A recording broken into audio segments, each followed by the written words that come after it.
All right, hi there, hello, how you doing? Hope this Friday is treating you well. Sorry for the delay. It do be like that sometime. It do be. Yeah, I just got I stopped for a bit to eat, then got stuck into some conversations, and then realized that I should probably do some things. I was like double checking some stuff and realized I had a few technical problems of the sorts, and yeah, it happens. It does happen. But yeah, today is a weirdly special day. But yeah, I'm sorry about this. It just I got really stuck into doing all this setup because today is a bit more different than my usual. A bit odder, and I'm telling you right now, it's already a bit scuffed, and it already is. I am trying with this ttrpg discussion stream to also simulcast, so I'm actually right now both live on Twitch and YouTube at the same time, although there are a few prefaces that I do need to make. It's very quick and dirty, kind of done. Like literally, I just managed to set up how to simulcast the two things. Literally, me streaming right now is the first time seeing it actually in play and in work. So I have no idea what exactly to expect as issues, and because of that, don't expect the same level of refined interaction between the two. As this is the first time I'm actually doing a live stream on YouTube. I'm using my current VODs channel as the kind of the bare bones ones to kind of lift it up to see what exactly happens, because I have no idea when it comes to like reach out and all that sort of thing. So currently I'm just centralizing all my content on YouTube within one channel. So here you also have access to the archives of all my previous VODs that I've done on Twitch. Majority of them, like in 99% of the VODs on Twitch, aside from like certain like special streams, like charity streams for example, those usually are not here. Subathons type streams are also not here as archived, because they are lengthy, and I don't have the storage space right now to keep them somewhere and to later, to later edit. So those and I also consider them like special exclusive events at the same time, so for those who are present, it is a special moment. But anyways, I'm just telling. So yeah, I have no idea when it comes to like reach out on YouTube and all that, how exactly things are gonna work.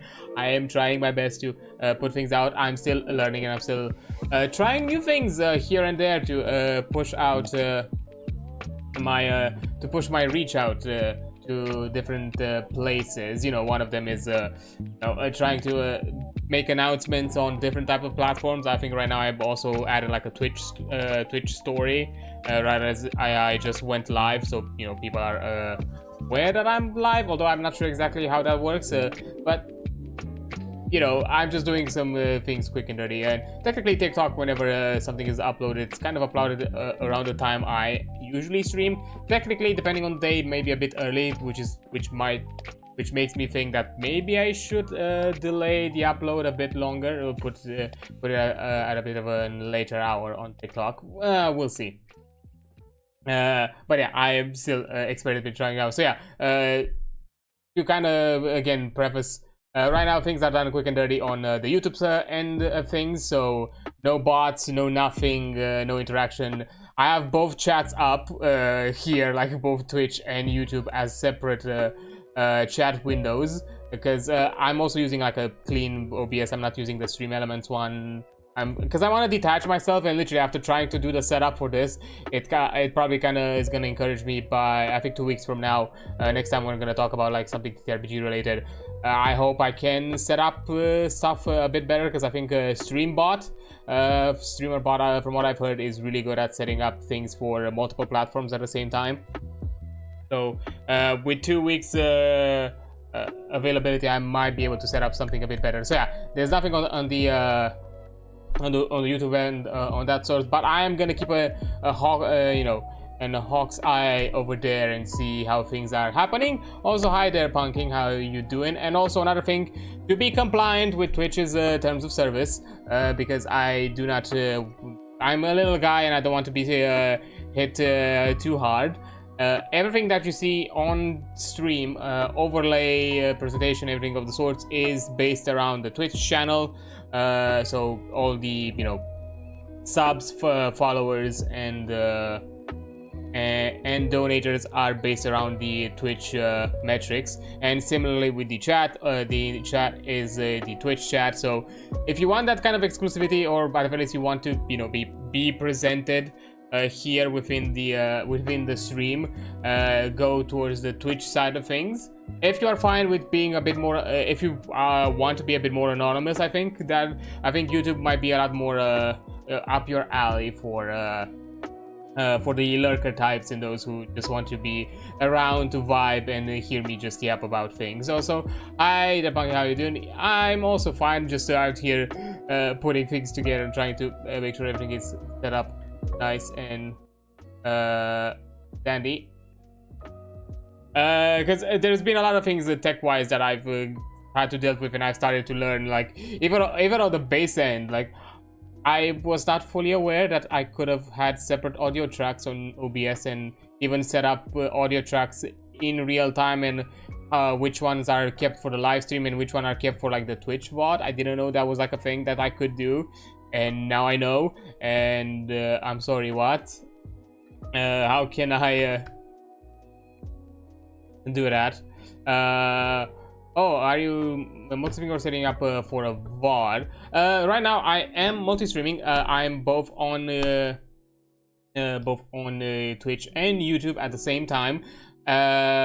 So, and also I want to see how this turns out, both for like a VOD thing, and to be fair, I do want to like slowly shift towards into like splitting into like also having some reach out and side content for the YouTube side of things as well.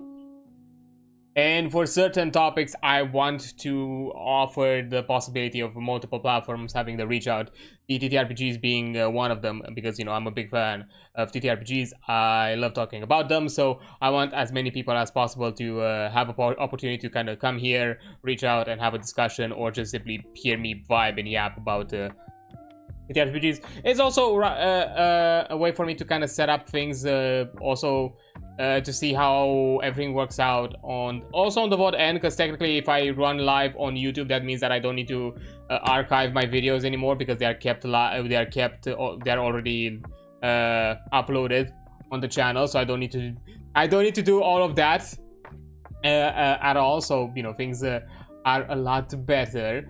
But I guess we'll have to see. Also, this one being the first one where I'm doing something a bit more easy, because I'm just gonna be here talking about something and just showing a PDF. There's not a lot of things happening in the background, so I'm also testing out to see how the system handles, you know, encoding two things, also recording, because I'm still recording the stream just as a precaution, because this is me testing things out for the first time, so I'm not sure how it's gonna turn out. So, you know, I'm also like stress testing, and right now I'm like kind of looking like at GPU metrics, and everything looks fine so far. So I don't think I have to worry about it too much. So that's nice. That's good to know. But to be fair, nothing too intense is happening right now, aside from, you know, having the VTube studio, having like some browser stuff, and basically streaming onto things. And also, technically, I'm not sure how exactly it looks on YouTube, on the YouTube end, because on my end I'm keeping it a bit more lower quality, and plus I could not see it even if I want to. I could not view it myself. Technically on YouTube I have everything upscaled to 1440p using upscaling, so that on YouTube's the stream might look slightly better, I think. I can't say it from my own perspective because I don't have a 1440p screen. I only have two 1080p screens right now, so I can't tell you. All of it is done through upscaling, so I have no idea. Probably, I think so.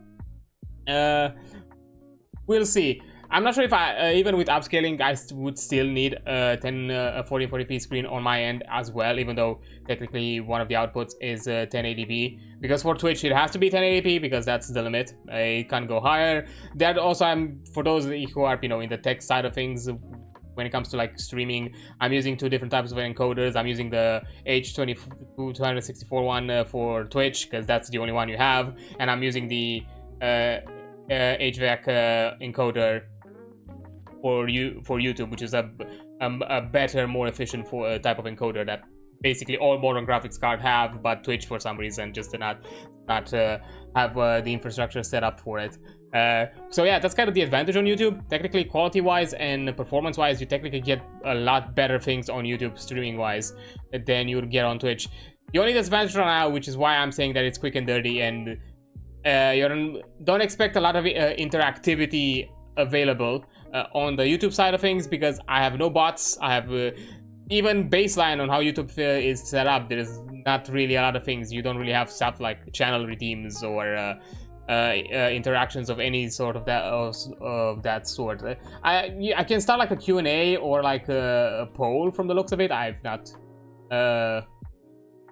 if need be, but that's basically all you can do. And of course you have the super chats and all that, but I don't think I am able to do super chats and all that because I don't have the criteria to be monetized on YouTube. So this is also like another reason why I'm also trying to push to stream on other platforms, to open monetization on other places. So you know, a few more things jump into my pocket from here and there. You know, Twitch is TikTok is a similar thing, although on TikTok I have no idea how exactly you get monetized, like what exactly are the criteria. I have not looked into it. I just post my shit on TikTok and hope for the best. To be fair, it's my best performing platform right now, and literally I think I looked at because I'm using Keymailer for like you know, big attempts of trying to obtain occasional you know, partnerships with studios, or like studios to give away you know creator codes for certain games or anything of the sorts that I would like to create. And I think because I started creating more clips and more highlights on Twitch, I think my general viewership metrics have lowered. I think as across the channel, not necessarily for the stream specifically, just across the channel, because I think Keymailer might calculate average viewership a bit differently. It might take into account highlights and clips as well. And because I've made a bulk of them recently, I think it tanked my average viewership, and now my Twitch channel is no longer eligible to request keys, because you actually have to request per channel. Depending on which channels you have linked, and you have available YouTube, TikTok, and Twitch. I think there's some other ones. I think Facebook is another one, which I would never dare. I think Instagram as well, or something like that. And I think there was like another one. I forgot. But yeah, and right now TikTok is actually the one that works for me, because I have viewership in like 3 digits compared to anything else across my content, which is weird. But yeah, so that's kind of a thing right now. I can actually request because of having the TikTok channel performing a lot better by comparison, which is really weird. But yeah, things are still like doing quicker. As I said, I'm still learning things, and even with the audio tracks, I've learned like stuff like you can in real time set up so Twitch VODs don't have certain audio tracks saved while live they are running.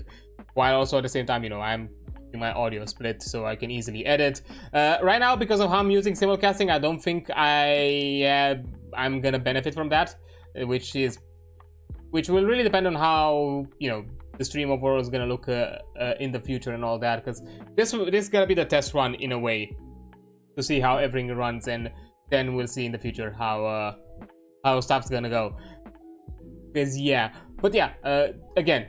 If you want interactivity, if you want a lot more, you know, things to work around with, and you also want to show support to me, Twitch right now is the only platform where you can do that. So go on over there, as everything you see here on the overlays is showcasing elements on Twitch's end. Also because of compliance with you know, Twitch's terms of service, they are a bit iffy about, you know, showing you know, chats and other interactivity, or doing some sort of interactivity exclusive to one side of a channel but not to their own. So, you know, because of that, I want to avoid issues. So that's not gonna happen. But if you are more of the lurker type that don't necessarily are here for the big, you know, out here to kind of put yourself out there and just want to be here to vibe, show support, and maybe occasionally just send a message or something of the sorts, then I think YouTube might actually be a good site for you to do things. But yeah, I'm gonna, you know, work it out to do it a lot better in the future with a YouTube site as well. So you can also have like methods of support there. I think I can set up like bots, and I'm pretty sure you can set up like bots and everything like that on YouTube as well. It's just I've not done it. I should probably do it as well. This was done like really hastily in a way, so I'm not sure how it's gonna turn out. But yeah, also like another reason why things on the overlays are Twitch exclusive is because of how shit is set up. Stream Elements and any other kind of platform that handles broadcasting towards Twitch or YouTube has no built-in systems that can allow all of your overlays or all of your data to be in one place. So everything has to be separate. So overlays that are particular to Twitch are only for Twitch. Overlays particular to YouTube are only for YouTube. And there's no general overlay that those platforms offer. If you want something a bit more custom, you have to kind of put in the effort with a bit more custom bots or custom systems. So yeah, another reason for me to push into like detaching myself from Stream Elements and trying to set up my things on my own way. So that way it's gonna be a lot easier for me whenever I'm doing simulcasting or anything of the sort, so I don't have to deal with this. Because yeah, I just didn't want to fucking do my, because literally the annoying thing with Stream Elements, I have to log out and log in based on the platform that I'm using. For example, so if I want to set up my overlays for Twitch, I have to log into the dashboard account for Twitch. If I want to set up overlays and edit them for YouTube, I have to log out of my Twitch account and log into my YouTube account, the version of the dashboard, which, you know, refreshes and resets all of the pages now with the new account. Yeah, I could probably do like multiple browsers and anything of the sorts to kind of have them both at the same time, but still, it's a fucking annoying that I can't not even edit the overlays on the same account. I have to swap around accounts. I'm guessing from how they pull data and all that, that's probably the reason, like, or something like backhand of some sort.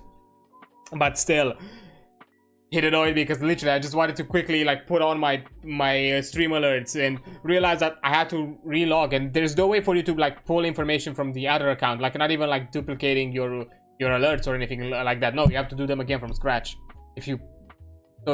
Yeah, thankfully, you know, I just use a overlay template for like my alerts anyways, and I just quickly edit the text and put it here. But still, it's annoying. So yeah, not a fan of that. Yeah, more reasons for me to kind of step away from doing having everything set up on Stream Elements and setting it up for me. But yeah, well, I'll figure that out in the future. Hopefully in the near future. I should really push myself to do that. But yeah, things are gonna be weird today. Things are gonna be experimental because I stress myself out with so much. We're also gonna be more towards our roots with the ttrpg discussion. Meaning that I'm gonna do things off the cuff. Don't really have set in topics. My plan for today is just generally talk about like how you play the game overall, because it's gonna be a lot simpler. It's very familiar to existing to those familiar with more mainstream ttrpg systems, so I think that's gonna be enough, and then we can go into some like nitty-gritty like character creation, classes, species, or lineages, how they're called here, and everything of the sorts later on later streams. So today we're just gonna talk about the general mechanics of how you play this game, and you know, just gonna have general discussions. So yeah, that's kind of the idea. So why not just have myself also be on the screen where I have all of these, and I talk about them and say stuff and all that, because you know, why not? So yeah, we are talking about the Gestalt role-playing system. This is the thing we are doing right now, actually, because I do want to start out and support link. Let me give y'all a link on game. Oh nope, that's a wrong link. I was about to install this one.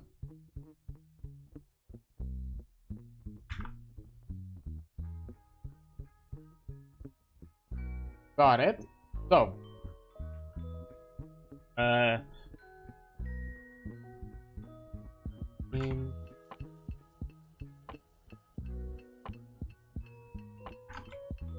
I'll say it like the Gestalt,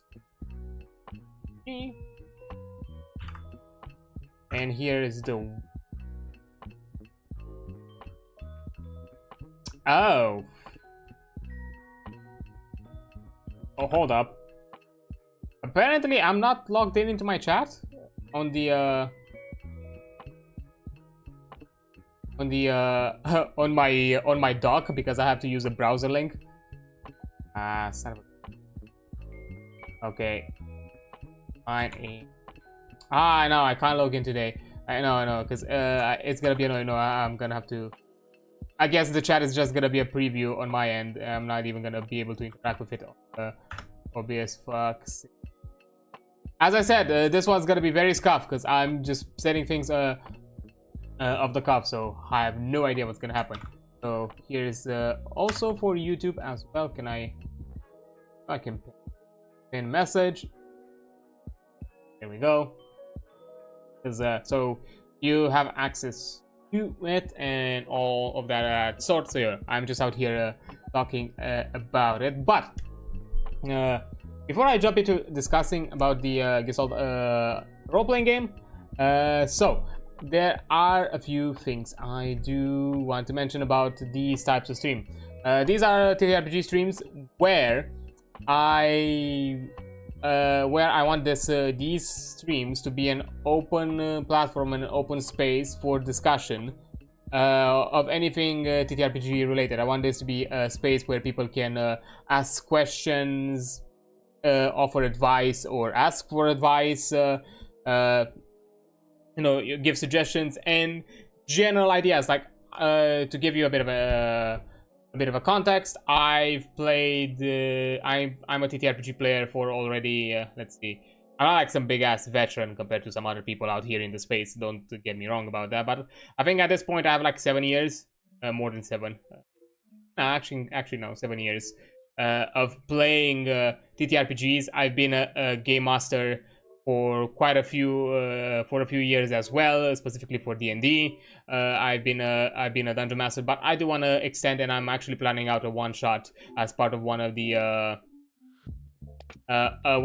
charity goals that happened in January. I still need to work on that and deal with it. So yeah, that's one of the things happening. Why did this try to connect? Oh, I no longer have Wi-Fi. My phone. Wait. Fuck it. I don't care. So yeah, lost my train of thought. So yeah, I've been I'm planning out a one shot for the near future. It's gonna be on a different system, so I want to also expand myself, and these streams are also like another reason of me kind of both for myself to learn about new systems, discuss about them, and better understand them, and expand my knowledge in the space with newer things. While at the same time, I want this also to be a space where I can offer advice because I have some knowledge and I have some perspective. Now, I'm not gonna say that my word is law or anything of the sort. I just say I am just here to offer you my perspective and my advice on things if you need it. So yeah, even though we are focusing on a topic of a specific game or like specific chapter from a game system, feel free to ask questions. Feel free to ask for advice or offer suggestions or anything of the sort. I want this to be an open space. You know, I do want to put a disclaimer though that if you are gonna ask for advice when it comes to like ruling certain things, if it's a system that I'm not familiar with, I can just at best offer you some generalized advice and nothing more than that, because I don't know every TTRPG system under the sun. I don't even know even some of the most popular ones. I don't really know them by heart, so don't take my word for it. But you know, I've already expanded a bit of my knowledge because, you know, I aside from being playing for like quite a few years D&D, because that's kind of been the main game that I've had for a long time, the 5th edition specifically, and being also at times a player. But I think it got to a point where I got like equal amounts player time and DM time with it. But you know, I think more on the DM side. I still think I leaned more on the DM side, not necessarily out of preference, but because that's what I just did. But in recent years, I've actually expanded my knowledge due to being part of an actual play group as one of the players. I specifically with our first World of Darkness Chronicles, the Lurking Shadows, which was initially a 1st edition Hunter the Reckoning game. You know, we were playing as Imbued, for those who understand or know the WoD games and the WoD lore. That quickly devolved, or not necessarily devolved, quickly escalated, because at the end of the day, we are the escalation crew. Quickly escalated in 2 of us becoming vampires, one of them being my character Damien, and 2 others becoming mages. So it became this kind of multi-splat chronicle that got wacky immediately. Speaking of the devil, or at the very least in this situation, speaking of the ghost, hi there, ghost. Yeah, no, not at all. Just discussing how, you know, how I expanded my experience in playing a game. Like, hey, I played a Hunter the Reckoning that no longer was a Hunter the Reckoning game. I wonder why. I wonder why things happened the way they did. Also, a shout out while I'm at it here. Ah, fuck. I can't do it on OBS. Damn it. I have to do it on... because things are scuffed, because I'm still getting used to doing all this shit. Boom. Hey, listen. Yeah, just a little wacky, you know, just two players became like infernalist vampires, one an Afandi mage and the other one a normal flavor mage. But to be fair, Iris is built different, let's be honest. Iris is built different, so yeah, completely fine. And then yes, we jumped into a Gestalt game that we're still running bi-monthly, once every 2 weeks. We jump into a Gestalt game as well, which has not crazily escalated, but I feel like it's getting there. It's kind of getting there. Shit is a bit wacky. And we also jumped back into another, you know, WoD shenanigans. We're also back to now a purist vampire game, 20th anniversary to be specific for those who care. And yeah, we're just playing pure vampires. We did already our first sessions into Elysium, which was fine. We are alive. That's the important part. For how long, we'll see. So that's a thing, but more about that in the near future. Like, I think in 2 weeks from now we should be free almost. Less than free. On the 11th, we should be back with our vampire shenanigans to explore more of those characters as well. But yeah, Bali and Ifani Mage then through. Yeah, oh yeah, I forgot that Samson also became an Exalted afterwards. Because yeah, why not? Just to make it even crazier. I forgot that by the end of it, he became Exalted. God damn it, Samson. You have to throw in a book. Yeah, final sentence. Understandable. I pray for you, because oh boy, don't I know it. But yeah, I don't miss it. Fuck, I don't miss it. But yeah, so yeah, I have a bit of experience now in play with other systems as well. I'm planning to run a one-shot, which I'm also attempting to run it in a different system. I'm putting a few options and putting it to a vote. I have a suspicion that I'm still gonna be thrown into the same fucking building and still be weirdly WoD related. I'm not gonna give you more than that as a hint, but because who knows? Or who knows? We might be jumping into some weird mecha shit, which I would love, but we'll see. That's something I still need to work around and decide. But things have been gotten crazy on my end as well as you know, holidays. I decided to do this thing and, you know, delayed myself with multicasting, try to expand my content to other platforms, so I'm trying to also getting used to that as well. You know, the banes of being a content creator, I guess. Things start to pile up and you don't have time for them, or you just get swamped by them. But yeah, I have a decent experience in different type of systems, so again, I want the space to be something where everyone can, you know, ask for advice, ask for suggestions, offer suggestions or anything of the sort. So yeah, this is gonna be an open space where we can discuss generally about TRPGs outside of the topic at hand. This topic at hand is just for me to, you know, keep yapping about it while, you know, people, you know, jump in, want just to discuss about things and whatever the hell. So, you know, that's also kind of an excuse of, you know, of filler with all of this. So yeah, right now we're talking about the Gestalt role-playing game by the Little Red Goblin Games,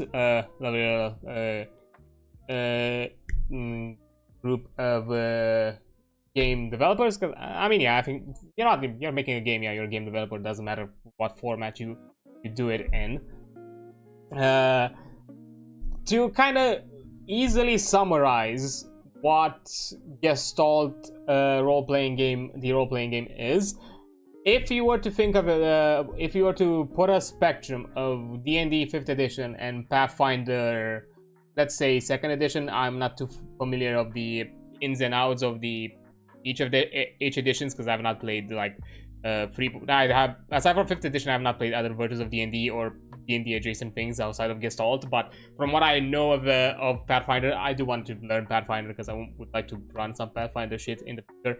Again, tangent. But yeah, if we were to put like Pathfinder 2nd edition and D&D 5th edition into different ends of the spectrum, Gestalt would be somewhere in the middle.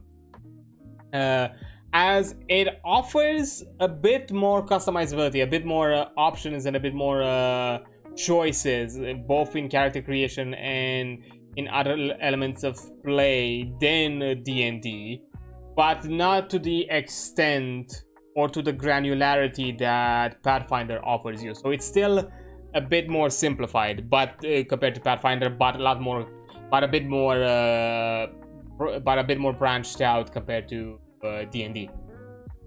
So it's kind of an in-between, and it functions based on the I think homebrew Gestalt system, which for those who do not know, the Gestalt system basically means that after you max out one class, you are allowed to jump in to level up another core class from starting level to max level again. Although here it is adjusted a bit more differently. Instead of, you know, doing them in a cascading type of way, you're doing them in parallel. So at character creation, you choose 2 classes, and you every time you level up, you obtain advancements in both of the classes that you chose at the same time, and everything is built out to basically be given at the same time.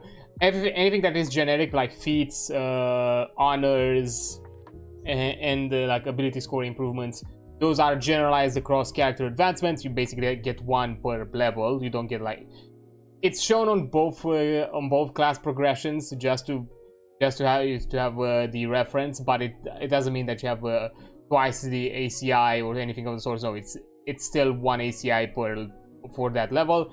But when you get few things like character advancement, like class advancements, like I don't know, like subclass features or like class features, they are usually lined up at the same levels, and you obtain both of them at that level. And to also like semi-explain, because it runs on this concept of running 2 classes at the same time, it also offers you two other things where certain classes are considered to be main classes, while other ones are support classes. Support classes are basically like a lighter version of a. It's not like a fully developed class. It's a more light feature type class that basically kind of functions as an add-on to your existing one. Things like Rogue, Bard, if I'm not mistaken. There might be some. Oh yeah, I forgot the name of it. Fucking that Voltaire is. I forgot the name, but yeah, basically they're like support classes that give you like extra enhancers, and because of that, you're not allowed to have two support classes. You need to have at most one support class and a main class, or you can run with two main classes, but one of them has to be your primary. Because primary offers you basically something called a signature ability. It's a class feature that you get at first level that is only obtainable if your class of choice is the primary class. So technically, depending on which class you choose to be the primary of the two, you get something extra. Support classes don't have a signature ability, only the main class, or the main classes have. So in those situations, in those scenarios, it's obvious that the support class is the secondary class all the time. And a bit more of a simplified magic system. It doesn't go with spell slots. It uses a mana pool, and advancements based on those spells is based on levels. Some things here and there are a bit more simplified. I think a few of them are done a bit better, in my opinion. I think it solves some issues that that D&D 5th edition specifically had, and still has, when it comes to like early level balancing. This game actually has a solution that legitimately fucking fixes it. And it's such a simple solution. I would probably talk more about it when we talk about character creation, but today we're just gonna generally talk about the Gestalt system. But yeah, I'm not gonna jump more into this. It's basically, it's a D20 system. It's kind of, again, it's very similar. It's very familiar to those who played Pathfinder and D&D. It uses the free action systems, I guess, or turn order. Like, you basically per turn you have free actions that can be either a move, an attack, a spell, and depending on what type of action you take, it might require more actions out of you. Movement. Moving once it requires one action. If you want to move more than your normal speed, it's going to require more actions. Attacks are usually one action. Spell casting is usually two actions for balancing reasons. Most cases, you have some spells considered quick spells that offer you like one action cost. But yeah, they utilize the free action economy, kind of turn economy. So another D&D one where you have like an action, a bonus action, and a movement action. Everything is centralized within a resourced system, a general like resource system. It's a D20 system, so most skill checks, attacks, and saving throws, or anything other of that sort is determined by roll of the D20. Add modifiers everything of the sorts to determine your result. Compare it against a number that you have to meet or beat, and that basically determines your success. It has some other special things about it. It has a system called the hero dice. It's basically their way of their own version of advantage and disadvantage. Basically, hero dice are a bonus dice roll that you can add to your D20, which is a smaller dice. We're gonna get into those details when we're gonna get there. But they have like their own little unique things. So I think I think I generally summarize it okay. I don't know. I'm just, again, as I said, because everything has been done like quick and dirty with this with this stream setup, because I'm on both platforms. I didn't have a time to like actually properly put together like what exactly are the talking points. So I'm just gonna run through the PDF. You don't see it here because I cropped a bit of the capture screen, so you don't see some certain aspects of the browser, because I'm using Waterfox. It's probably the built-in PDF reader of the browser. I think it's probably the best PDF reader I can use. I'd have like one of the ones installed by Microsoft. Of course, I'm not using Adobe. Fuck Adobe.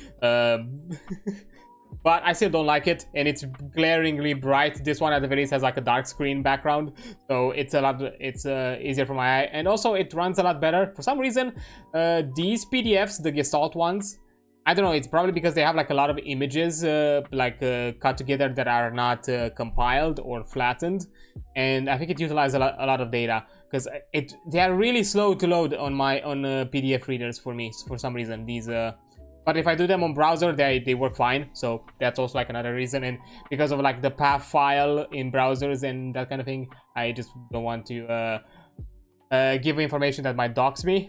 To be fair, I don't really have a lot of things under my actual name within this computer, but there are still a few things here and there, and I want to avoid that. Yeah, I'm just gonna run here, and on the side I actually have the table of contents on this side, but anyway, I'm gonna go through it up until we're probably gonna get to character creation, because I think that one is gonna be left for a different discussion. Today, I just want to kind of in general focus about how this game works overall, and then we can get into the nitty-gritty of like character creation, classes, other systems like the honor systems, which I really like personally.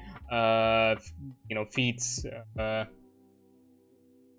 and I mean, generally the lineages and cultures as well. We can also be talked about separately, probably as part of the character creation, and like other like generalized things like skills.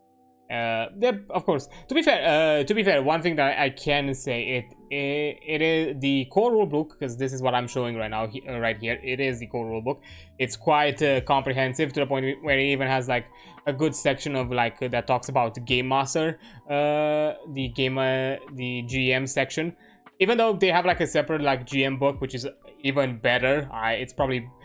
It has some things that I don't see a lot of GM books do, especially I've not seen it in D&D, when it comes to things like how to homebrew things and balancing it yourselves, and give you like frames of reference when it comes to like damage numbers per level and per type of damage. Like the balancing for spell damage and weapon damage is different. So even they have it even like in different categories and that kind of thing. Like, it's very comprehensive, and I really like that. Personally, I think it's a amazing. I think they really condense it nicely. It has some formatting things that I personally do not like. I've had an issue with where we generally, as a group, when we started playing Gestalt, we had an issue with it, which I'm gonna just quickly mention it. It's how the spells are listed. They don't give you. I would appreciate if in future editions of the book, you'll get a list of all the spells per magic type. Because here compared to D&D, for example, in D&D you have spells separated by magic schools. Here you have them like separated by like a magic type. You have like weird magic, arcane magic, nature magic, divine magic, and depending on what class you play, you have a spell pool from one of those magic types. And the spell chapter just lists all the spells in alphabetical order, and it just mentions in the keyword section of the spell which types of magic you can take this spell from. Like, let's say it can show you like a spell that is also part of the nature magic selection, but also part from the arcane magic selection. So, which means that literally, if you want to know what are all of the arcane spells you can choose, you have to scroll on word find every spell with the word that mentions arcane magic, and it's really annoying and it's really tiring to basically scroll for the entire list. And it could have just simply been, having like a small list at the start of the chapter where you could have had them listed by name, just the name of and listed in each category. you know, with the option to basically hyperlink you directly to the spell. So, you know, you click on the name and it may immediately like jump you on the page with the spell that you are looking for. That would really make it easy, because honestly it was so annoying and so tiring to look for spells. And considering that in this campaign, aside from Bastard, who's a Dark Knight barbarian, every one of us at the very least has one class that is a spellcaster. So all of us, the rest of us are casters in some way, and we needed a good way to put spells together. And I was so frustrated with how annoying it was to look for spells. I was like, you know what, fuck it, I'm making an Excel spreadsheet with each spell category. I'm putting all the spells in there, so everyone, depending on the fucking spell they're using, the spell type, magic type they're using, they can just look into that page on the Excel and don't have to bother with anything else. They don't have to look through the entire PDS, because we are using most of the supplements, if not all of them, to almost all of the supplements. At the very least, the main supplements, we're using them for the campaign. So yeah, it gets really troublesome to look for every spell. So yeah, in the future I would appreciate that each book would have listed before they are put in, before you get to the description of the spells, you know, just from each spell school and what spells are available from that spell school. But yeah, we tangent aside from me being annoyed to look to too many pages at once. Also, let me get a quick sip, and it's kind of like, you know, scroll a bit through it, you know, because, you know, here's, you know, to kind of like just get an idea. Like, yeah, we're just gonna like jump clearly here with the first chapter for today, so we're not gonna talk about too much else anyway. So that's kind of the idea. But, you know, as you can see, you have general rules to character creation. In here we have things called lineages. That's those are like the species or races options. Cultures, which, you know, if you know D&D or Pathfinder, they are basically the backgrounds where you provide. The thing that I really like, that you have like lineage specific ones and also like more generalistic ones, depending if you are in a more of a kind of mixed lineage kind of city, let's say. Here you have all the classes. Unfortunately, I think they started doing that in future supplements. They've separated which classes are support classes and which classes are like main classes. In here you don't have them, so but from my memory, Bard is a support class, Rogue is a support class. I think there was like some other ones in here, but I don't remember. I know like Bard and Rogue were the one. Yeah, general like combat, you know, skills and how the skill system imparted feats, honors, which is another form of a character advancement that you gain once every few levels, which is really interesting. Then you start getting into more like general kind of aspect that you'd probably see more into like I think I would see it more into a game master compendium, but you actually have a good summary of it all here as well, for like things like, you know, exploration and travel, equipment, of course, that's usually part of the core rulebook. Magic items, though, that's I'm pretty sure like the player handbook doesn't really have magic items. That's in the Dungeon Master Guide, all the magic items listed. So having them in the core rulebook is really nice. So that, because, you know, at the end of the day, the Game Master Guide should be there as a supplement and as a help tool for the Game Master for more for more customized experiences. For, you know, the core rulebook, hence its name, should be the main book that everyone uses, players and Game Master, because it offers all the main and general content that both will benefit. So, you know, magic items is something that both players and Game Master should have access to through one book. Of course, like general like exploration aspects as well, even like small generalized like Game Master tips, as you can see here, that are also offered.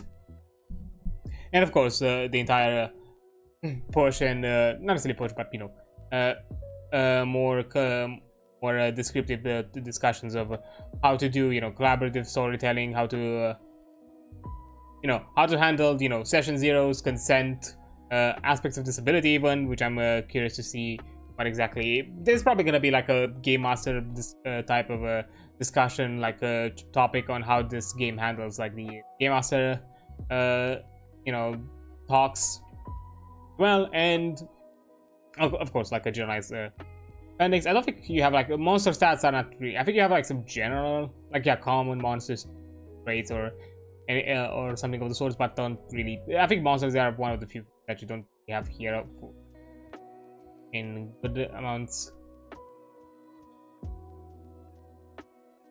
But yeah, outside that, it's fine. Yeah, this page is fully hyperlinked. Click on the entry to jump to that page. Yeah, also really nice feature.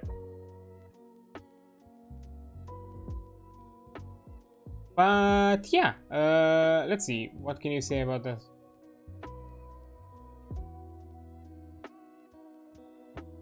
I think this is more of a general discussion about the game and the team.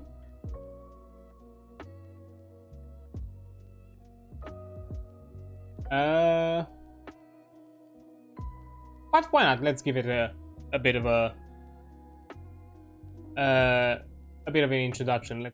What can you say that hasn't already been said in another introduction to an RPG? What can you say when presented with an empty introduction section that will sum everything up? It's all been said and it's all been done, and nothing can sum up the love, time, and energy that designing this game has consumed. This game took a little over 3 years to develop, but it draws on experiences that we had over our last decade, so developing from various tabletop RPGs. I guess I am gonna take a break here because I do notice the announcement of an ad break on Twitch's end, and you know, I don't want people to lose out on here because of pesky ads from one platform that is not on the other. So I'm taking a break here. To be fair, I do need to refill my cup with more water because these are talky streams. So yeah, I'll be right back in a few minutes. Okay, I think should be good. There we go. Yeah, I guess I'm gonna reread this. Again, doing this quick and dirty, I think just gonna go back a bit into my old habit with the previous like Daggerheart discussions, where I'm gonna probably read through a few things here and there, and this one I think like it's gonna be an interesting one to kind of get more of a perspective on the developers and how they kind of envisioned this game, and you know, the experience they went through it from what I've been able to read so far. But I'm just gonna take it back from zero, and you know, what better words to explain, you know, how this game works than, you know, by reading from the actual people who make the rules and who wrote the rules, and then, you know, add in my own input afterwards. But yeah, let's jump again with the introduction. One second, have a sip. I forgot how straining these streams are. These kind of streams are to my voice, actually, because I talk a lot about, because you know, they're more talk heavy. You know, with gaming streams, I have like my moments where, you know, I quiet down, or I don't have to like constantly feel like I need to keep things engaging, because you know, aside from, you know, my model talking around here and all of that, you just have a blank motionless screen mostly with some words on it. So yeah.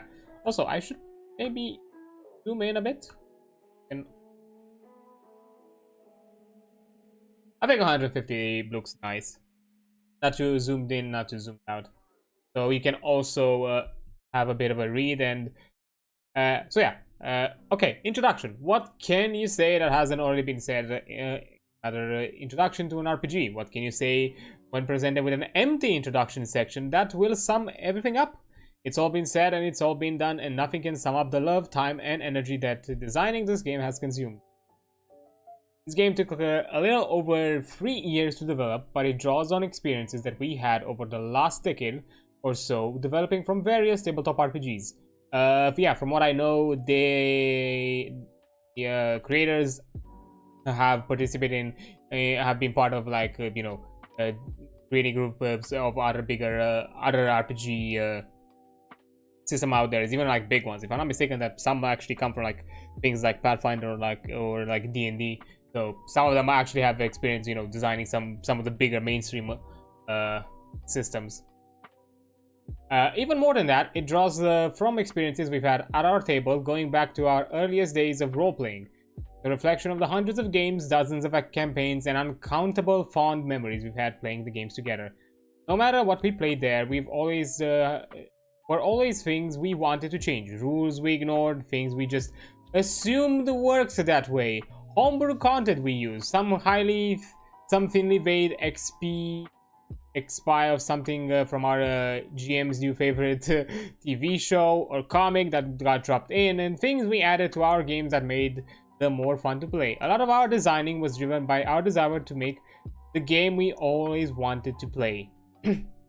Which honestly, I think this is a great summary. And from what I've experienced, from what I've played, and from what I've seen as I went through these books myself, it does envision a lot of that. It does show a lot of that. It's not only just a game that has kind of learned from the shortcomings of other systems and taken their own spin on them and how to improve them, but they also saw elements where things were lacking and they brought their own spin to it, or their own flavor of it, while at the same time also having its own kind of unique charm, because it has like the general kind of, you know, run-of-the-mill or, you know, expected kind of standard aspects you would see from a ttrpg when it comes to like class choices, advancements, feature system.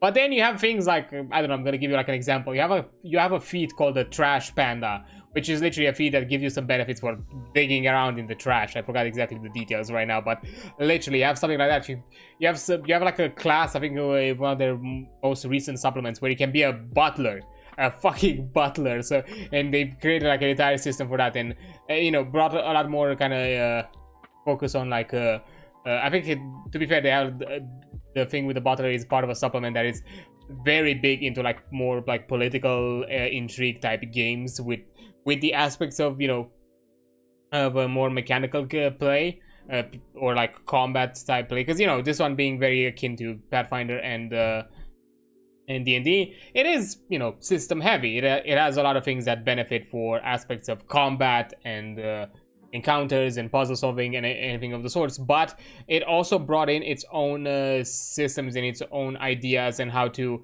enhance the roleplay experience and how to enhance that side of the play experience. And even here, as I mentioned, like, some things also feel very obviously like kind of like look jokey, but it's probably obviously things like that they themselves are like, you know what, this is a fun thing. Yes, it's odd. Yes, it maybe should not necessarily fit the more generalized theme of maybe what this game is, but it's still fun, and why not? Let's just throw it in there, like fucking summon obnoxious clowns. It's a spell that you can have, which is literally what it says on the tin. You just summon a tiny, annoying fucking clown, which, by the way, it's not loyal to you. It's not loyal to anybody. He's just there to be annoying to everyone, the caster included.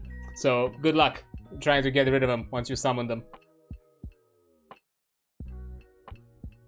Yeah, it already kind of showed that you have a ton of that charm and a ton of that kind of, like, you know, kind of like home game feel, where, you know, everything goes, like, thrown personalized rules, thrown personal concepts, ideas we took from whatever hyperfixation we have for that day and for that week or whatever, and so many other things. And I feel like this I think this kind of summarizes it very well. It's a system that it very much emphasizes that idea of a game that, you know, it's definitely something that what you'd kind of expect the game to, what you'd probably see truly out of a play experience of this game, because not everybody is, I don't know, Critical Role or Dimension 20, or I would like to say Legend of Avantris, but Legend of Avantris is wacky in its own way that I feel like it could fit. But to be fair, it is to a professional level kind of wacky and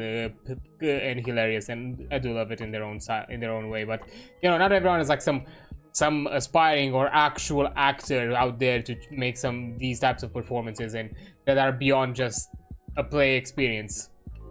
Well, not necessarily beyond just a play, but are somehow quote unquote enhanced play experience. But, you know, enhanced it's within the eye of the beholder. It's your game is no longer is no lesser because I don't know, you don't put the effort that the voice actor would put or some other creative. Like you just saying, hey, I'm Goblin the Goblin, I'm swinging my axe and just fail miserably is as valid as some experience style type character out there. And to be fair, like another one that I could probably put, which is I guess is it a bit more of a niche. I feel like it starts to get a bit more into mainstream. I'm not sure if it's just because me being more aware of it now and more into the scene myself, I see it more often. But Hunter the Parenting and that in the Norfolk Wizard Gang, actual play that the Ogre Poppenhang do as well. To be fair,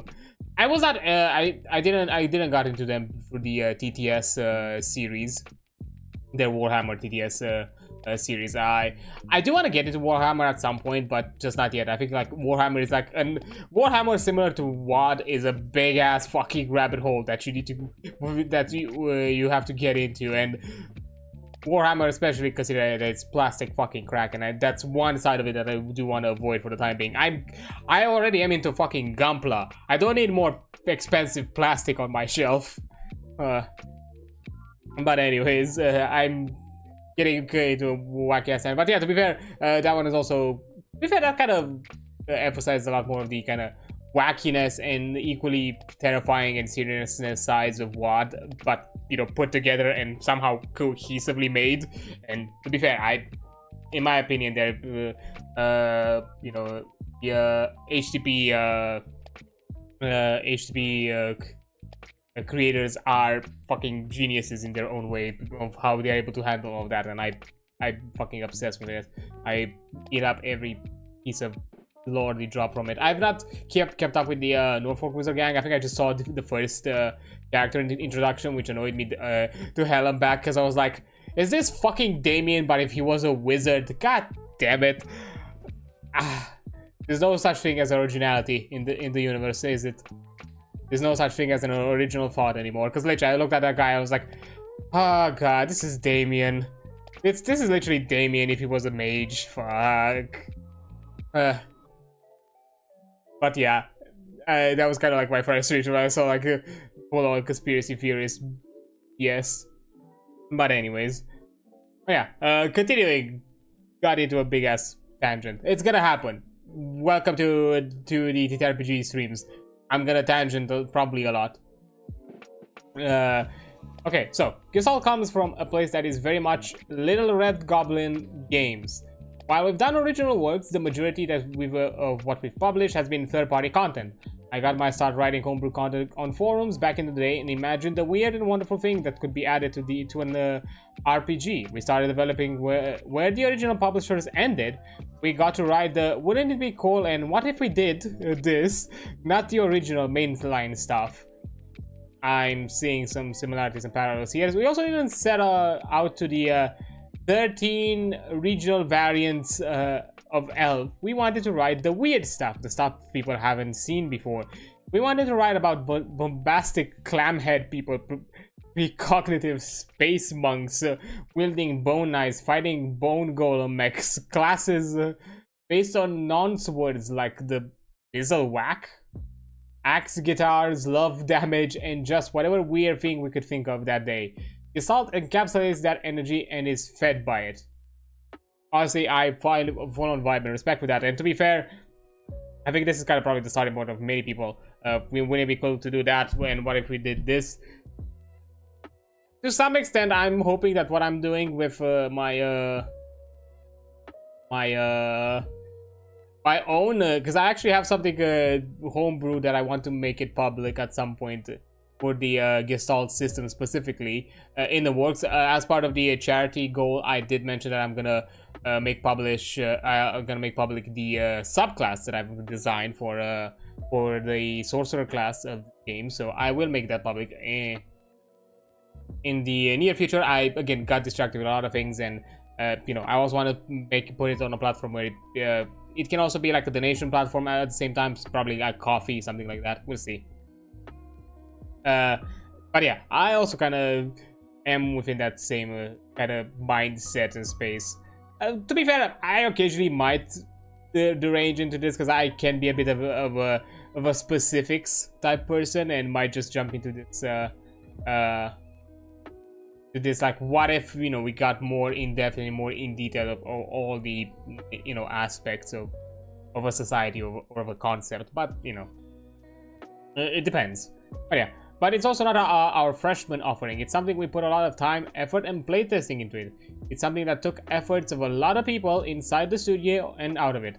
Our external artists, playtesters, and fans are as much a part of this as the core design team in a lot of ways. It was a labor of love and was created with a genuine hope that you will play the game with your friends and tell amazing stories, tell terrible jokes, and thoroughly enjoying yourself. From our gaming table to yours, we genuinely hope that you enjoy Gestalt. Scott Gladstein. I think I'm pronouncing that. Producer for Little Red Goblins LL. Actually, really nice. A really fun kind of nice encapsulated introduction of to get an idea of what these people are about when it comes to the ttrpg space, and to kind of give you an idea of what exactly to expect in the near future or in the next pages. So yeah, what is Gestalt? I think this is gonna be probably a more better defining aspect of Gestalt than I can offer. Gestalt is a role-playing game or of high adventure where you and your friends take on the role of powerful and clever adventurers who embark on epic quests, plumb to the depths of deadly dungeons and face an endless array of adventures. Helping you in this shared storytelling experience is a game master, a GM, who acts as both narrator and controls the foes your party will face. But yeah, because Gestalt being based on the homebrew system and the homebrew concept of you being this kind of hyper specialized, like multi-class character where you basically capstone multiple classes at the same time, usually 2 classes, is the generalized rule of Gestalt, of the Gestalt homebrew. Because there are Gestalt homebrew for like both D&D. I think Pathfinder also has its own one where you have this concept where you add an additional class from level 1 to level 20 with all its existing features and its own new way of calculating, I think, things like spell amount, you know, spell multiclassing and all that kind of thing, where it really creates these kind of like high fantasy, like power, you know, powerhouse type characters, more of a kind of power fantasy in a sense. So it makes it obvious that if you kind of go with that idea of having these overly powerful characters, that's definitely encouraging more high adventure, more epic, and more you know, more out there type of stories and type of scenarios where, you know, to the point of good luck, you're fighting God, you're a big ass fucking wizard combined with a paladin, you can handle it. Yeah. Okay, the most important rules whenever rules come into conflict with what is fun, what is fair, and what it makes sense, or what makes sense in that order. So fun is prioritized first, fairness second, logic last. Look, it doesn't have to make complete sense if it is fun, and it doesn't have to be 100% fair if it is fun first and foremost, but at the same time you don't have to be completely unfair, or, you know, or to make it feel a bit preferential, or more or less preferential. But yeah, the rules should always be regarded as subservient and may be disregarded or altered either temporarily or permanently. That is to say, the spirit of the rules and the story being told always triumphs over any rules. So yeah, it's all about the fun, the experience, and the adventure, not about you being actually this rule is this way, this rule is this way. To be fair, even though I can be a bit rules lawyery myself, when it comes to me being in the player seat, I always do my best to kind of push this idea of, even though in my brain, in my mind, in my thoughts, I would think of this X way. I'm gonna ask the game master to see their perspective. Game master gives me their perspective, and I'm gonna be like, okay, cool, I'm okay with that, even if it's different from mine. Even if, for let's say, if I were in their seat and offered the same question, I would have probably offered something of a different answer. I'm completely fine with. You're the game master. You're the one who kind of arbitrates what happens at the end of it. So I'm gonna run with whatever you are gonna say. You have the final say. I'm of course gonna argue whenever I feel it's worth arguing, but I'm not gonna push it. I'm gonna do my best not to push it. I'm gonna keep it to when I feel like it really needs to be kind of hammered down this the topic. If can't really say right now, offer like a specific example, but you know, I've had like discussions in the past, and even with other players, like, hey, there was this ruling happening, are you okay with it? Maybe we should change it up, maybe we should discuss about it, see to, you know, not create friction, and at the same time to make it very clear that, you know, I'm not here to play favorites or to be the favorite or some have some kind of special treatment. If this feels like if this ruling that I was offered feels exclusionary or feels kind of feels preferential towards others, but not yourself, you know, let's discuss it, and I'm completely fine to drop it, because I'm out here for the general fun experience. And when I say fun, I mean fun as a group, not fun as a singular person, because that is also, you know, I think should be mentioned. What is fun for the group and for the play experience? Like you should not prioritize only the fun of one person if it undermines the enjoyment and the fairness of and fun of others. But yeah, I think we've had these kind of discussions before. Of course, I'm gonna constantly like bring them up here and there, because there might be new people jumping around talking about these, and I do want to mention about them. So I'm gonna occasionally talk about or, you know, repeat myself when it comes to these topics, because, you know, I try to do my best to hold true to them. While playing this game, use rules as a guideline to tell stories you wish to tell and have fun. They are there to provide a dramatic backdrop and sense of mechanical balance.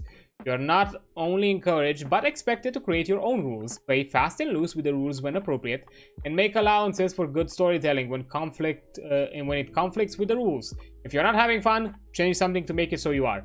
Furthermore, we are not only encourage but expect and assume that you will take the rules into your own hands, modify them, and add new material for your game. I don't know what you're talking about. Me looking at the sorcerer that might destroy the world. I don't know what you're talking about. Whatever is deemed fair and exciting by the consensus of all players is acceptable. Again, consensus of all players. So, you know, majority ruling kind of thing. To be fair, me personally as a game master, I always roll with the unanimous. In my opinion, if one player is or one person is against something, I'm dropping it. I don't care. Like I'm here because even one person disagreeing can fester. That thought can fester. That thought can brew into things that later down the line could be true or not. Bring the idea or bring the possibility, the thought that there's some unfairness, there's some special treatment, or some other form of exclusionary type behavior, or undermining of someone else's agency, and I don't want that. I'm there for everyone to have fun and everyone to make things you feel like everything is fair. So I'm not there. I will never approve of something that one player has disagreed with and decides to stay on that camp. I'm offering the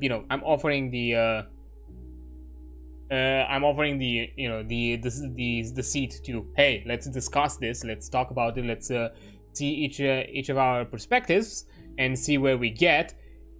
Do we get to an understanding and get to approve? Cool, then let's do this. And now that everyone is in agreement, you are still holding your ground and you're still against it. Okay, this is not gonna be part of the game. We're gonna, if needed be, we're gonna do something else. If not, we're just simply removing it and not talk about it in the future. And that's it. If needed be, we replace it with something else that everybody agrees with. If it needs to have a replacement. Otherwise, yeah, just remove it and keep on having our own fun. Yeah, this game is largely governed by consensus of those who play the game. This game has cooperative storytelling elements at its core. This is not a design philosophy. This is not a codified and expected part of play. It is our mechanical intention that is to be honored as much as things like HAC and HP. But yeah, a very nice consensus way of saying, like, do things your way that make sense and are more and overall more importantly fun for everyone.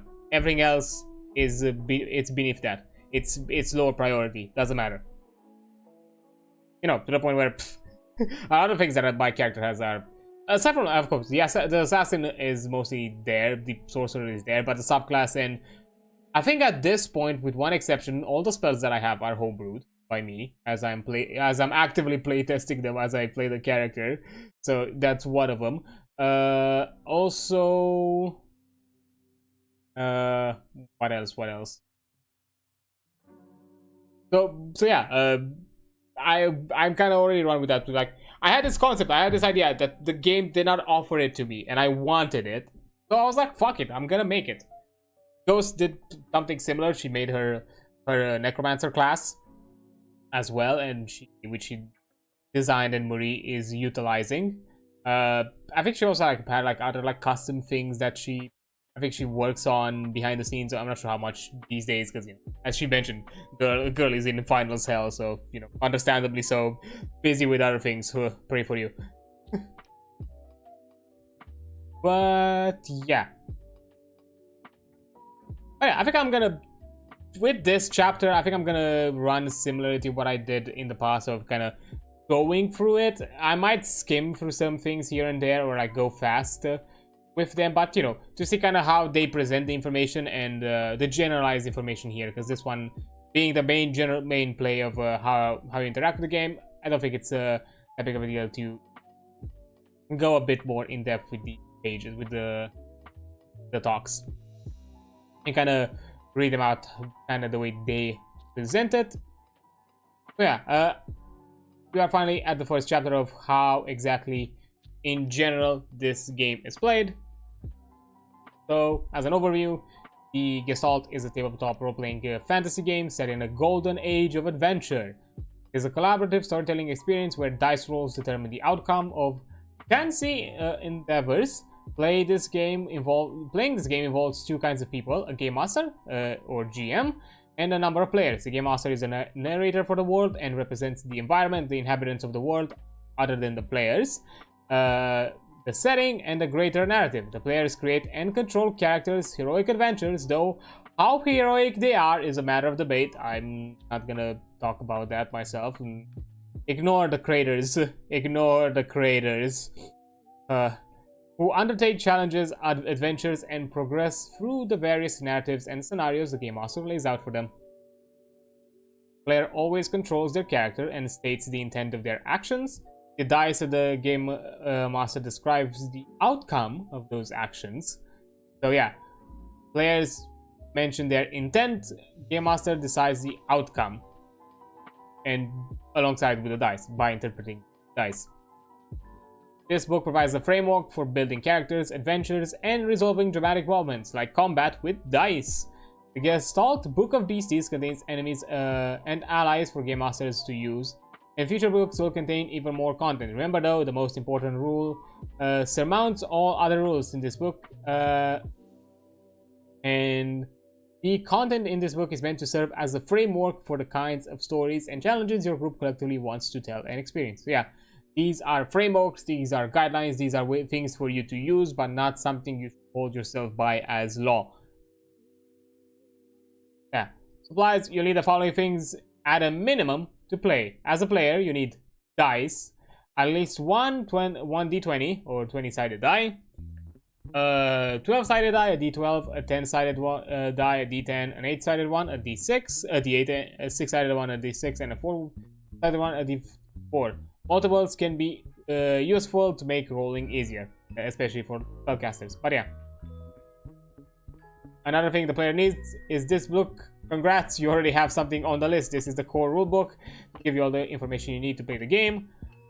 Game Master, a GM, who is the narrator, world builder, rules arbiter, and the one who controls the world and the players. Game Master duty is to provide a fair and fun game for everyone involved, including themselves. Again, Game Master should also have as much fun as the players, not just the players. But I'm not gonna go more in that discussion. I'm sure it's probably gonna be either more in-depth discussed in other parts of this section, or to be fair, I think it could be a topic for something or a different chapter or a different part of this book. If we are to talk about this one specifically. But yeah, then you need a character sheet. These character sheets that the player. There are character sheets that players record their character stats and particulars on. Then you have consent and expectations checklist, which is really important. I'm really actually glad that it is mentioned here as the main thing that you need. Please fill out one of these forms or have a conversation about topics you'd rather not be covered in the game, and lay out your expectations you have for them and the game in general. This can be found later in the book, in the Game Mastery chapter. That's nice. If you're a Game Master, you'll also need other books. If you're running a game of Gestalt as a GM, you also need the Monster Manual, so you have some enemies to throw at your players. The Game Master Guide is also suggested, but again, suggested is not needed. A play space, be it an erasable mat, a virtual play space, or some scrap paper. You need an area the GM can use to draw a square grid to represent the environment around you. This is primarily used during tactical play, so mostly combat or other things of like time-sensitive kind of moments. And finally, as Game Master, you also need players. You need multiple players. The average expectation is between 2 to 5 players. Though you can have a solitary adventure or even larger groups than this. Yes, you need friends to play Gestalt, or at least people who will tolerate you. Ouch. I think there's a lot of like homebrew out there, or like specialized content that, even with games that are technically designed to be, at the very least, offer like a one-on-one play or like Game Master players kind of sessions or something of the sorts.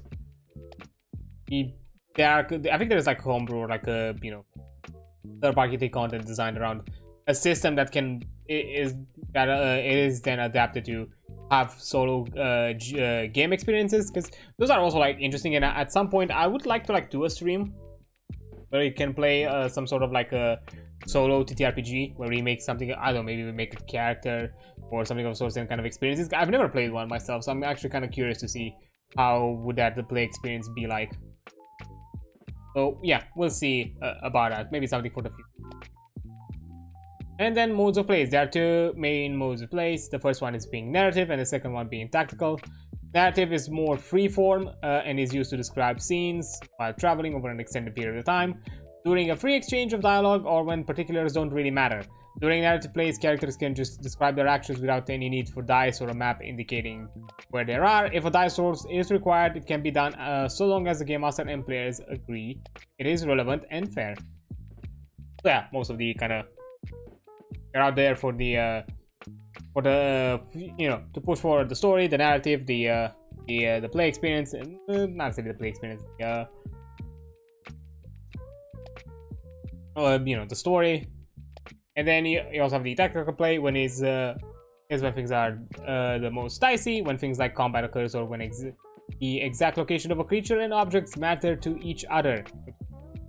During this, characters will need to determine the order they take action, called initiative order, place tokens or initiatives on a map. to indicate where they are, and follow the particulars laid out in this book. Players and Game Master take turns taking actions like fighting, casting spells, deducing information, disarming traps until the dramatic situation has passed and the players are safe or dead, we suppose. That ends a challenge too. I mean, yeah, TPK can also be in that's a conclusion. Players each control their characters during tactical play, but the Game Master controls all the NPCs, non-playable characters, the environment, and anything else that has been expressly delegated to the players. So, yeah, as usually what you expect from a D20 type system, and these kinds of generalized play. Okay, sidebar, system neutrality. This game is written in a relatively setting-neutral fashion. This means that it can be used independent of the settings we have written for the Gestalt, with little adjustments. That being that being said, there are elements inherent to the setting of Clade. I think it's Clade. I'm taking Clade as a stab at it and how it is pronounced, that are baked into the game. The way monsters work, some of the specific class options, clerics can be dedicated to the storyteller, only true god in Clade, etc. You are free to disregard, change, or embrace any of these elements. Really nice to have a lot more kind of neutral, system neutral kind of, or more specific setting neutral type of systems. You know, I'm not saying that every game should be like that, because of course the setting in certain games, it's really important, like especially for games where they have the narrative and the roleplay as their first as their major pillar. For example, I would say Cyberpunk and like anything within the World of Darkness system, that's the setting is a really important part of the game, because it is the character of that system. It is technically that's the main character. That it is the setting, it is the narrative, it is the world you inhabit, which has to play by certain rules, by certain stories. I'm not saying to a T, but to a certain extent. They have to, and they are a big part of the play experience, and compared to, let's say, D&D, where you can just run with the systems, run with the rules, but setting-wise could be fucking anything that is, you know, from high fantasy to low fantasy. Not really that big of a deal. What exactly could be an existing property, could be something completely new. You know, you just can adapt it and interpret it in any way you can. There is a reason why there are channels dedicated to like creating character based around pop culture characters, because, you know, being very generalized in how things are described and detailed, you don't really have to worry about that fitting the bill. So yeah, and yeah, finally, rolling dice. When a situation arises where the outcome is unclear and the roll of the dice is called for, the basic method of resolving a dice roll, yes, is as follows. You roll a d20, you add the bonuses or penalties, and compare it to the difficulty class, which is a number that you have to meet or beat, which is the baseline and the main base ruling that you need to understand, and kind of covers most of what Gestalt, D&D, Pathfinder, or anything in the D20 adjacent systems kind of follow. D20s are used to determine most conflicts, and that's basically what you have to run with. Of course, any other specifics are mentioned later for any other types of dice. Yeah, this is the most basic way to resolve something in the game. Some characters are better at certain things, either due to some innate ability based on how strong or smart they are, or due to some equipment or training they have. What is being added or subtracted can change, and it is covered in each action described later in the section, and in more detail in chapter 6 of this book. Rolling damage is different. It will often require to roll a specific number and kind of dice, and adding or subtracting something is based on your abilities. So yeah, determining an outcome is usually the d20, and you know, anything as part of the outcome, anything else that it's that comes with the outcome is usually a different type of dice. For example, damage of a knight swinging a longsword at a dragon would look like this: 1 8-sided dice plus their strength modifier. You can find this by looking at the weapon's entry and the weapon chart in chapter 11 and adding the strength modifier, which is described on the character sheet. So yeah. And when it comes to reading dice, most entries in these books are going to use the number format. This looks something like a 1d6 or 3d8. The first number is the amount of dice you need to roll, while the number after the D indicates the number of sides the dice each dice have. So 1d6 means 1 6-sided dice, and 3d8 means 3 8-sided dice. Yeah, very obvious for anybody experienced out there in the game. It's not that I don't think it's sorry, I'm gonna skip. I don't think you need to get more detailed than that, and I don't think it needs to be explained too much. But I think like it's okay for me to, especially now, to kind of go through this, because ttrpg is something like more people should experience, in my opinion, should try out and give it a shot. And if this is for some reason a stream where somebody new comes in and is not really familiar about tabletop RPGs, and they still need to learn a bit of the kind of the language that we speak, let's call it that, I feel like it's fine to still kind of go over this something that maybe an experienced player would already know it by the back of their hand what it means, because you never know. Again, as I said, these streams are here to be a platform where everybody can join in, new, old, experienced, new, fresh at it, to, you know, learn about it, offer advice, give advice, ask for advice, and to have a generalized open discussions. Me being out here talking about the Gestalt system and like reading within the book, it just also has a way for kind of filler in case there's no such topics that need to be covered for the time being. So that's also like another. But yeah, again, kind of as a reminder, if you want to like talk about things and cover stuff, we can do that. I'm here to offer that, and I'm sure if there are some around here who are open to chat, they can offer their own suggestions. If not, that's completely fine. We can continue talking about this game that honestly I would encourage some people to kind of try out, because it does some things differently. Of course, right now today we're probably gonna mostly talk about like the basics, even though there's gonna be some parts within the basics that are neat and different compared to what I've seen of other systems. So there's gonna be some moments we're gonna have a bit more in depth. But so far, for anybody who's familiar with a generalized like D20 system, which is probably like D&D and Pathfinder, it's not gonna be too a lot of new things off the bat. So of course I'm not gonna stay out here to talk too much about them, because I'm pretty sure like a lot of people I already talked more about it. But you know, at the same time, if you feel like you need a bit more in depth, or you have like a question about it or want to know more about it, feel free to say it in chat. I'm open to answer. Don't worry. And also, I want to make this very clear: there's no such thing as a stupid fucking question. So no. So please, even if it sounds like it's mundane, fucking ask it. I don't care. I'm not gonna be out here to judge you. I'm gonna do my best and answer it to you. Who knows? Maybe your question has a really good, deep meaning behind it that might need to be expanded upon. You never know. Something that could seem simple and mundane might have some more depth to it than you expect, for those who might have had a lot more experience within the space, and I've seen it more often. But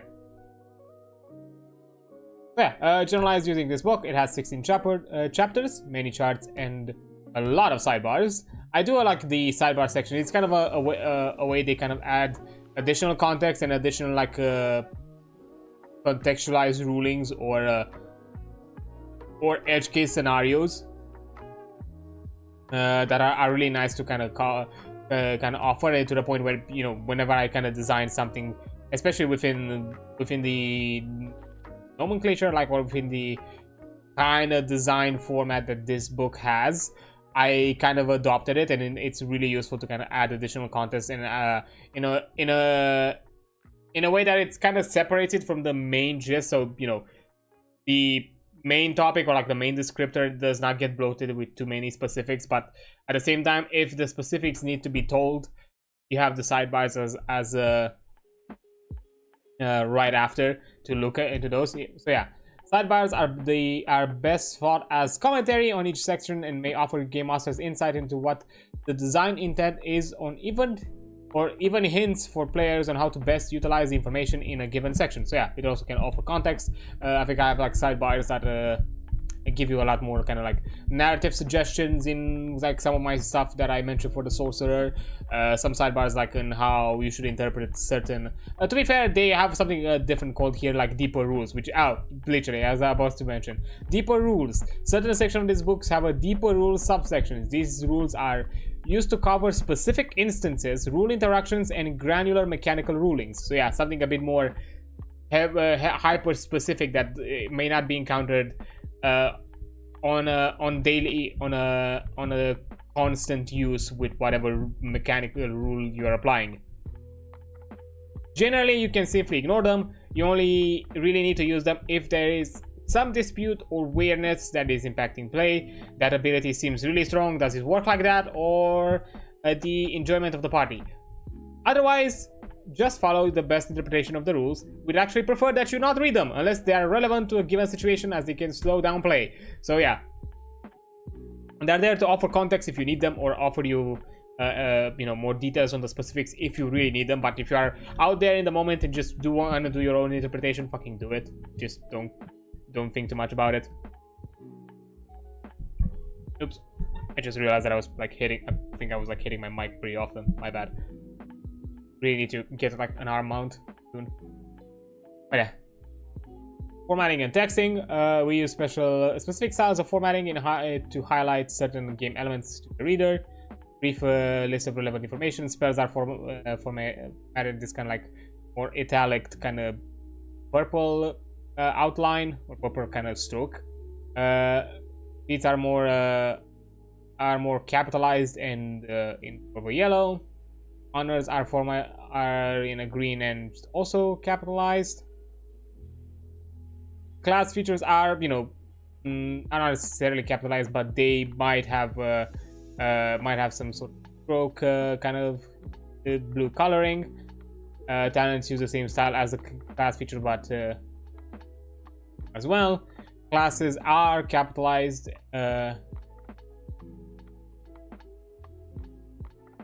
Okay. Skill names are just capitalized, and magic items are always capitalized. Well, so you know when it's referring to a magic item. So yeah. And as overview, chapter 1, which is the one we're going to cover today mostly, is the basics you need to know when it comes to how to play the game. It goes over the basic terms, formula, key elements, and other systems of high level to familiarize you with the generals rather than the specifics.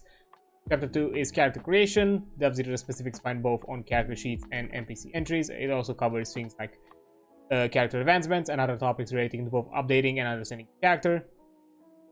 Chapter 3 is all about lineages. Your character's lineage is the physical traits and abilities they inherited from their ancestors, or at least from the circumstances of their birth.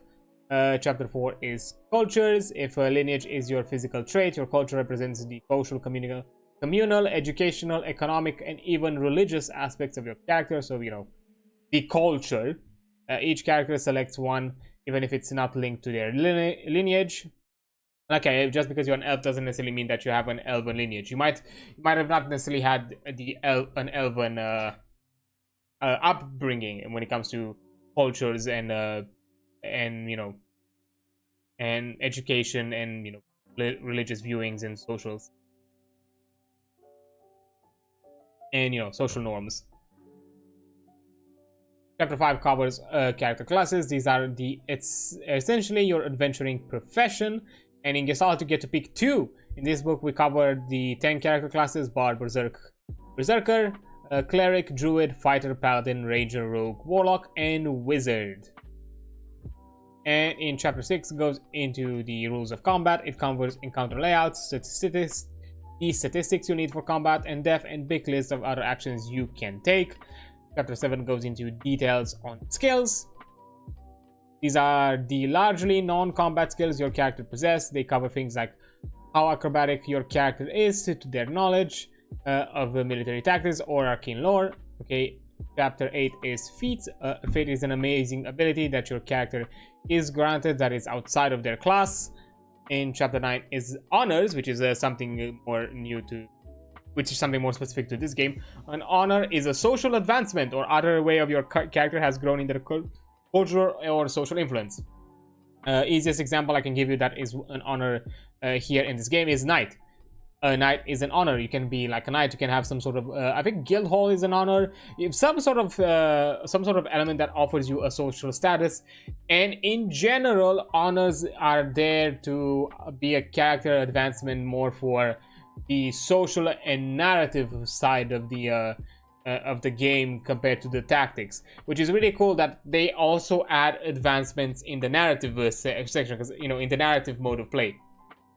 Because as they mentioned, the game is separated into two components: narrative play and tactical play. Tactical play being what you'd expect to be like combat, anything that requires turn order, like something based on a timer, puzzle solving, anything that requires more of your mechanical skills in the sense of a character class or specialization. While on the narrative mode of play, you can benefit from things like honors, which in most cases could be something like a social status, some sort of influence that you might have somewhere else. For example, there's like an honors where you basically gives you a network connection with a crime boss, so that means that you are now able to get connections within the underbelly and within like smuggling type of kind of underground smuggling type of societies, and get access to black markets and other things like that. But it doesn't necessarily offer you a specific mechanical advantage, something that is very it's written black and white. It's more narrative and more to the interpretation of the player and the game master. For example, I forgot the name of it. Actually, I think I can find it. Let me look at the character sheet. There is my boy. Fuck you. For example, an honors that Eve has, that because we just got honors, I think 2 levels ago. I think at level 5 or I think 5. I think at level 5 you get an honor. I got the long lost lineage. I have a tenuous connection with the royal bloodline. You may be many times removed from the recognized chain of inheritance, but there is enough link to the family that this affords you privilege in certain circles or may make you the target. Basically, the way I've interpreted, for those who've kept with the Gestalt actual play and the craziness that it is, to simply summarize it, Eve got isekai'd into the setting that the rest of the characters are part of. He's not of that world. He's not takes part of it. To give you even more in-depth backstory of what Eve was, Eve is my first ever D&D character who has now been reinterpreted and recreated as being this kind of dimension hopping character, willingly or not, simply because of how his moment of death occurred. I've interpreted that because I didn't like how his conclusion and wanted to kind of have opportunities for this character to come back if I ever feel like playing the character again, and this was one of those situations. Because he died within weird magical circumstances, he is basically shunted into other dimensions because of it, willingly or not, and the causality of his death has altered his physicality to more than just an undead state, to put it simply. So that's kind of the whole shtick, and he was like based around my first ever D&D character. So yeah, he's not of that world. Oh shit, we are in an ad break. I guess I'm gonna bring that explanatory afterwards, so I'm gonna take a quick break now and I'll be right back, because there is an ad on Twitch and I don't want people to be interrupted and be mixed information. So yeah, I'll be right back.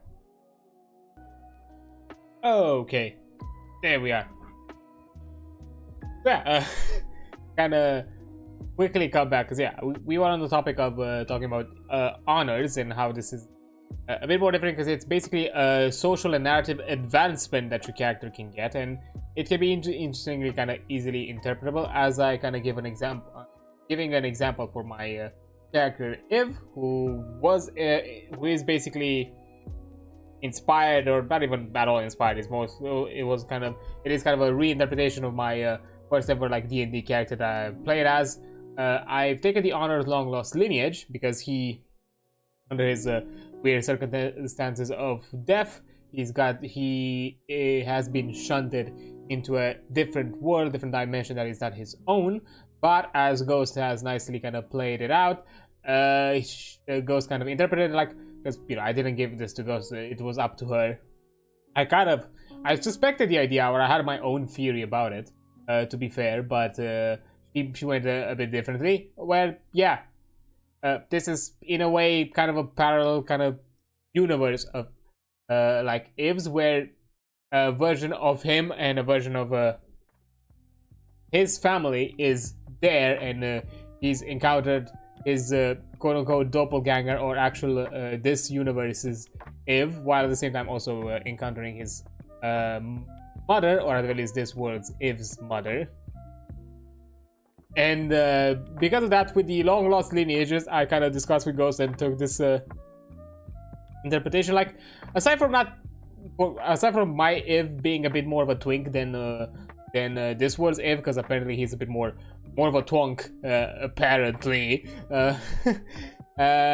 Overall, they look almost the same, aside from, like, hair not being pale white and not having some side looks that might indicate that he's not alive, but not necessarily as much. But it's enough of missing details where people that might not necessarily know too much of this world's Iv, he could probably utilize this to his advantage to be like, hey, my mom is pretty important. Because to be fair, even in Iv's backstory, like his advantage on his elven side, he's part of a more influential elven family. So so that's kind of how we interpret it. Like, some people might not really know that this is not the actual Iv of this world, so they might run with whatever bullshit he says. So why not use that to his advantage? There were some other options that could have worked or made things interesting, but I feel like this one is the most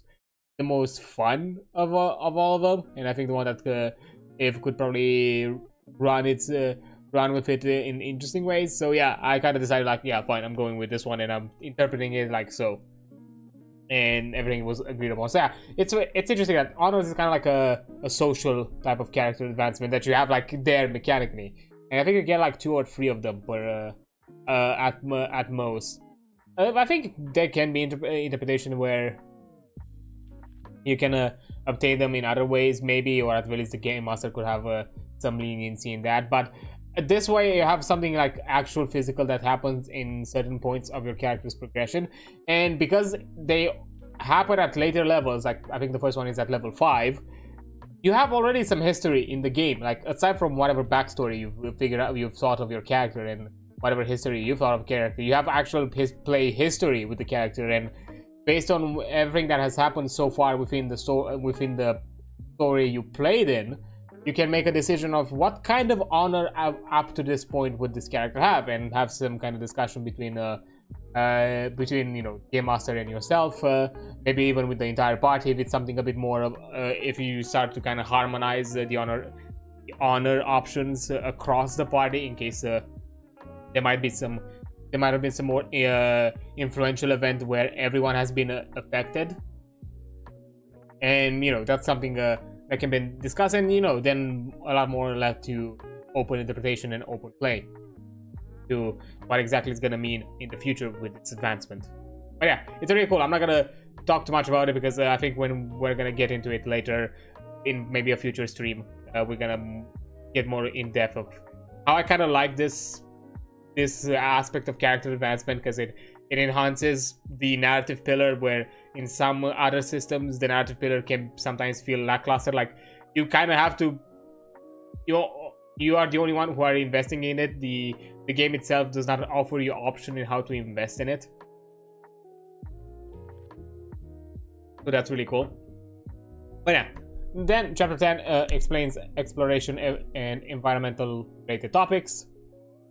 These are normally the ones encountered during narrative play and cover stuff like traveling, survival, disease, falling, and how to break stuff. Yay, the best of things. Chapter 11 dives into the mundane equipment, things like money, armor, weapons, gear, services your character might need, like hiring a boat, or the more obscure things like poison, traps, and special materials. This section does not cover magical equipment. Then chapter 12 gives rules of magic items, as well as provide a list of them. It also covers how magical equipment works and how you can enchant objects. There are classes, not in this book, and I think in a separate supplement, where you even have like crafters type classes where you can enchant.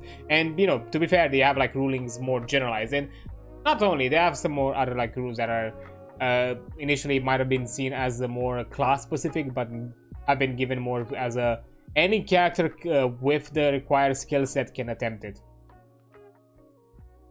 Then chapter 13 is all about magic. It covers over what mana is, how to cast magics, and the types of magics in the world.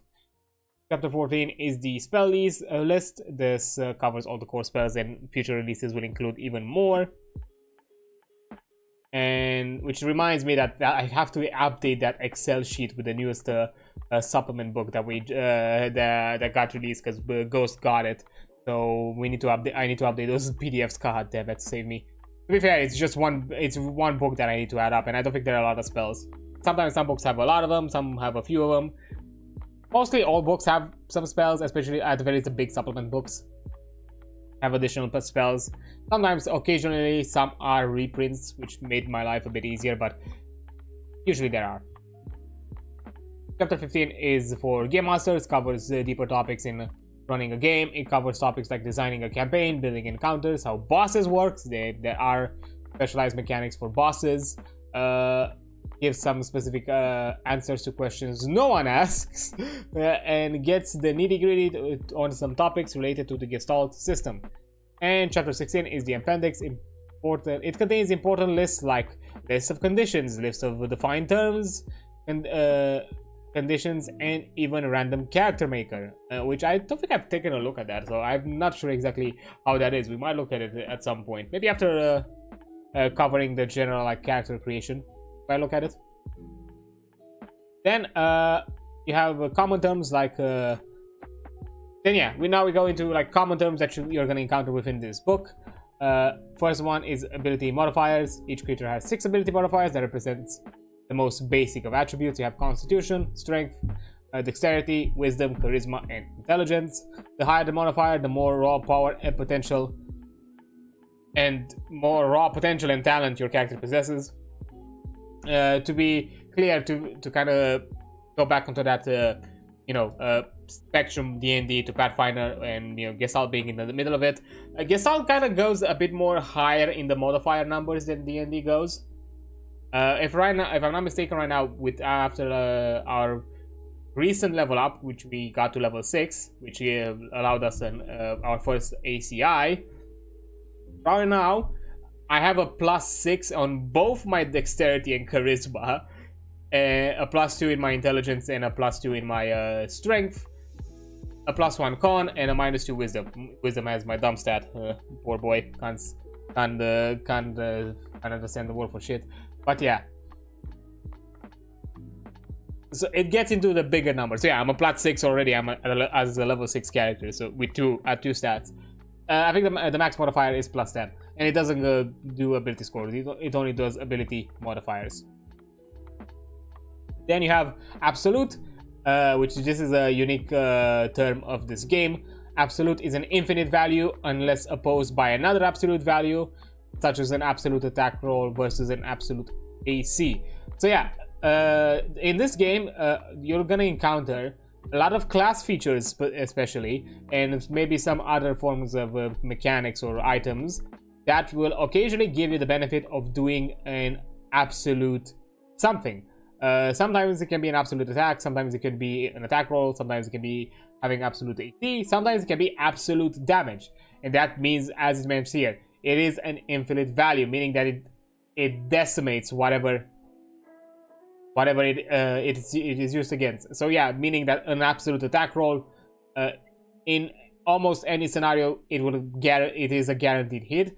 An absolute damage roll, which is something, for example, If has with his assassination ability, who he has utilized a few times here and there, means that it's an insta-kill ability. It doesn't matter, it's insta-kill. And as mentioned here, the only time when it's not an infinite value, it's when it's opposed by another absolute value. And if there are two absolutes pitted against each other in some way, so in this case being an absolute attack roll versus absolute AC, then it basically negates each other, and you go back to doing rolls.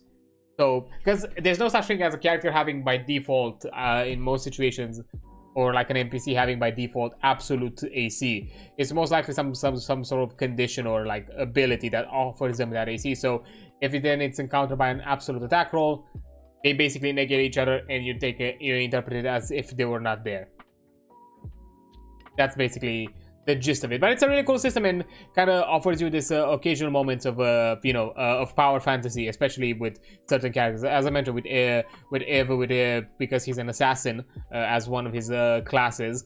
If you remember, I did a dungeon crawl in like an undead infested section, where I was able to sneak around a few undeads, and I was able to just drop them dead one by one, because I was able to sneak around unnoticed and just decimate them. I just cleared the path without even having to go into combat or anything of the sort. Just mowed them down because I found opportunities to get them in a weak spot. To be fair, the ghost, our game master, offered a bit of a kind of a caveat, and she decided to play a bit more loose, because there are like some specific requirements that you need to meet to get assassinations, and I think by technicality I should have not gotten them, but for the sake of power fantasy, and it's not like I would have been able to do that for the entirety of the dungeon. She was lenient with this section to be like, here, do your assassin thing, have fun with it.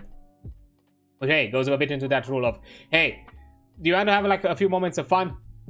Go ahead, it doesn't matter. Yeah, it's not really as the rules mentioned, but it's okay, it's fine, as long as everyone had fun as it happened.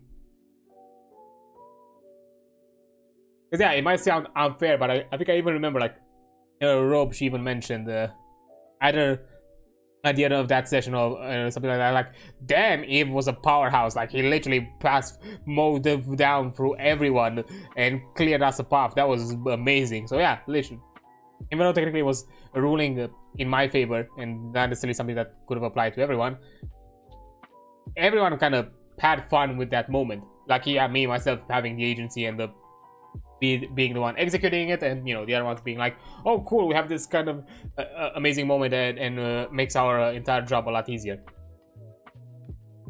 So yeah, then you have actions. An action is something that is done during a round of combat using an ability, an item, making an attack. All require actions to perform. The character has three actions and one reaction, and an action can be used reactions are an action that can be used on someone else's turn per round. Yeah, pretty simplistic. So yeah, very akin to how Pathfinder does it. We have the free action economy, depending on what type of action, what type of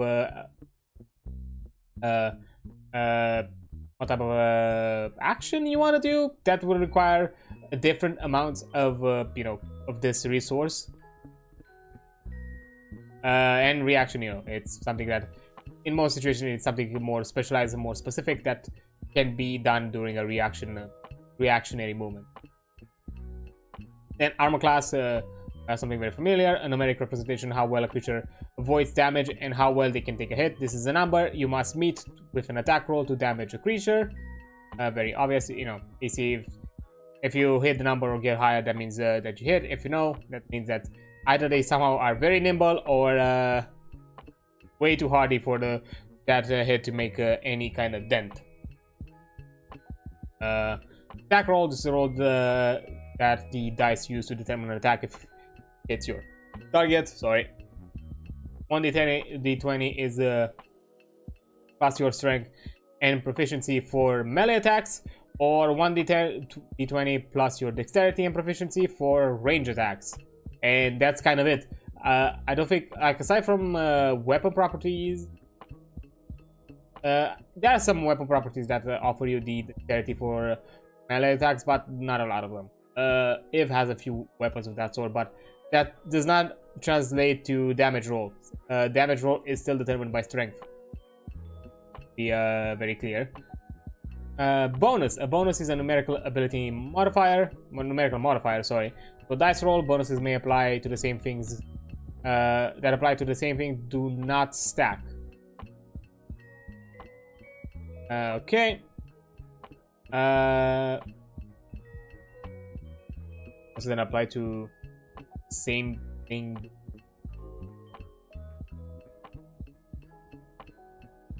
I'm guessing if it's the same type of bonus, you don't add it twice. You should just add one instant.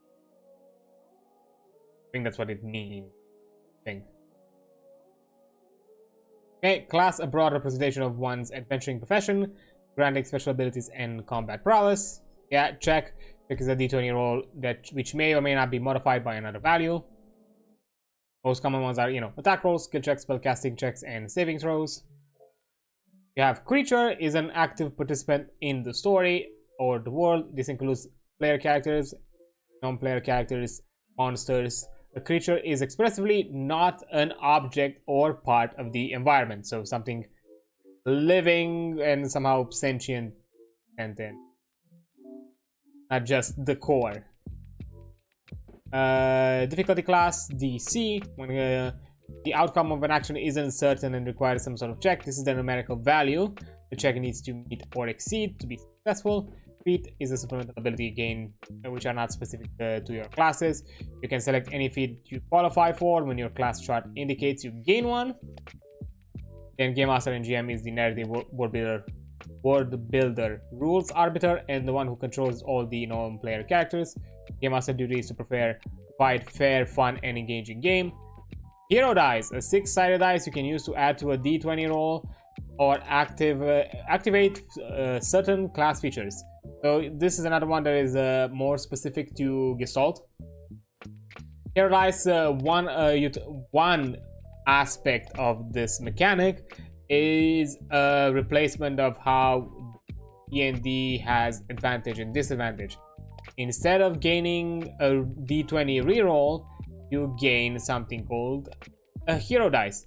You either have an existing pool of hero dice, kind of like inspiration, just you can accumulate multiple of them, where you can utilize a hero dice to add to your roll, which, to be fair, because it's a d6, it kind of equates to the numerical value of what an advantage would be determined. Because if you do the math, I can't really tell you what the maths are, but if you were to do the maths on what an advantage of d20 reroll would mean numerically, that means that you have a +5 modifier bonus. That's kind of the ballpark. And if you have an advantage, if you want to skip the secondary roll, just add a +5 to your initial roll, and that also applies with disadvantage. Just subtract 5 from your roll. In D&D, they usually do that for passive abilities, like passive perception, passive intelligence, and that kind of things. Yeah, if you have advantage in those skills, in those passive skills, instead of which don't really encounter rolls because they are in their name passive, then you just add a +5 modifier to it, and that's it. So here, instead of doing that, you just do a d6. Although there is an exception, for dice rolls, you are allowed to add 2 hero dice per dice roll at most. So technically, you can at best get a +12 bonus in certain scenarios if you really want to succeed in action. And there also are features, any kind of ability or feature that would have given you some sort of situational advantage instead of giving you advantage, it gives you something they call a free hero dice, which is a hero dice that is not part of your pool that you can add to whatever conditional roll you have to add. But it has one other exception. You cannot stack it with your existing hero dice. You have to use it stand alone. You cannot add additional hero dice to it. So, for example, I think the game has its own version of Bless, where you basically add the whole thing with it. You add the hero dice to your to whatever dice roll you were blessed for, and that's it. And it's a free hero dice. You don't add one of the dice from your pool, because you have. There's also, again, it's gonna be mentioned more in depth a bit later on, because if I'm not mistaken, it is covered here. Hero dice, you technically have your character pool of hero dice, and you also have a party pool, so a common pool where everybody can draw from, under the group's agreement, of course, for that one. So you have a few selection of them, and they also replenish across the session, and similar to inspiration, they can also be offered during play by the game master if you succeed certain challenges, or if the game master considers that you, in this scenario, you've played well, some sort of you played I don't know, according to your character, or I don't know, you create an interesting, as a way to kind of reward and incentivize positive behavior. Yeah. Then you have again, more in depth when we're gonna cover it. Then you have something called hit. Then you have hit points, very obvious. An abstraction that represents one's ability to sustain wounds and function. Then you have honors, social honors or rewards bestowed on characters which are not specific to their class.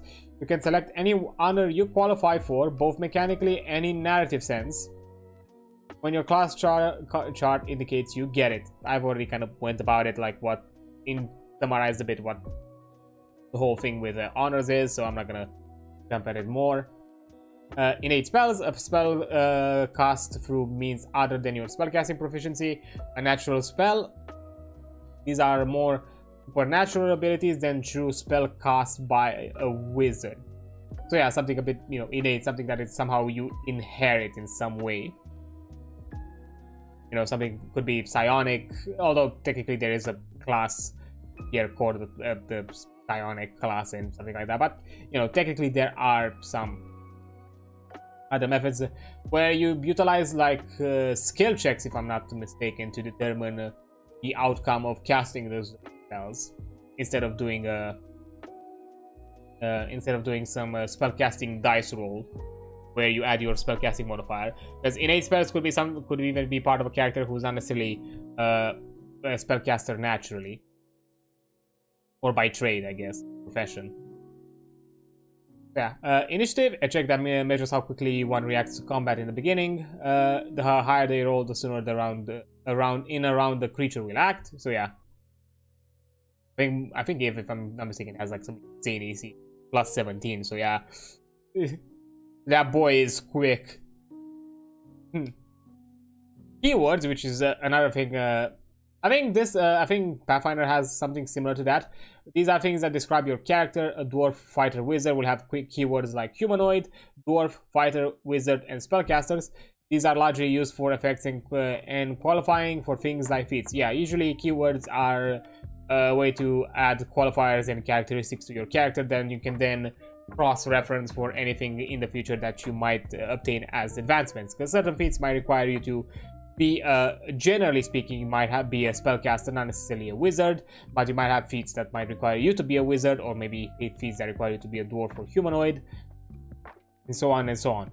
Might be other feats that require you to have the spellcaster keyword, but both classes to offer you that keyword, not one. Things like that. Then level, a creature's level represents their general level of power and prowess. Non-player character or NPC, a creature controlled by the game master. Oaths, compulsion, and natures. This is also another aspect of character creation. Kind of similar to, in a way, kind of like nature and demeanor in World of Darkness, kind of. The driving force behind your character's sense of morality. A character's oath are the rules that they cannot bring themselves to break. Some creatures may also have a compulsion. fundamental drive that a creature with the monster keyword cannot go against, or a nature, a guiding principle or concept that underlines the purpose of a creature with the outsider keyword. So yeah, and every character has at the very least a personal oath of their own, or at the very least I think 2 of them. And then depending on classes and other advancement your character might or other characteristics your character might have, you might gain additional ones. There are certain classes that basically are designed around oaths. I think the Paladin is one of them. I know the Dark Knight is basically one of them. Is designed the whole principle of the Dark Knight is designed around like following an oath, or at the very least somehow it's all about like this kind of like with certain subclasses or categories of Dark Knight. It has this whole side of either redeeming yourself or going deeper and deeper into the deeper end. Then you have this option of kind of going either way depending on how you feel like in the moment and how you feel like the character would advance as the story progresses, which is really cool, kind of in a narrative sense. So more mechanical things that enhance the narrative. It's really cool to have. And that's kind of like one of them. Literally, when I saw like Dark Knight, it kind of reminded me of a Curse of Strahd character that I had a while back, and I looked at it and I'm like, oh boy, Dark Knight would have been so good for one of his classes. He would have probably been a Dark Knight Warlock, even though Void Mage probably would have made a lot more sense because he's a Blood Hunter, and the kind of whole like self-destructive aspect of the Blood Hunter might have worked with the Void Mage.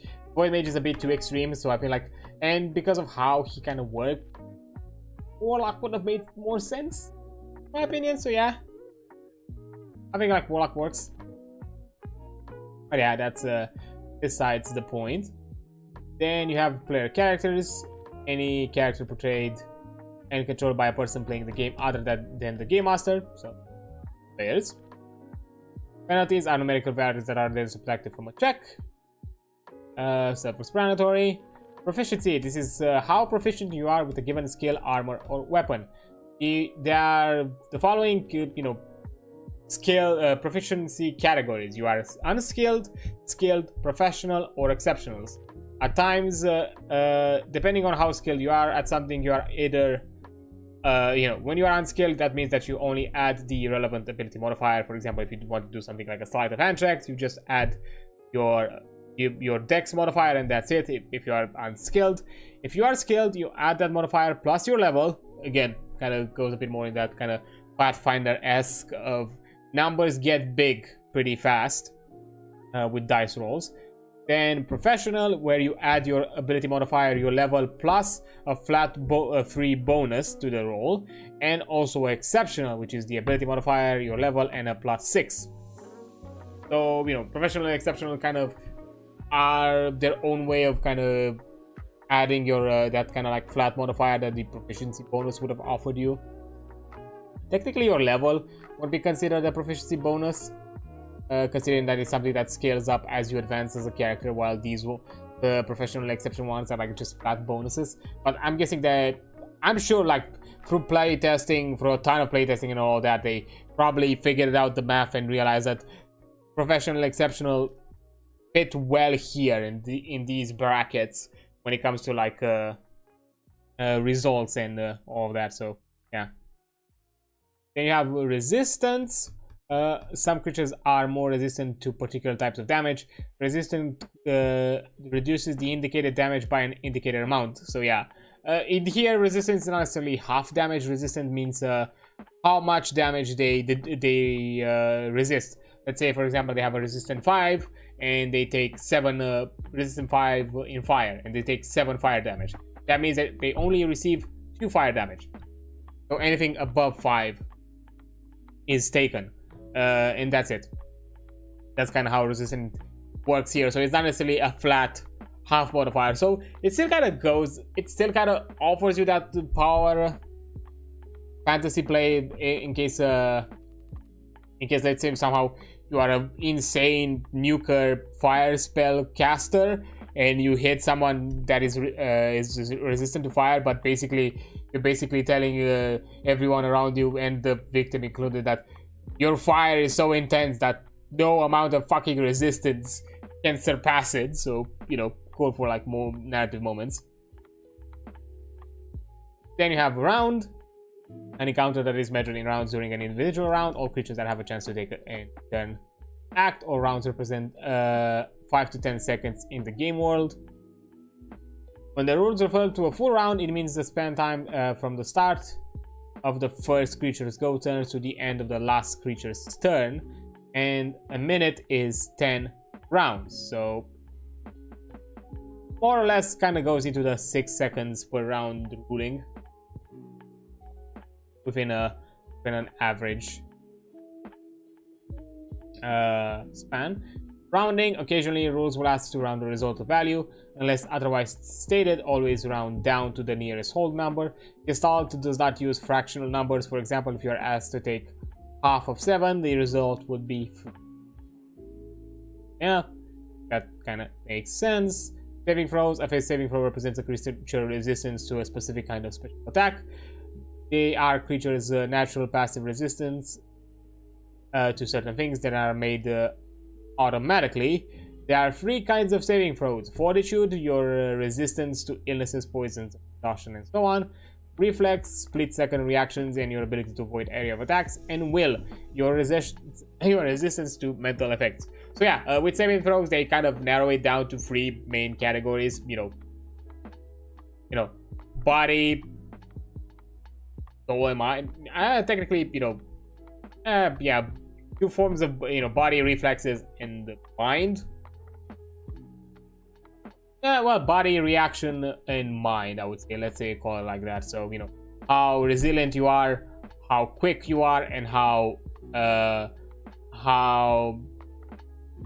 mental prowess you are, like how strong of a will, technically, because at the end of the day, it is will you are. But you don't necessarily go to the weird granularities of you do a strength saving throw, or you do like a dex saving throw, or you do a con saving, or or intelligence of charisma. Here, it's a lot more loose and goose, and a lot more. They've generalized it into something more clear and concrete, because I'm guessing there would have been too rare of scenarios where something would have been strength specific, something would have been dex specific. And to be fair, I'm sure that this is also kind of a fix to avoid the possible ruling, the obvious effect that, for example, D&D has, where dex is a very loaded stat where it can give you so many benefits, because dexterity saving throws are some of the most encountered saving throws out there, because they are about quick reaction time. Dex also adds to your AC. Depending with certain classes, they also add to your attack rolls and damage rolls. Add to and so on. There might be some other some of the most useful skills you can have are dexterity skills, and so on and so on. It's a very loaded stat that you always benefit from having a few bonuses in it. While here, it basically kind of demotes like, okay, we are just gonna rethink if some spell might have been, let's say, of some effect might have been I don't know, a charisma saving throw, or an intelligence saving throw, depending on the type of effect. Then we're gonna rethink it and reflavor it into either being something of mental fortitude, or of reflex, or of body, which kind of simplifies it. And I think it balances out a lot better by just having 3 categories of saving throws that don't necessarily have to split into so many granularities as 6. So I think that way it kind of balances out a lot better. Then skills, which are represented by a creature's ability to complete a task other than combat, something that is directly related to it. Higher value is always better than the most relevant skills. Stacking refers to the act of adding together bonuses and penalties that apply to a particular check. Things normally do not stack in Gestalt, so just use the highest value. So technically, you have like a bonus higher than the other one if you receive a multiple. Oh, I see. So if you receive multiple bonuses, I don't think. To be fair, I don't think we've encountered too many of those scenarios where we have multiple bonuses of coming added to the same thing. Aside from your skill check bonus, because that's a different thing. Your modifier you know, your skill, your modifier, your proficiency, and your bonus are two separate things. Okay. To be fair, yeah, if I remember correctly, I don't think we've ever encountered bonuses in multiple amounts. But good to know, good to remember. Because I think this is a ruling that, at the very least to me, it kind of passed out. Maybe some of the other peeps in the group might have kept in mind of it, but I'm pretty sure. I'm sure of it. If I would have encountered it in play, I would have not remembered this. Yeah, now that previous mentions of bonus make sense now to me. Yeah, sundries are a collection of unspecified and unlisted items on your posters whose total worth does not exceed a given value. Yes, this is another aspect of character creation, which I think is really fun for, like, you know, niche, you know, just in the moment kind of very mundane kind of roleplay moments where basically the game by default offers you like a 50 gold worth of sundries. That means any mundane items that total up to that amount is available to you. You don't ever have to mention it. You don't ever have to tell your game master that you have it. It's basically one of those items that you can easily just retcon in. But again, they have to be mundane, items that don't have some sort of like, I have the innkeeper's key or some shit like that, or like some special silverware item. No, just general objects that you use day to day. You don't ever have to specify them. You always have them on your person. If you feel like in the moment it makes sense for you to be like, ah, yes, I would definitely have had some paper today. Right now, you have the paper. It's a mundane item that, as long as it is not required of you to somehow be over the 50 gold total value, you have it on you. You don't have to talk. You don't have to talk about it. So you can easily like retcon in the moment, or like mention in the moment that, ah, yeah, I would have definitely taken paper here. Let's use it, and something like that, which is really fun. You know, offers you flexibility, which makes kind of shopping more targeted to the let's get important items that have a significance, and that's it. Nothing else. Anything that is mundane and simplistic, we always have it on us. We don't have to worry about like bedrolls, general food, like things like food, for example. Again, this game doesn't really play to the whole nitty-gritty, you know, survivalist aspect, or like, oh yeah, you have to mention on all the ammunition you have on you. I don't even think is there ammunition tracking. I don't know, because my character does not use bows or firearms, so I have no idea if there even is ammunition tracking. But I think it is considered part of the sundries. I think I forgot. Again, I have not looked into it because my character does not use it, because at the end of the day, he's a spellcaster. If I want to use something rage, I'm gonna cast this fucking spell. Because honestly, the mana is so plentiful, you don't really... Even though the game does not offer you a ton of damaging cantrips, you have the classic magic missiles, but that's it. Which starts as a cantrip, by the way, and then evolves into a mana consuming spell. You have so much mana. Now it could also be dependent on the table you're at. On our table, because, you know, our combats are not insanely intensive at times, and we are not like constantly steeped in combat. The amount of mana that this game offers us, that means that we can pretty freely use most of our spells without having to worry about resource managing that much. That's mostly because of how the game has been running so far. Who knows, maybe at some point we'll get into some moments where managing the resources is gonna matter. But to be fair, the way mana scales, it scales based on you. When you get a spellcasting class, you get 5 mana points plus your modifier in the mental ability related to your class. In my situation being charisma, that means that I have a +6 modifier, so I have 5 + 6, that's 11. So that's how I get more mana. That's it, and technically that's something that I can scale up pretty fast. Meaning that, you know, the max amount of mana you can have for a character is 15. There are some other advancements that you can get, like some feats here and there that can offer you additional mana and additional uses, but I don't think it goes beyond 20. I think it's somewhere. I think it kind of caps close to 20. mana at most. And most spells, you cost 1 mana.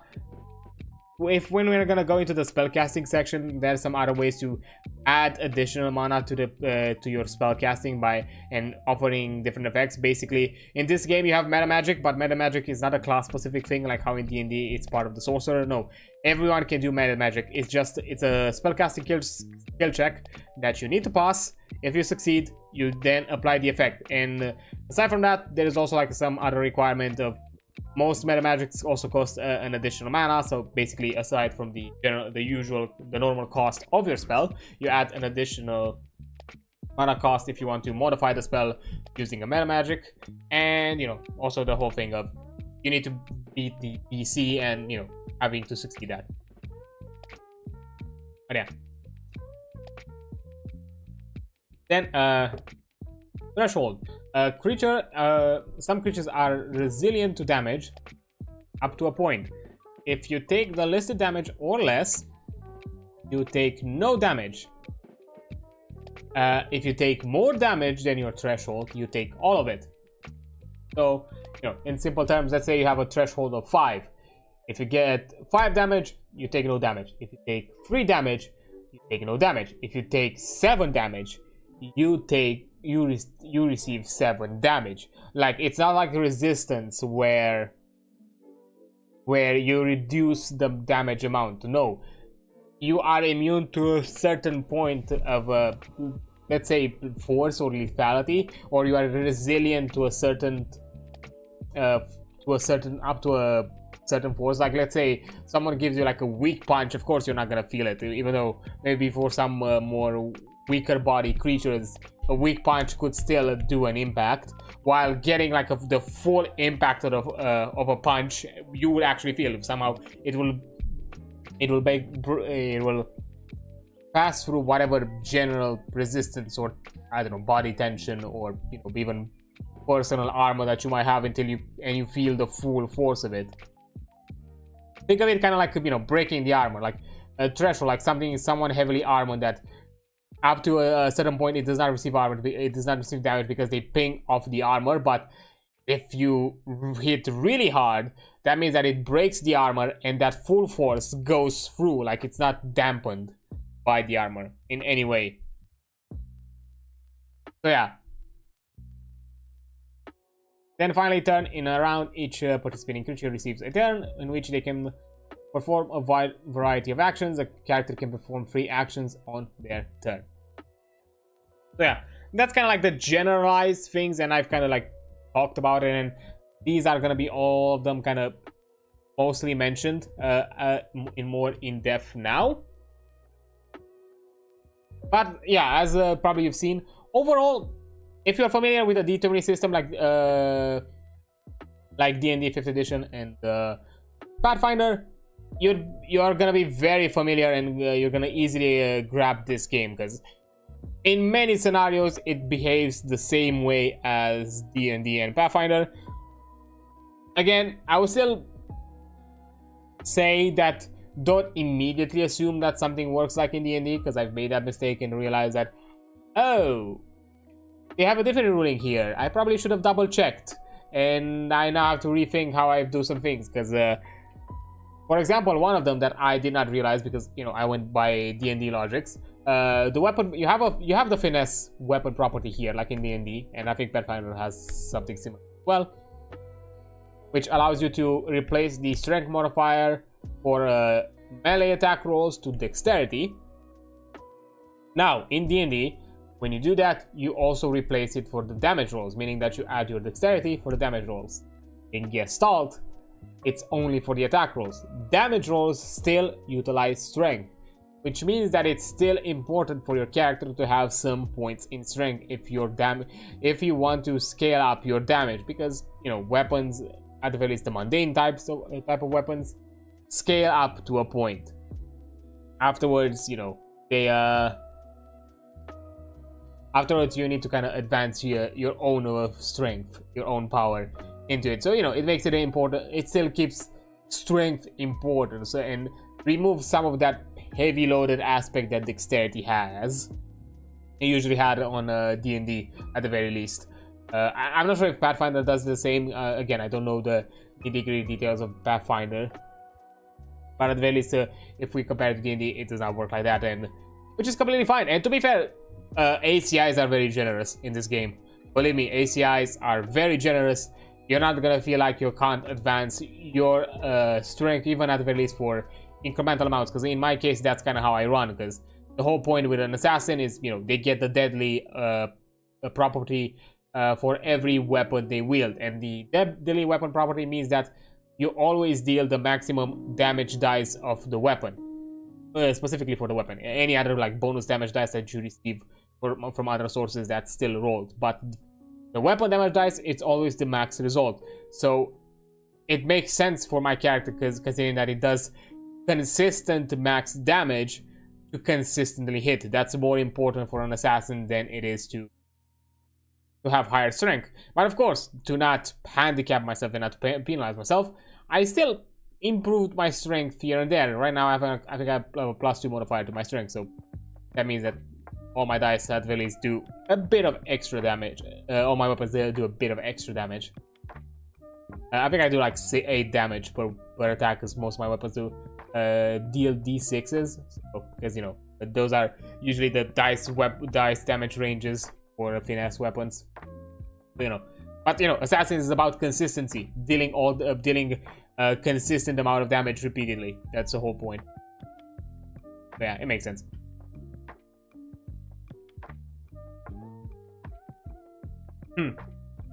Oh, okay.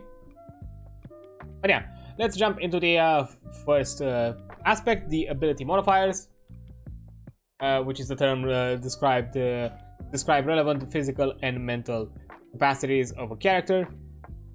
Abilities modifiers add or subtract from rolls you make. There are 6 modifiers, 3 of them are physical based and 3 are mentally.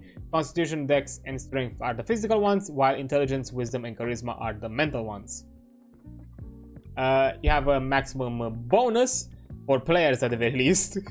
Characters can't get more than a +10 in any ability modifier. I'm not sure if they have any. To be fair, +10 is a pretty insane bonus anyways, but I don't think they have any sort of like exceptions. For example, like how in D&D you have certain feats or like certain magic items that increase your modifier, your ability score beyond your character limits, which can, you know, push you to even higher modifier numbers. To be fair, I'm guessing it here because, you know, here it is represented from the very get-go that you are gonna play high fantasy characters that are gonna reach those high extraordinary powers that a mundane person does not. From the very get-go, you're not a mundane person, while in D&D you can still play as the mundane. But yeah, sidebar, modifiers, not derived bonuses. Other D20 systems derive character bonuses on actions due to their ability score, modifier from their ability score. The typical rule is for every 2 above 10, you get a +1 on relevant rolls derived statistic.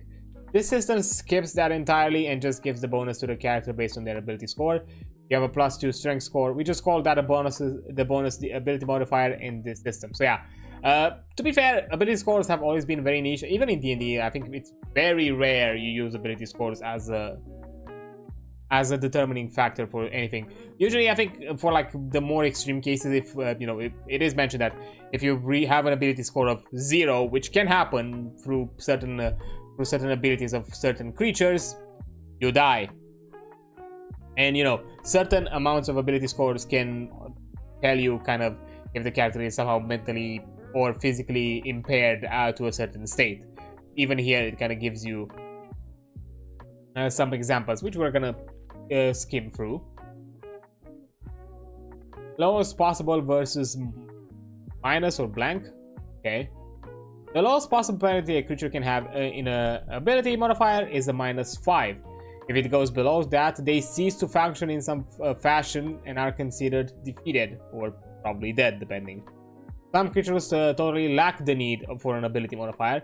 This is denoted as a dash symbol or a null, I'm guessing. This means that the creature is without this ability score. A table doesn't have a dexterity modifier since it just sits there. A zombie doesn't have intelligence as it just follows its master those orders mindlessly. And then you have negative absolutes. A modifier of blank is treated as a negative infinity, and it serves as the opposite to an absolute.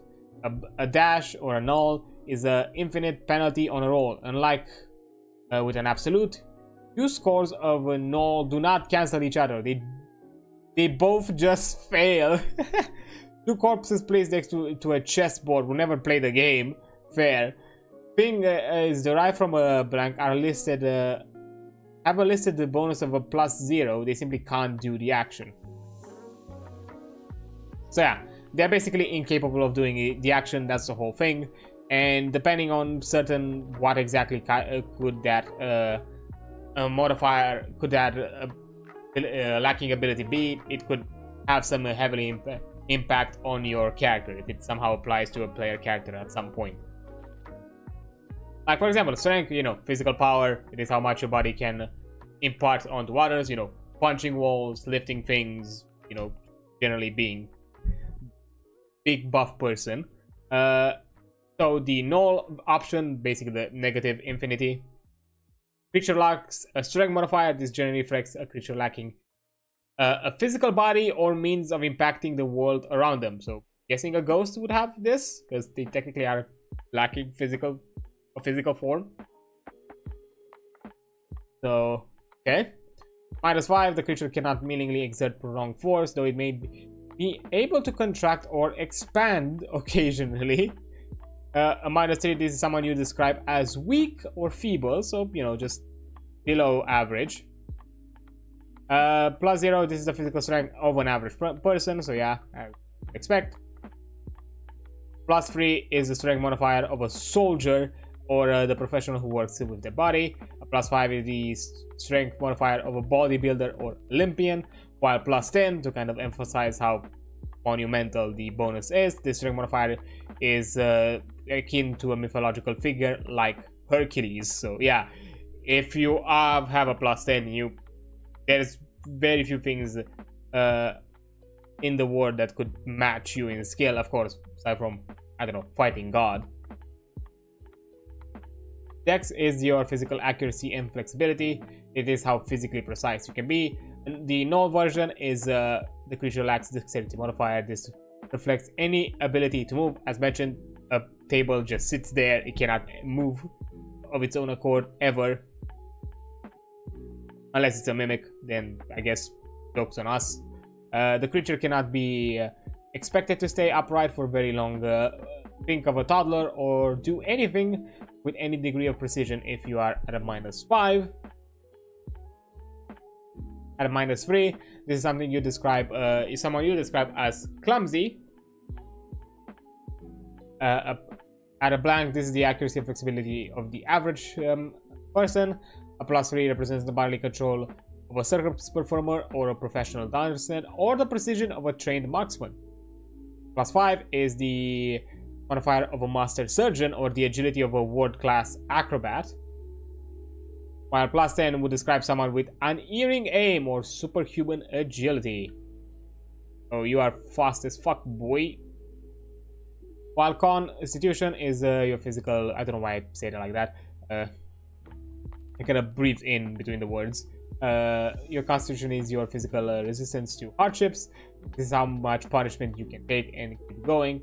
A creature that lacks constitution modifier, such a creature often lacks a life force or vitality. So technically, if you have a nullified constitution, that means you're dead, because technically anything around you could probably kill you. Oh, are we on an ad break? Yeah, we are on an ad break. I'm then gonna take a break right now, and I'm gonna be right back afterwards. Yeah, I'll see you in a few minutes. Okay. So let me quickly run through all of this, as I realized that I think we're still a bit behind. I'm running for maybe 2-3 hours at best, and my plan is to cover all of this, and once we cover all of it, that's when we're gonna stop. But I don't want to run more than, I don't know, 5 or 6 hours. So that's why I would like to for it to end. So yeah, I'm gonna try to, things that are kind of obvious, I'm gonna try to run through it faster. I'm not gonna jump too much at it. So yeah, once again with Constitution, if you are at null, basically you lack any sort of body resilience. Such a creature usually lacks any form of life force or vitality. If you have a -5, you are sickly or frail. They cannot survive any disease and are winded by simple tasks. At a -3, you are described as frail or sickly. As always, at a no modifier, you are at an average Constitution. +3, this is the endurance of a long-distance runner, a trained soldier, or a professional athlete. +5, it's an world-class ultra-marathon or a triathlon athlete that might have a +5. This is also some sort of person who can get hit by a hatchet, shrug it off, and punch their attacker back. Full on Eastern Front vibes. I love it. +10, this is all the creature that could revive a house being dropped on them. To be fair, a +10 modifier, and it, by the way, it works as in D&D and anything of the sort. So where every level up you gain that modifier. So 20 levels, that's 200 HP just from that. 200 plus what you get for your class, and the best one you can get is from the I think the Berserker. I think there's like a +12 or a +11 HP that for a class per level up, which means that that's another 200 or so. So that's 400. I think 400, somewhere around like 450. It's probably your max. 450, 460. It's probably the max HP you could probably have, which it means that you are a chunky. You are a walking meat slab, which is insane. If you were to build it like that, who knows? Might think of that in the future. But anyways, then we have intelligence. It's how much information you know and how precise you are mentally. Null, creature lacks any intelligence modifier. This means the creature lacks the ability to think or act on its own. This usually means it's either a construct or some sort of commanded undead. So yeah, no sort of autonomy whatsoever. -5, there are no meaningful thoughts occurring, but the creature can still respond to stimuli. Thought head empty, no thoughts, just crime. -3, creature of -3 or below are not sapient, but they are still sentient. A sentient creature is like an animal. It can feel, perceive, or experience subjectively. A sapient creature is capable of abstract thought and deeply understands things. A creature with -3 or lower intelligence cannot speak a language. So it is still able to think of abstract thoughts. It just might be a bit more mentally impaired here and there. And I think this is the first time we kind of have a mention of -2. And we get a bit more of an incremental option. This is a special category reserved for animals that have some level of awareness above that of your average animal, but are not quite human. An incredible drunk person might be aware of what is happening around them, but will not process as quickly as a sober person. So yeah, basically, -2 intelligence, special animal, or drunk. So I guess that'd be kind of an insult, maybe. Okay, flat 0 is the breadth of knowledge of your average person, which I think like it lowers more and more. I don't think like a flat modifier is that it's an average person anymore, but let's not get into it. Today I saw some things that made me feel really smart, which you know, on the full side of the cup kind of thing makes me feel good. On the empty half of the cup, boy, are we fucked as a society at times. But yeah, +3, this is a person that is a well-trained scholar with a great deal of training. +5, it's a this person is a certified genius and is rivaled by few in the world. And a +10, a creature that like this transcends normal concepts of academic intelligence and information storage and reaches out to truly exotic forms of thought. They might have multidimensional reasoning down pat, be able to untangle casual knots tied by time travelers, advance fields of science by decades in their lifetime, and be able to connect concepts totally unrelated. Interesting. Interesting idea to ponder on. But yeah, wisdom. Your wisdom is how clever you are, how observant you are, and how well you utilize the information you know. So, street smarts kind of thing. A lack of wisdom is a creature is unable to observe the surroundings and cannot discern between itself and its surroundings. So very kind of horse glasses type of person. Yes, could be compared like that. -5 is a creature only dimly aware of its surroundings. Some animals of limited awareness have a -5. -3 represents a naive and unaware, absent-minded person. Of course, blank, this is the average person's wisdom. A +3, this is a worldly traveler, a sentry, or a cryptologist's wisdom. +5, this is a wisdom of world-famous detectives, gentlemen thieves, and cunning polymaths. While a +10, this is the level of wisdom that represents the supernaturally aware, the cosmically gifted, and those to make staggering leaps of logic correctly. That's the emphasis, correctly. So yeah, and finally, charisma. This is how forceful your will and persona is, how much you can impose your will on others. So, force of personality kind of thing.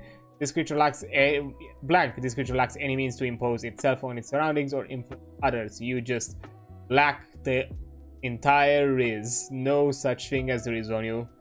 -5 is the creature, or such creatures are all but mindless, with little with their will of their own. They will follow whatever is called to them to anyone with any sort of authority. Okay, so charisma is also kind of a go of will, not just social skills.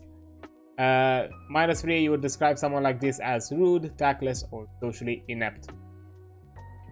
+0, this is an average. +3 is the charisma of a charming or intimidating person. +5, this is the level of charisma displayed by cult leaders, expert con men, tremendous leaders, war-cross performers, and demagogues. And a +10 is so technically if is within this category of could if create his own cult? I think he could, probably. Thoughts that I'm not sure if I should be thinking. Nevertheless. And a +10 is such a creature with are masters of wit and word to the point where you can feel their magnetism. They are typically supernaturally gifted or are such unique and influential individuals that they serve as the face of nations, entire religions, or empires. They are social juggernauts who define or redefine the cultural landscape in their wake. Yeah, general idea to kind of get a thought of what exactly a character would be at those types of power levels, which is nice to have as a reference. Now to something a bit more important, proficiencies. Because to be fair, this is also good, but it's mostly just a frame of reference to kind of get an idea on how would a person or creature be within these numbers, how they would be represented. Because it's fun to play, to kind of role play your numbers in a way that they kind of cohesively make sense. As I mentioned, kind of Eve has a -2 wisdom, so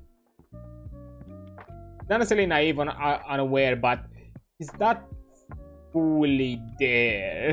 He occasionally sees things a bit too as they kind of present themselves.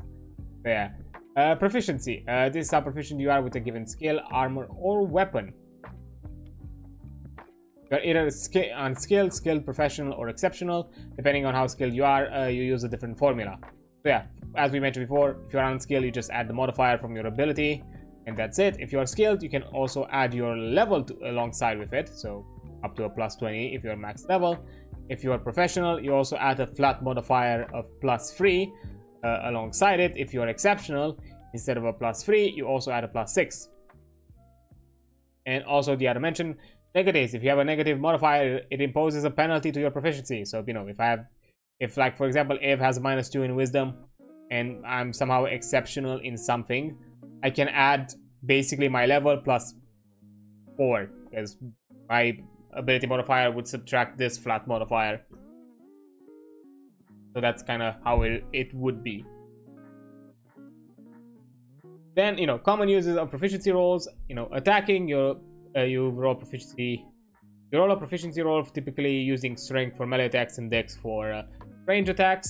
skills, you roll proficiency for a skill. The skills entry will tell you the ability modifier to use. Stealth uses dex, athletics uses strength, and so on. Spellcasting also uses proficiencies, and by the way, all of these have access to all of these categories. So you can be exceptional in attacking with certain weapons, but you might be professional with others. So you have a lot of like mix and match in proficiencies and all that. So to a certain degree, some characters might have a wide variety of skill sets and what they can utilize. So they can offer you a bit of a interplay. Like, yeah, they have something that they truly excel at, but they might have some lesser options that are still not a penalty that they can still utilize. So not necessarily unskilled, but something better. For example, I am a professional with a few light weapons that are not considered, not light, with a few martial weapons that are not the light weapons. I am professional due to my sorcery proficiencies, if I remember correctly, or I think professional with certain light weapons that are not certain simple weapons that are not light.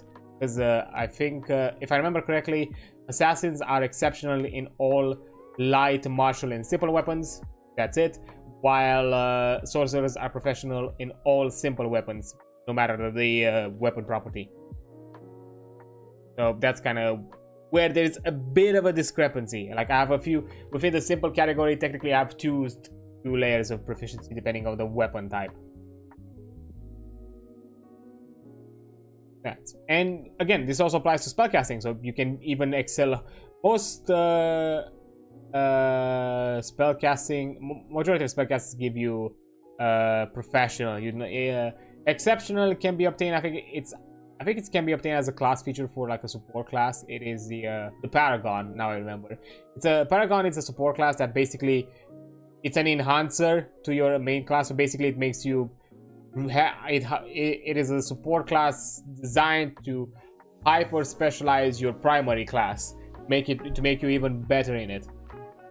For example, Voltaire is a Paragon cleric, so that means that he's really good at being a cleric to the point where he has exceptional spellcasting.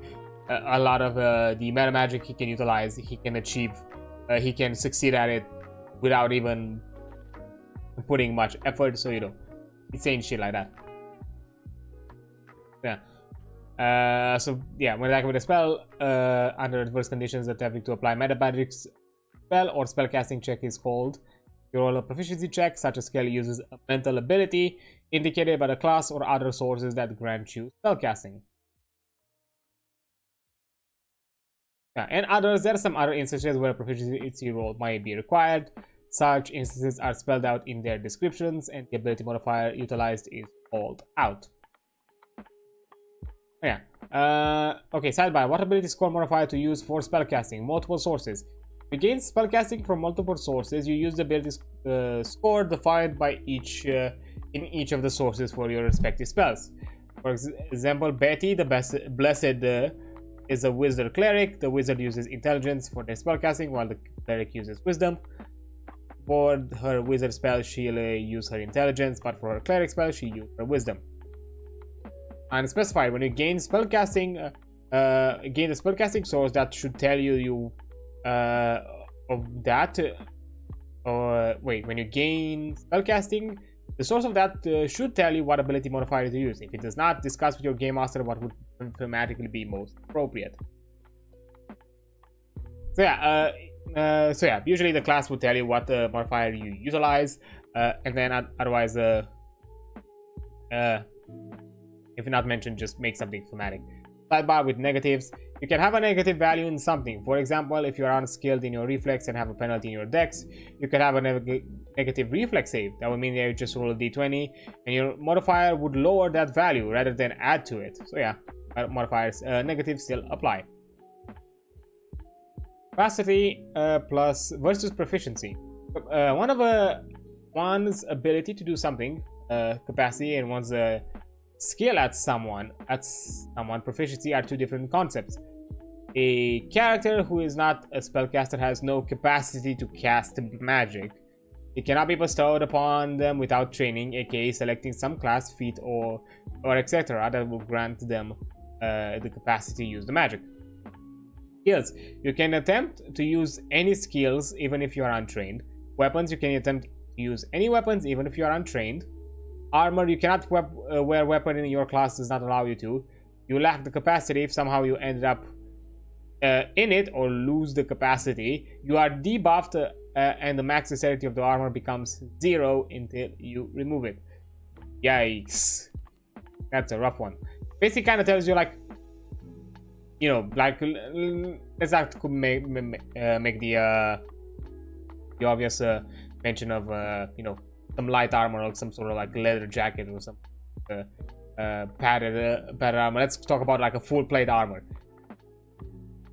Having the capacity means to know how to utilize that armor to its advantage, because it's not just about wearing it, it's knowing how, first of all, how to wear it. Because first of all, putting on an armor, it's not an easy task. You need to know how the fuck to put an armor on. You might, how to fasten it, how to, you know, add the padding, all that kind of things, and then how to, you know, how to walk around in it, how to move in it, because even that is different. Because, you know, depending on the armor, you have certain range of motions, or you might have some limiting acts to it. So because of that, you need to understand how that armor basically is designed and functions, so you adapt based on it to use it to its best, to the best of its advantage. If you do not know its advantages and its weaknesses, you are basically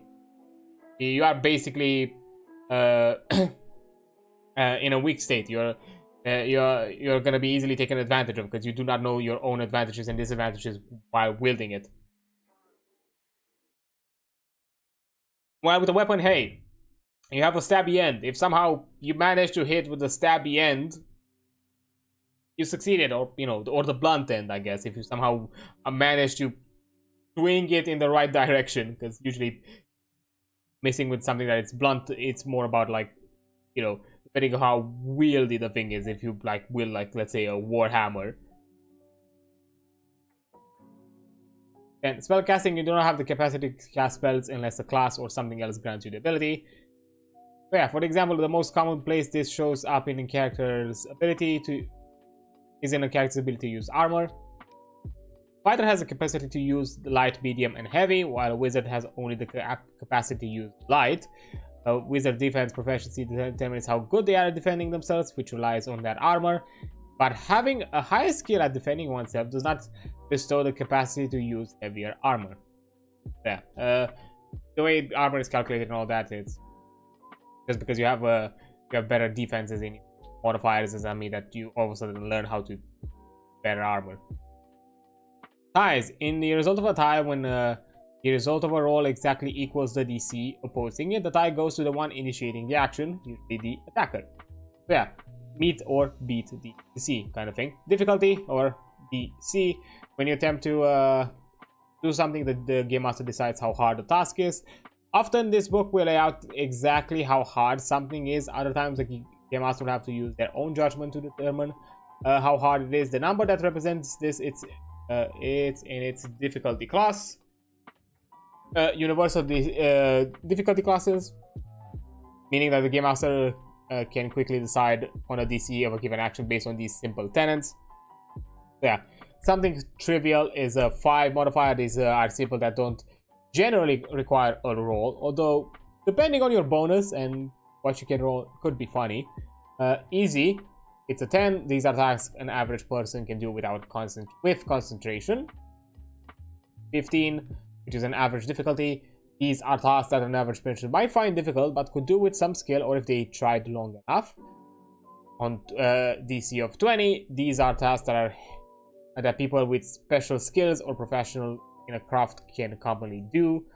A dyer 25, these tasks are at the limit of what the people can do with.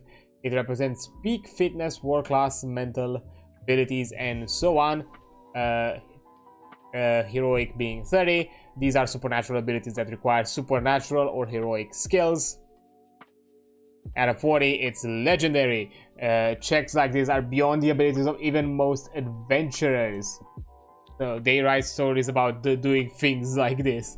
And then 50 is godlike. Such checks are thought impossible, left solely to the domains of the gods. Use. This has a legendary 40 DC. I love the example, how simple it is.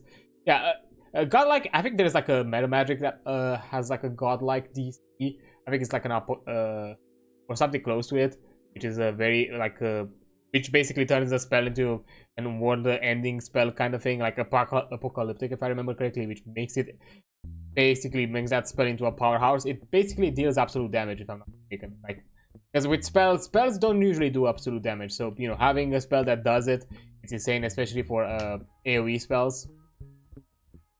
Yeah, that is something. And it even mentioned for that meta magic that if you succeed at this meta magic more than once at a time within a play session, you risk of causing reality to break because of the sheer force you're causing with those castings.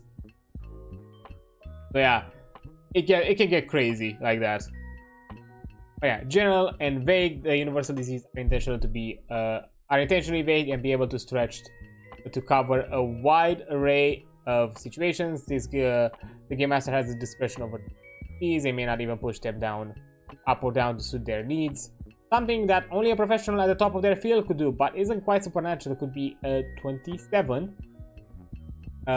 instead of a 30 for something truly supernatural, or 25 for instead of 30 for something truly supernatural, or 25 for something dire. So yeah, these kind of gives you the generalized, and you know, the in-betweens can offer you like some edge case scenarios that you can then, you know, gauge upon, like how exactly you want to wield. Sidebar, you can attempt an impossible thing. There are certain things that are impossible. The giant-sized creature can't hide behind a normal-sized pole front.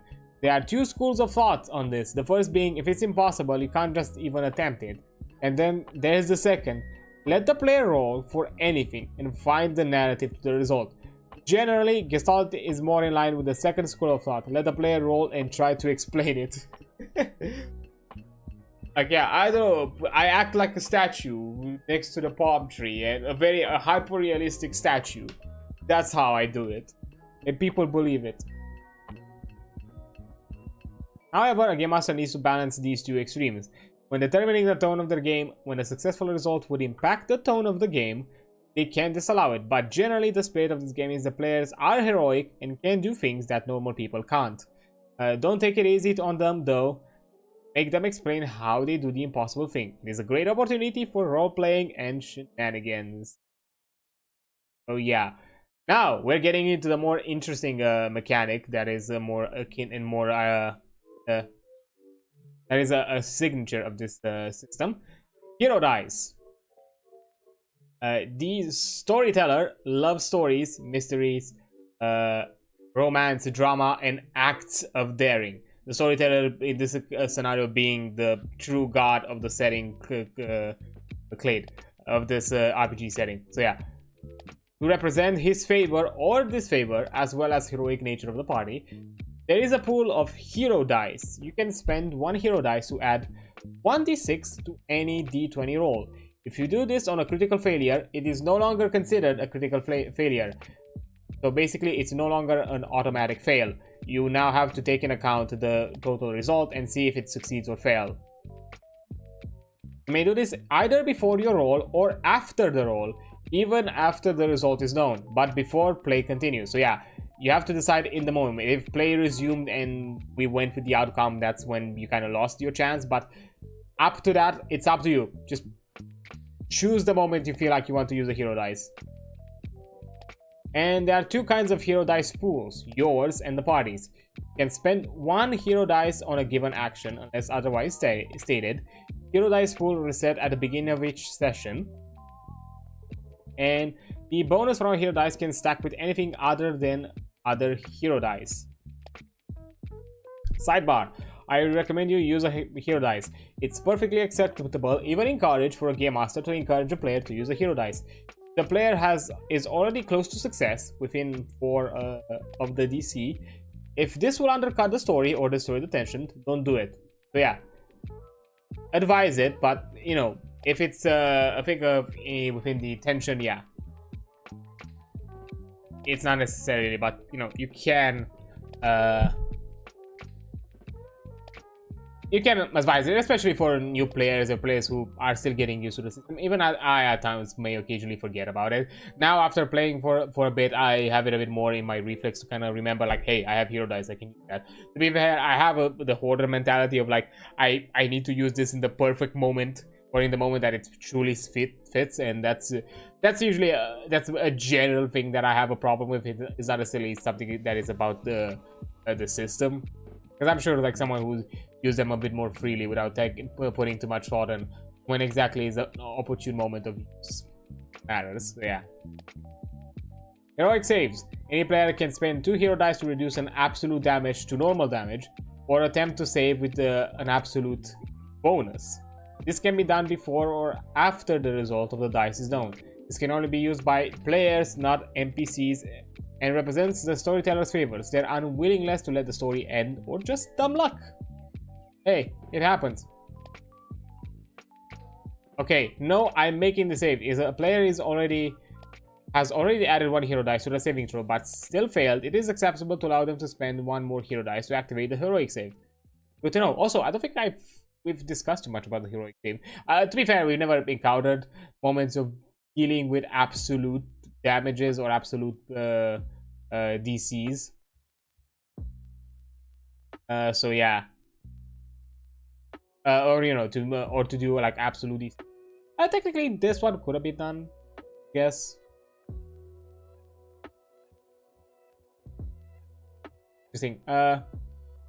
But to take note, I don't think we've discussed. To be fair, again, we're still learning the system, and at times things are still escaping us because everyone playing is new to it. I think Ghost might have played, might play a bit outside of our own games with other people, but the ones in the group for us, these the actual play sessions are the only session we play it. So there might still be moments where we forget about it.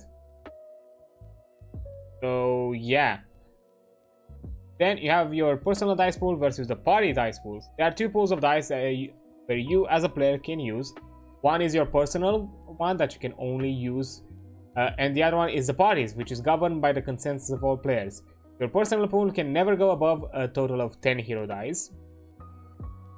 Any hero dice that goes over the maximum just goes to the party pool. While the party pool has no maximum size, to use hero dice from the party pool, you must have unanimous agreement. Anytime you have awarded hero dice for something, it goes to your personal pool unless stated otherwise. Hero dice pools reset at the beginning of each session. So yeah, how do you gain hero dice? At the start of each session, each player has 5 hero dice in their personal pool, and the party hero dice gets 2 hero dice for each player. So if you have a group of 5 players, that means it's a pool of 10 hero dice. And while at the same time you have your own 5 personal dice. Game Master hero dice. The Game Master starts with 2 hero dice per player, so that means that they have 10 hero dice of their own, and the Game Master has their own uses for hero dice aside from the expected, aside from the usual one, which is a D20 bonus. Rest. If you are out of hero dice and you take a short rest, you recover up to 3 of your in your personal pool. If you are below that value, you recover up to 3 of your pool. If you are below that value, so technically, if you have 0 or 1 or 2, you get back to 3. So that's kind of what it means. Yeah, if you have like 2 hero dice and you take a short rest, you get 3. You get 1 back to have a total of 3. You have 0 hero dice, you get after a short rest, you get 3 of them, so you have a total of 3. So yeah, that's kind of it. And if you take a long rest, you recover up to 5 in your personal pool. If you are below that value. So long rest kind of accounts similar to session resets. Now, good role playing. A game master can reward players or the party in general for good role playing, dramatic actions, or creative problem solving, and staying true to their oaths. A game master should be liberal with their awarding of such dice, as it helps move the game in a positive direction. Reaching certain plot milestones should also be rewarded with hero dice. Yeah, similar to inspiration, it's something that, you know, out there to incentivize positive behaviors from the player and the party as a group. So it is nice to use them. To be fair, because of how our sessions run and all that, usually when we hit those moments where I would see probably goes to, you know, our game master offering us hero dice as a reward, usually the session also ends there, so we will get the reset back anyways, so it's fine. And because of how the pace of how we're using hero dice, and sometimes, you know, we have sessions where more which are more roleplay centric than necessarily mechanical centric. You know, it's not they're not used to that degree of a consistency, where I don't think very rarely we got to points where we were out of dice. We are out of personal hero dice. Then, as I mentioned before, free hero dice. Certain abilities, say you get to add a free hero dice to a roll. This is just an extra d6 that doesn't come from your pool. But free hero dice don't stack with other hero dice, free or otherwise. A free hero dice is a hero die that and thus stacks with everything other than a hero dice. Yeah, it still adds to other bonuses that are not hero dice specific, but it cannot pile up with any additional hero dice. It's standalone on its own, and it's usually given for things like, again, as I mentioned, bless in this game functions like that, where it's a hero dice instead of having a d4. Certain abilities that are where you would probably find the D&D parallel that would have offered you advantage in the D&D scenario gives you a hero dice here instead, that sort of thing. Then you have the Game Master hero dice, which can be used to spice encounters up, but should not be used if the enemies are winning. Mostly use this if the enemy is boring or too weak. So it's basically to add a bit of a challenge if you feel like there is no such thing, no challenge in the moment. The exception to this particularity is for particularly strong or important NPCs. Use those like they were normal player characters. So yeah, behave with them as you expected the character to behave using those dice. The Game Master hero dice starts with 2 per player and has no maximum limit. A Game Master cannot gain additional hero dice to this pool. Like other hero dice pools, the Game Master hero resets at the beginning of a session. Yeah, the mention here that there's no maximum limit means that depending on how big the group is, that's how many hero dice you get. If you are insane, like I was, and run a group of 8 players at some point, if it's within the Gestalt system, that's 16 hero dice that you have available that you can use for the entire session. Which, to be fair, against 8 people, to kind of balance out the scales, those are useful. Those are gonna be very useful.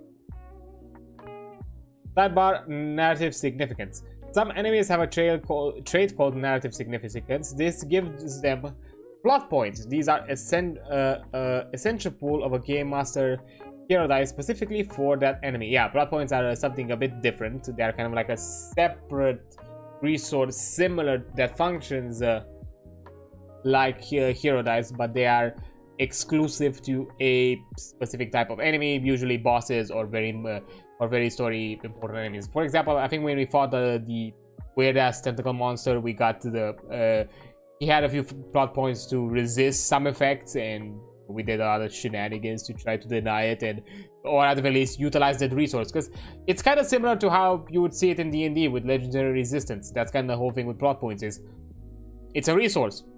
It's something that you have to force the enemy to use. There is a tactical play there.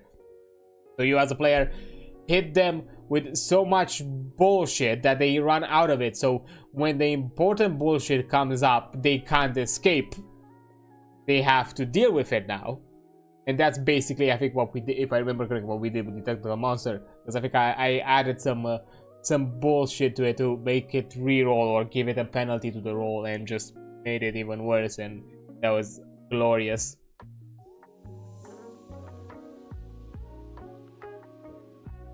But yeah, As mentioned, Heroes is basically this system alternative to offer advantage for a storyteller perspective. It's a way to kind of spice things up. It's a way to offer you moments of guaranteeing your success, to kind of make something more epic, and also to occasionally save your fucking ass if you really made a mistake, which now I should keep this in mind if I'll ever need it. Although, me personally, because that's kind of the person I am, I like to run with the dice I'm getting. I know this is part of the system, and you know, there are willingness to let the story end or whatnot. Sometimes, yes, it might make sense character-wise, but sometimes I like to roll up with the drama, and especially because I have a character where chaos and randomness and dice results have a big impact. I would probably rarely undermine it, and would like to go with it instead, because it spices things up, in my opinion. Sometimes even failures can add interesting story moments.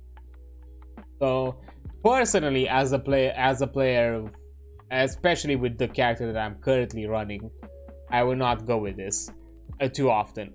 Maybe I would find some scenarios here and there, but as I mentioned, even though Ghost has always been very transparent, and she always mentioned this, and I think she probably mentioned it even publicly, that she's not the kind of a game master that really usually runs with the whole thing of TPK and things like that. She likes to run with stories where characters survive and everything. They are not pushed to the point of death.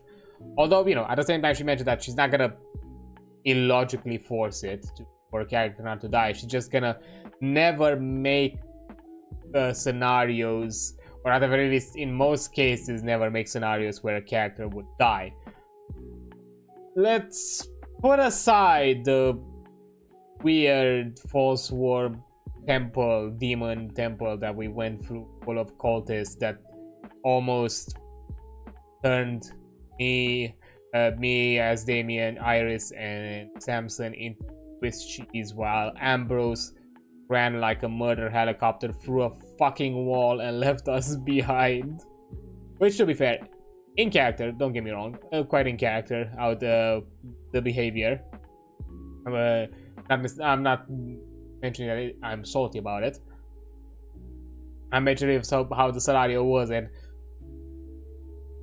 to be fair, Ghost kind of warned us from the very beginning that it's gonna be an insane kind of fight, and she said that, I believe you'll win, you'll survive. How? I don't know, but I believe you'll survive.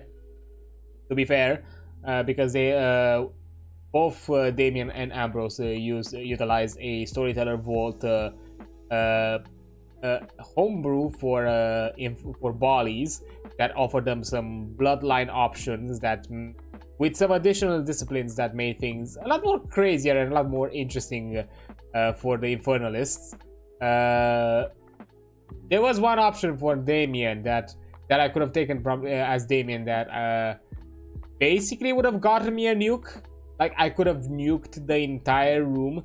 Problem was, to the point where with the effect that I would have it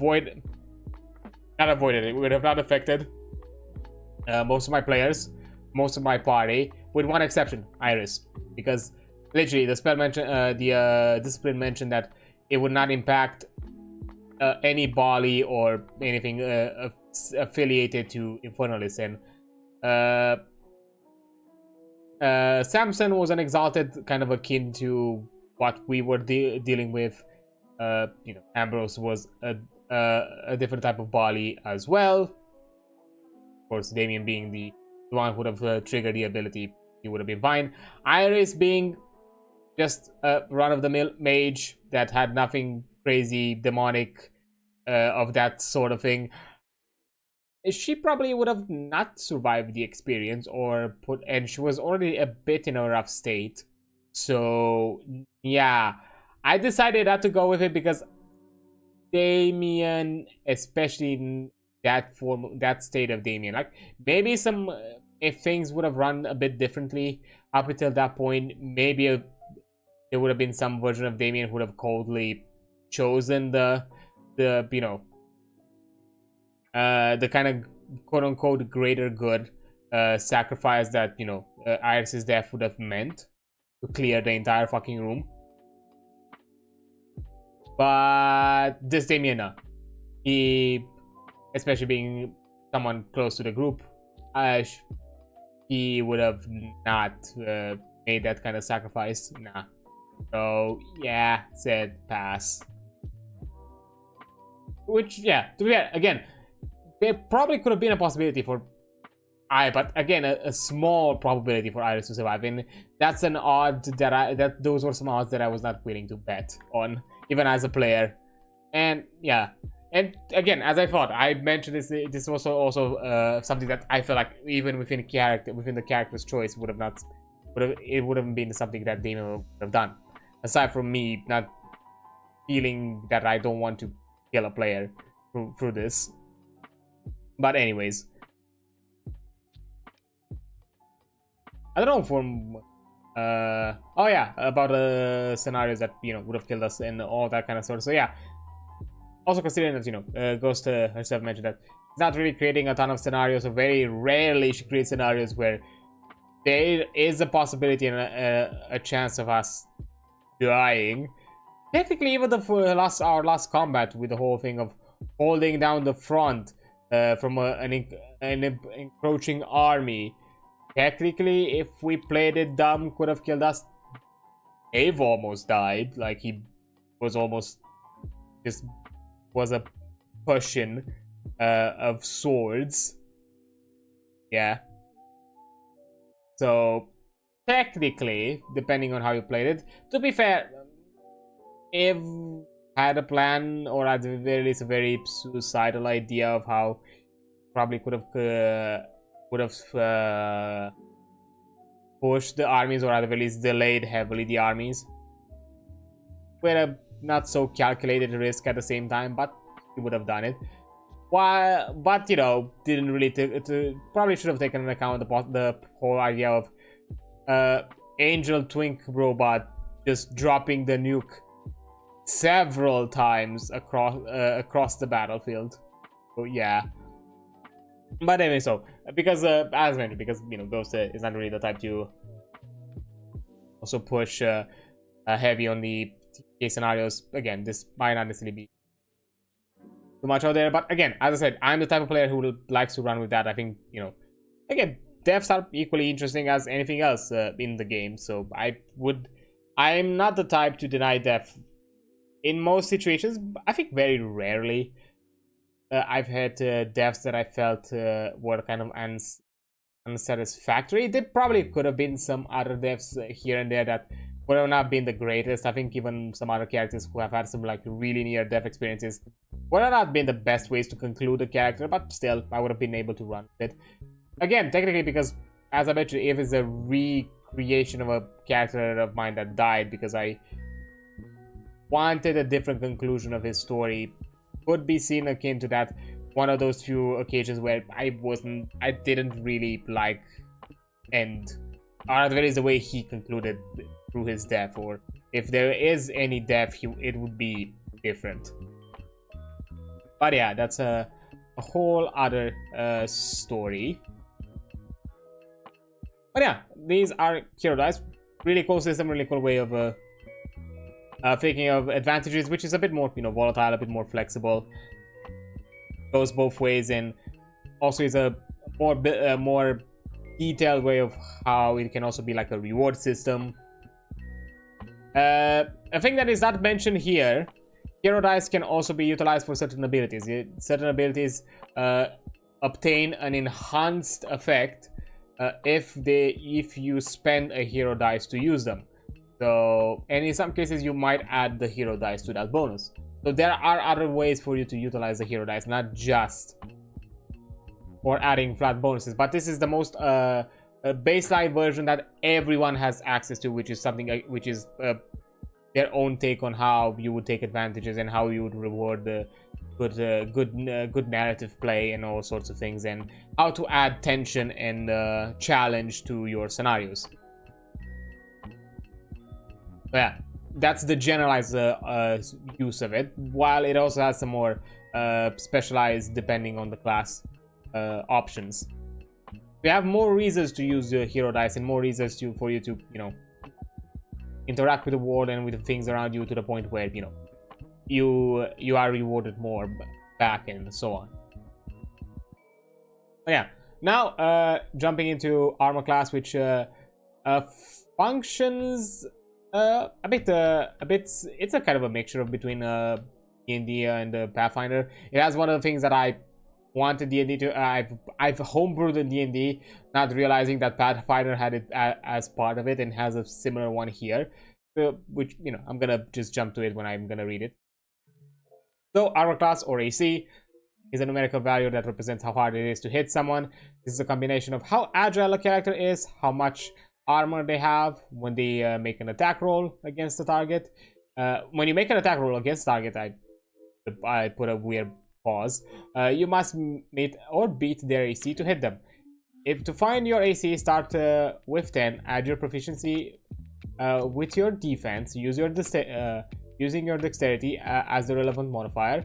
Then add any other bonuses or penalties you might have. In other words, AC is 10 plus dex proficiency, defense proficiency, which is your dex plus whatever proficiency bonus you have for that specific armor. Because even there, you have, you know, you could be skilled and professional and exceptionally in defense, generally in defense. Then you add your armor bonus. Armor bonuses can have similar to D&D, depending on how heavy the armor is. It can cap how much dex you can add to the bonus. Then you have your shield bonus and any other bonuses, which might be, I don't know, situational abilities, spells, effects, and whatnot. For some more details in chapter 6 combat. Defense proficiency, this is the score that determines how good you are at defending yourself. Your defense proficiency is determined by your class. This doesn't always correlate with how well you can fight. Berserker attacks recklessly, while a paladin has more measured responses. Try balancing out your class choices to make sure you have a solid defense. Yeah, that's also like another thing. If you really want to min-max your way out of it, you can really look at all those numbers and get the best of everything, or more out of something, more out of your combat prowess from other classes, and see how exactly the combo kind of works out together. And then finally, you have unaware AC. The unaware AC of an attacker or otherwise can meaningfully resist the attack against you. Unaware AC is your AC, but it's capped at 15. If this is higher than 15, it is set to 15. If you have fortified armor, this cap is raised to 20. So yeah, basically it's a flat modifier. It's a flat DC that you have to beat. Which, you know, unaware AC, you know, or you know, the way it's kind of like mentioning that, because, you know, dexterity or like armor class sometimes it's equally determined by your defense and your dex. Dexterity being your that meaning your mobility. If somehow you are mobility impaired, so you are not able to move, you cannot benefit from your agile movements to add to your AC, because AC is not just how resistant your armor is.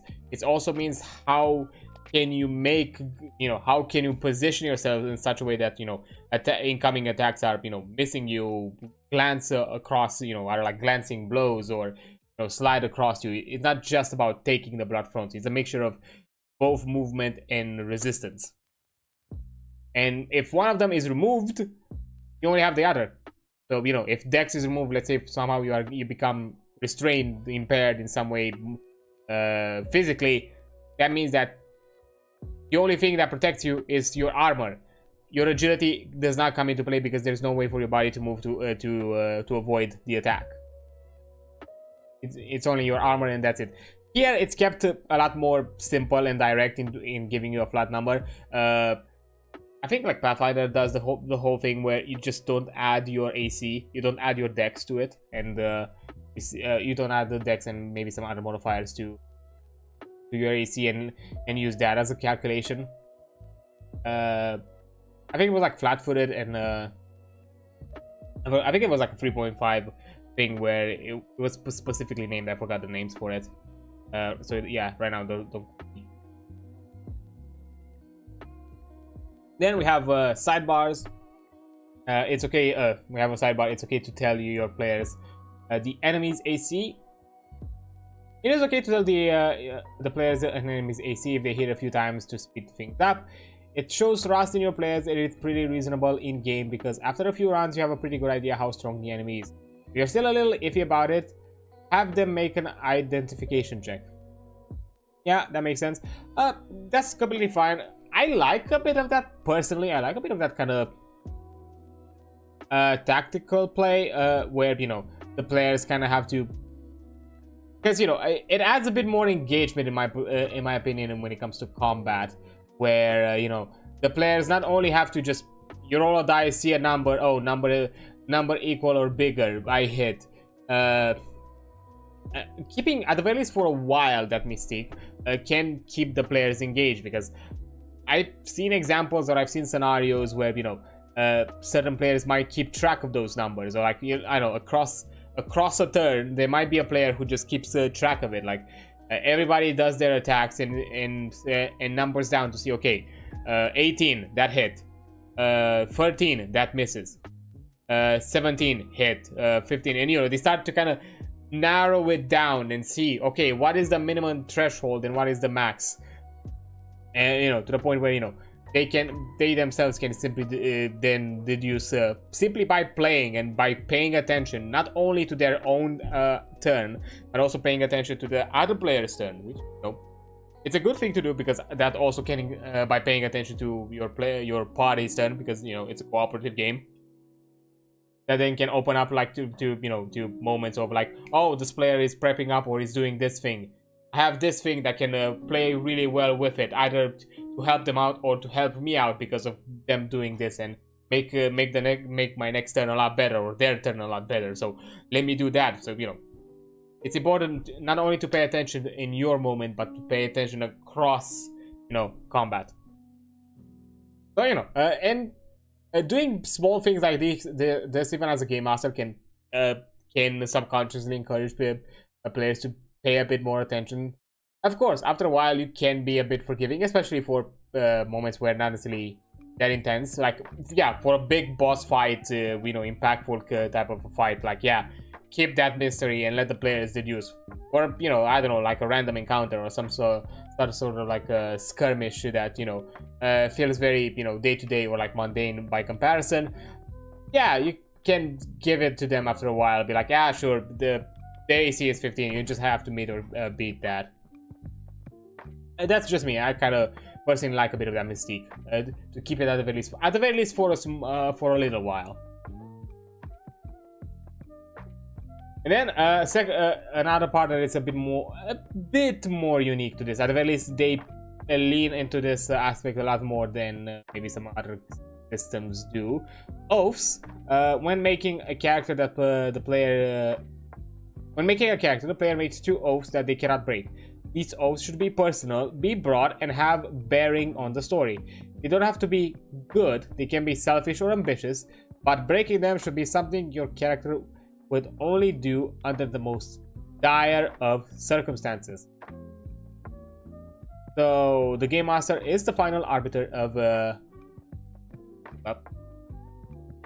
oh, there is an outbreak. Okay, I am taking a break here and I'll be right back. Yeah, see you in a bit. Alright, there we go. So, we have a few more things. We have oaths, absolutes, criticals, and bonuses, and I'm gonna do my best to push on for this final hour that we have. So, afterwards, we can kind of conclude. So, yeah, again, to kind of recap, we go from the beginning with oaths, which is kind of, you know, also similarly encountered. Figure kind of like similar to the ideals in D&D, to an extent, combined with the actual oaths of the paladin to some extent. And here they're a bit more generalized, to the sense where it's not just you don't only have character oaths, but you, depending on certain classes, you gain additional oaths that have some specificity to that class. So yeah, when making a character, the player makes 2 oaths that they cannot break. These oaths should be personal, broad, and have a bearing on the story. They don't have to be good. They can be selfish or ambitious, but breaking them should be something your character would only do under the most dire of circumstances. Game Master is the final arbiter of it all, and of it if an oath is appropriate. Some of examples of good oaths: I cannot stand to see people enslaved. I will not suffer to see nature despoiled. I will find the sword of kings or die trying. I will not hurt innocent people or let others do the same. I will slay the dread dragon Eldgrim. Which, you know, very concise. Like, some a bit more generalized, some a bit more specific, but overall good across the board. Some bad examples of bad oaths: I will unlock the animal training feat. Mechanical in nature, that should be an oath because it's something that by technicality you will achieve at something. Oath should be something that would be more of a longer arching goal, not something that could be obtained within easy means. I will only tell lies. Disruptive to roleplay. Yeah, don't be that guy. I will kill all babies as I see. Ridiculous and evil. I mean, you know, certain evil oaths could be, or like selfish, not necessarily evil, can be there, but yeah, this is just needlessly evil. I will steal from my party. Disruptive to roleplay again. Don't be that guy. So yeah, some classes will add additional oaths as mentioned here. Yeah, again, I think as I mentioned, forgot the name of it.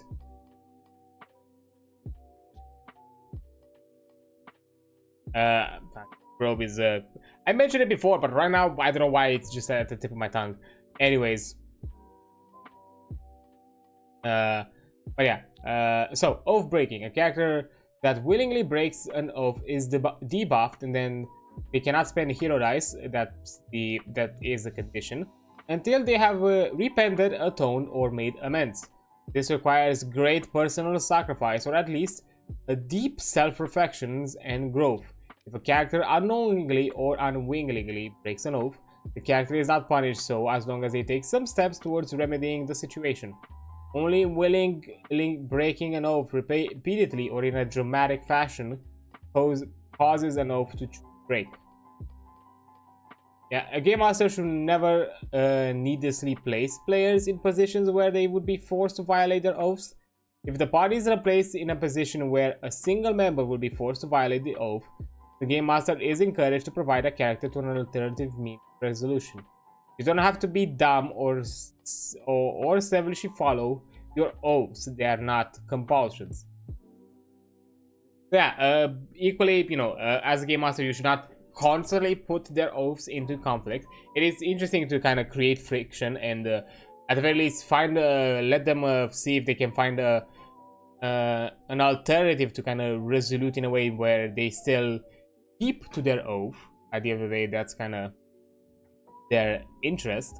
And you know, sometimes you see, you know, occasionally maybe try to test to see to what lines they are willing to skirt around the oath and kind of test the waters of how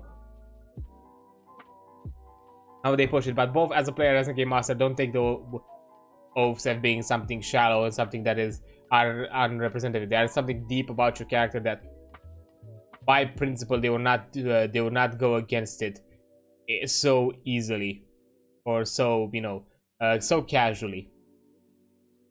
Example: if a player who has an oath against taking slaves unknowingly guards a caravan that was transporting slaves, they will not have broken their oath if they free the slaves or punish the slavers once they know. If they willingly bought slaves for their own benefit or helped slavers capture people to the slave, they would have broken their oath. So yeah, being unwilling, as long as you do something about it once you find out, it's fine.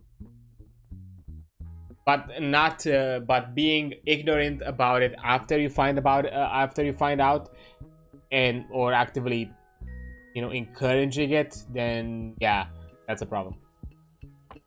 Sidebar: fun with oaths. Oaths can be more than just codes of your characters live by. They can be things like a family curse, a religious philosophical doctrine you adhere to, or a tragic influence on my life that guides me.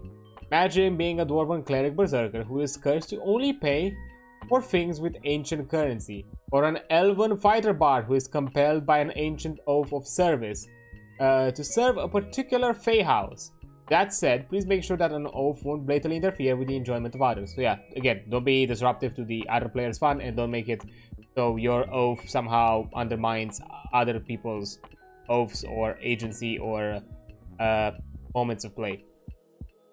So yeah, don't be that guy. Again, emphasis of don't being that guy. But it's really cool. Again, it's slightly mechanical in nature, where you are required to have this as part of your character, and you can play around with it, you can customize it, you can be, you can fool around, but there's still an important part that you need to keep track of, you need to utilize, you need to have at all time in your means. But yeah, that is, these are oaths, and, I think paladins have oaths, god damn it. Was it like Dread Knight? Was it Dread Knight? Fuck, I forgot the name. They have one of Robe's classes, bastards. My brain just decided to no longer work, and now it bothers me, and I kind of want to find it again. Like, come on, let me. Can I find it in the Discord without having to open the PDF? Because I don't even remember which PDF was it. Be fair. Was it the game discussion?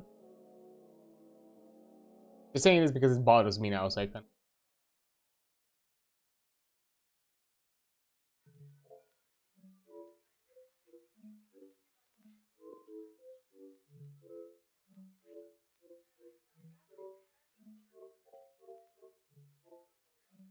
Oh wait, game discussions are a bit more realized.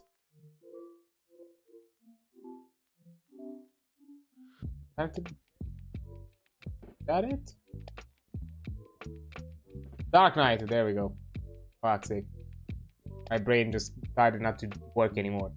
Dark Knight. That's one that it has heavily mechanical uses of how they gain an oath and how they play around with it, and they kind of have this kind of some options within the Dark Knight can offer you like this idea of going either on a redemption path or stray further away and become darker and darker in the process. Really cool and interesting to kind of, because yeah, that's kind of the cool thing, because yeah, it is very narrative in nature, but because you have this kind of like mechanical requirement of its presence, it can be interestingly interweave with other mechanical aspects of other elements of the game, and then kind of deepen it and enhance the this specific aspect of the game or the play, or add more depth to it. So it is fun, it is interesting. Now, absolutes, which is another part of another thing a bit more unique to this game. An absolute describes an infinite value unless opposed by another absolute value, such as an absolute attack roll with an absolute AC. If you have an absolute value in something, don't roll, you just succeed. Two absolutes meet, resolve the action as normally, as if there was no absolute. So yeah, as mentioned here, if an absolute attack roll would mean that you don't have to roll to hit. An absolute attack roll means that you would hit now, no matter the situation.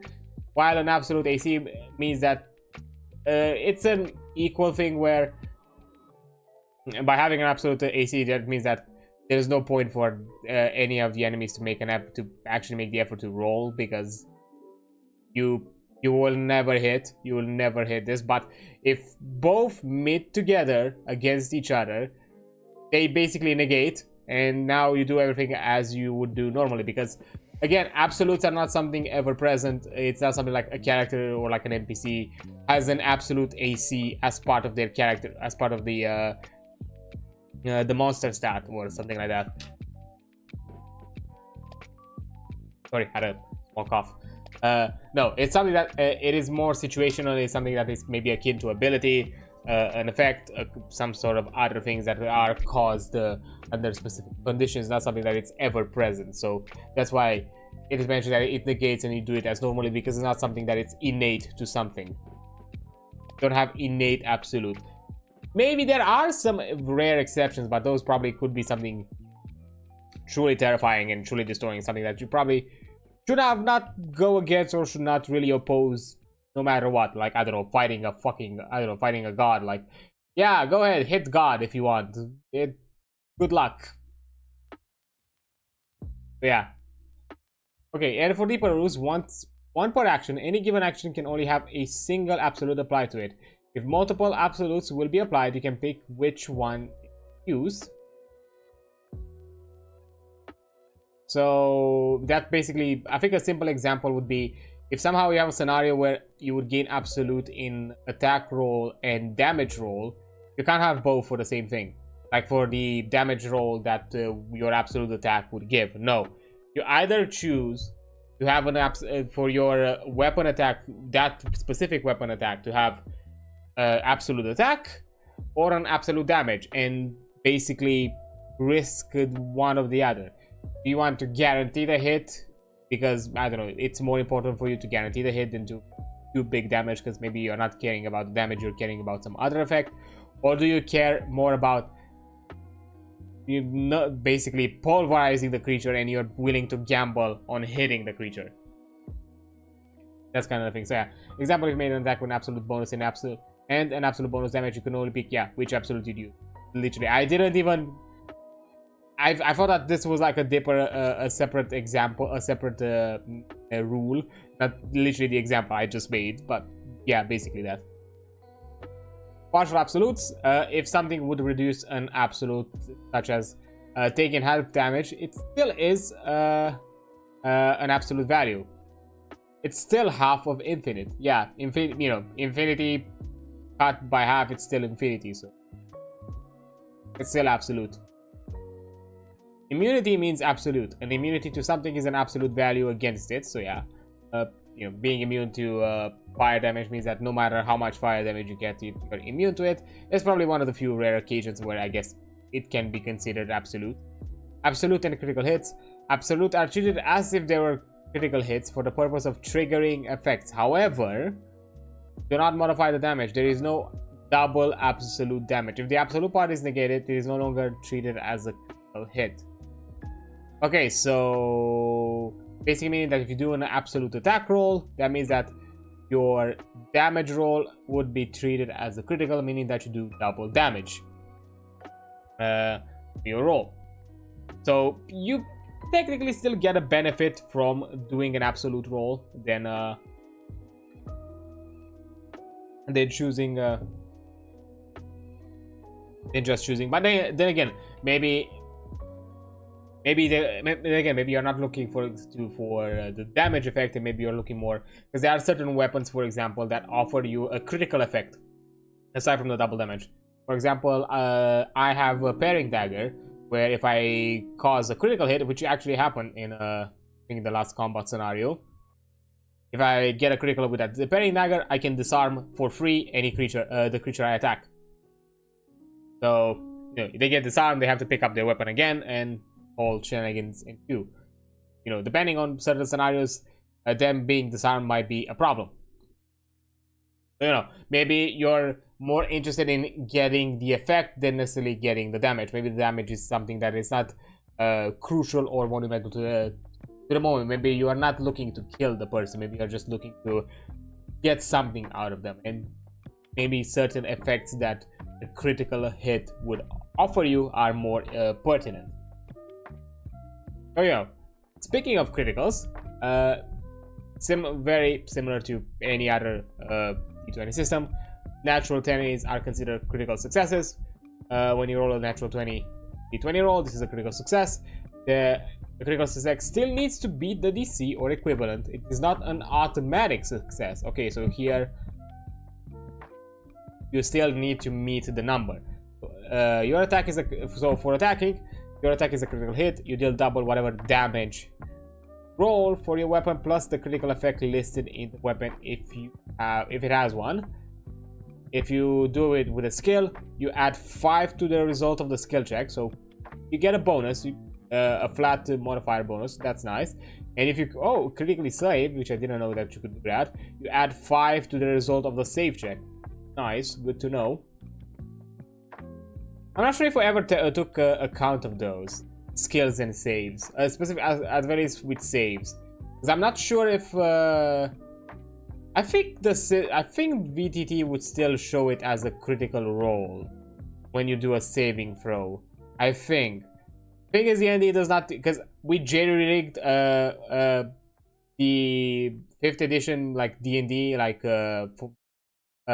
Foundry module. There is Gestalt is a niche. It's still pretty niche as a system, so there's nobody has created a module for Foundry for it.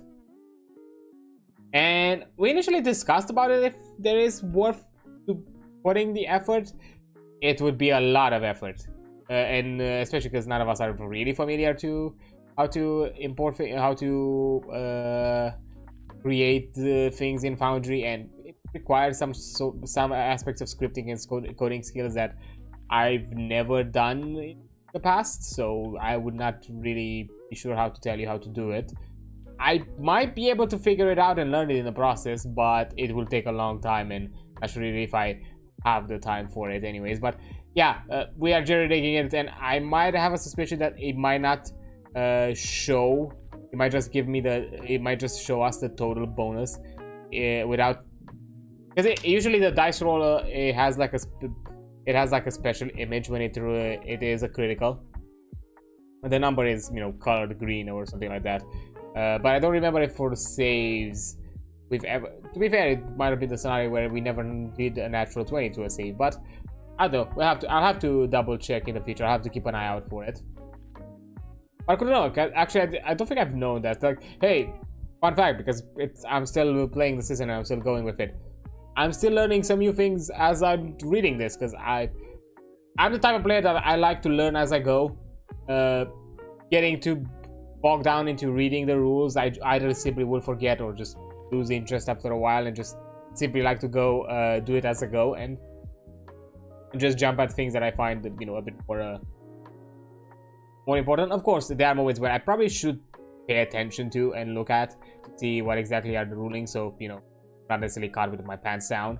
But yeah, this is one that I actually was not fully aware that it is a thing. It's nice that you have those options. You're no longer just feeling that crits matter only for attacking or maybe for skill checks. You still have some benefits. But again, as I mentioned, it's not an automatic success. It's just basically you just get a better bonus to it and a higher chance of succeeding, at the very least when it comes to skills and saves. Then a natural 1, which is considered a critical failure. The roll of a natural 1 on a d20 always results in a failure, regardless of the total result of the roll. If you spend a hero dice on a roll of a natural 1, it is no longer an automatic failure, so you now have to do the math to see what is your total result and compare that to if you still succeed or fail. Sidebar, only on a critical. There are some instances where only random dumb luck or the influence of the storyteller will let you succeed at something. In such case, it's okay for the game master to say this only succeeds on a critical hit. For example, a blind creature while he's swinging around with the dagger trying to find someone only hits on a critical hit.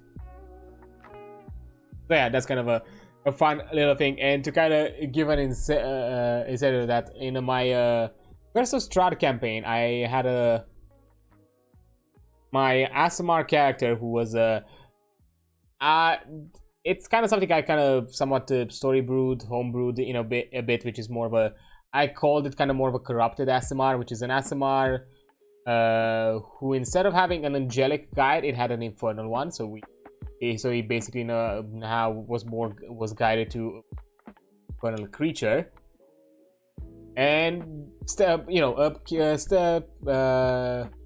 that wise he was basically a Scourger Aasimar, where things have been reflavored from radiant to fire. So the Scourger ability did fire damage instead of radiant damage, and you know, they had like fire resistance instead of radiant resistance, and fire and necrotic pretty good resistance to have, to be fair. So that's kind of what I roll with. But yeah, and there was like this kind of like semi devil dealing aspect of him that he had here on occasion. And in Vallaki, when we started interacting with the Burgomaster, and there was a whole thing with the revolt, there was a quick one-on-one meet between my ASMR character and the Burgomaster, where, you know, he offered them a literal devil contract. Would have been, you know, mutually beneficial, and he would have had him as a contract on the contract, and he would have it would have offered him some perks, mechanically speaking, to have somebody on a devil contract. So you know, like, you know, the argument was pretty persuasive and all that, but still, situation was pretty tense. Situation was highly unlikely to be agreed upon, and by Game Master, you know, like Game Master, the DM, said, okay, give me a persuasion. A nat 20, only a critical will succeed this. I was like, okay, nat fucking 20, deal with it, bitch.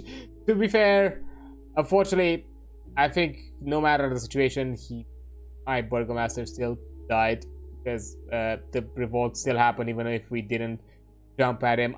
Somebody else became the kind of, you know, revolution figure and cut his head. And I had my contract person for so long. I think I had him for like a day or so. Like, I didn't even get a chance to use my perks. Oh well, unfortunate. It is what it is.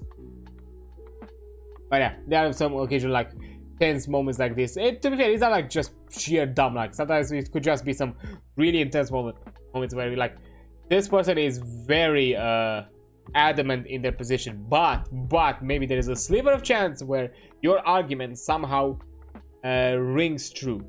And let's see if that happens today or not. Yeah, fun little moments that can happen like that.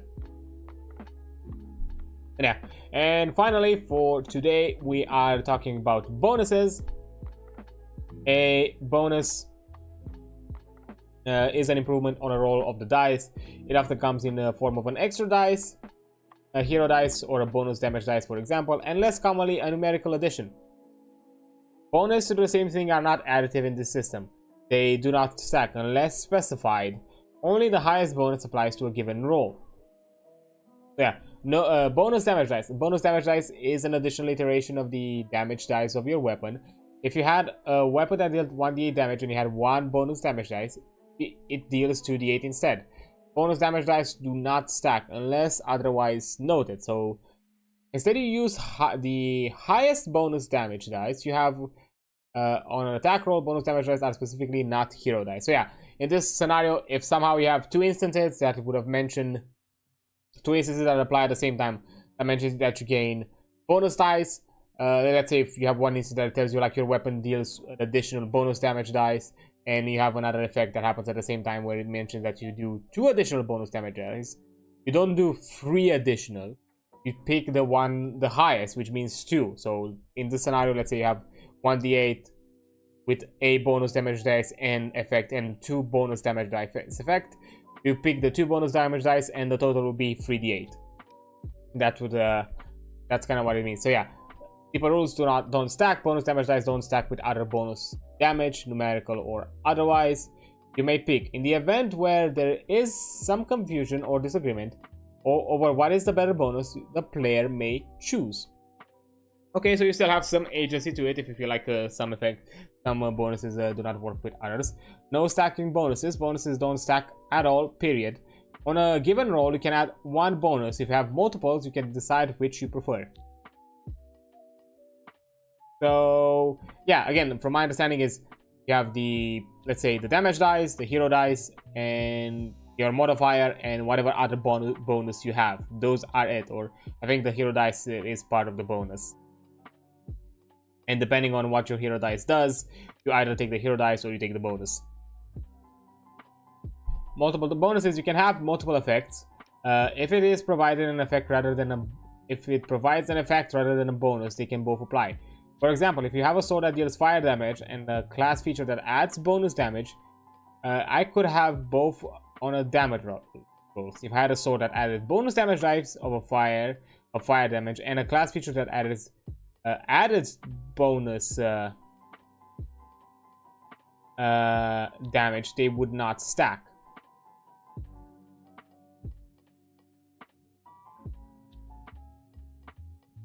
So yeah, again, if the weapon instance itself deals fire damage, then it's fine. If the bonus is fire damage given separately to what the weapon normally does, and then you have an additional feature that offers a bonus damage, there you don't take both, you take only one.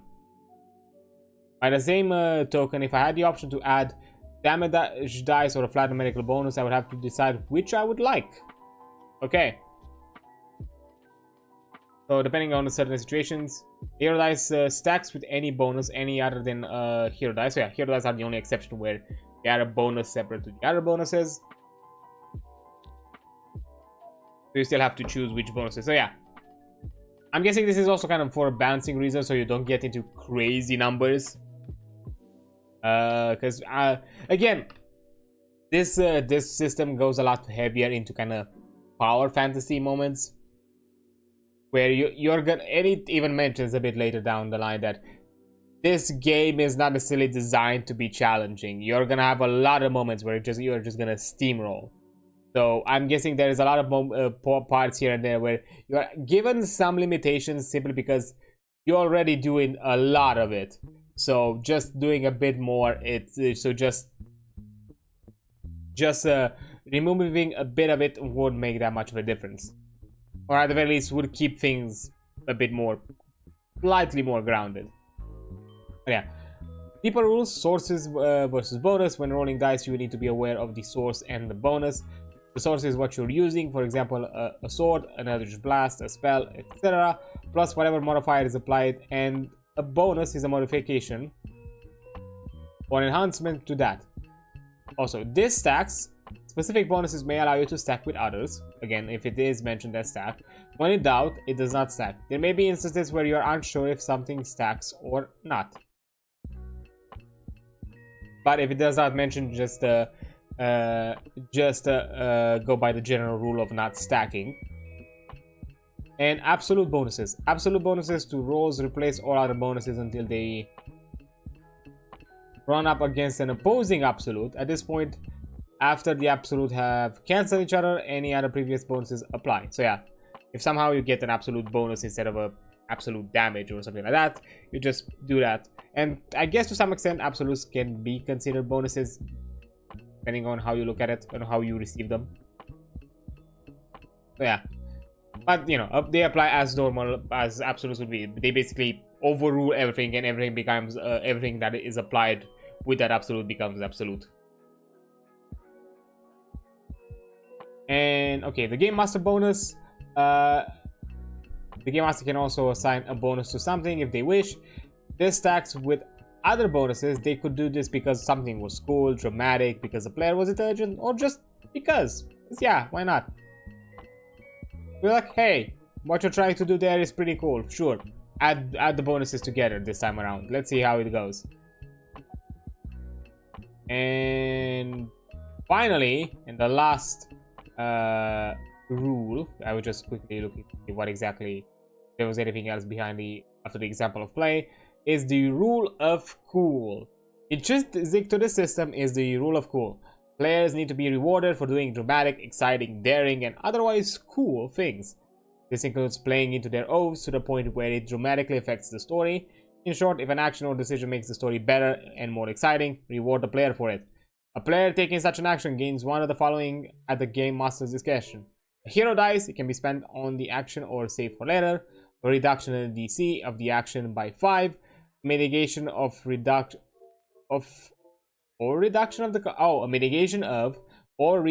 of consequences of said action. And the last one is key. Letting players do something cinematic and reducing or eliminating the consequences is a core expectation of the game. If it's fun for everyone, let them do it. If your character wants to leap off their horse over a cliff and cleave their foe in twain, go for it. Maybe give them half damage from the fall and give them no penalty on the attack roll for that. If they want to play Russian roulette, let them roll twice and take the better result. Characters are the heroes of the story. We're all here to tell an interesting and exciting story. So yeah, for the cool moment, occasionally offer the leeway or offer them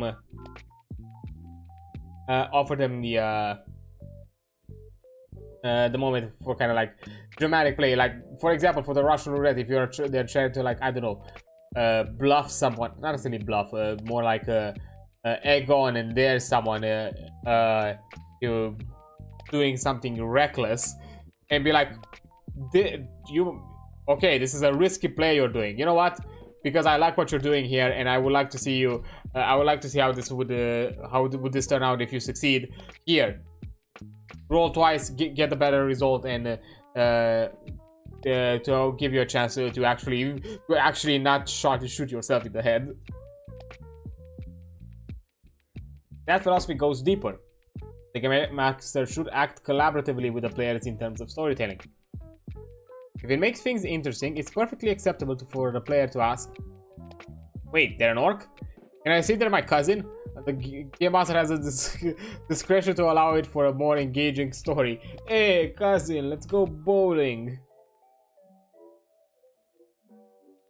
To be fair, this kind of plays a bit into the "I know a guy" rule, where, you know, once every a few rare occasions, some tables put it a bit more harshly, where, you know, you just run it.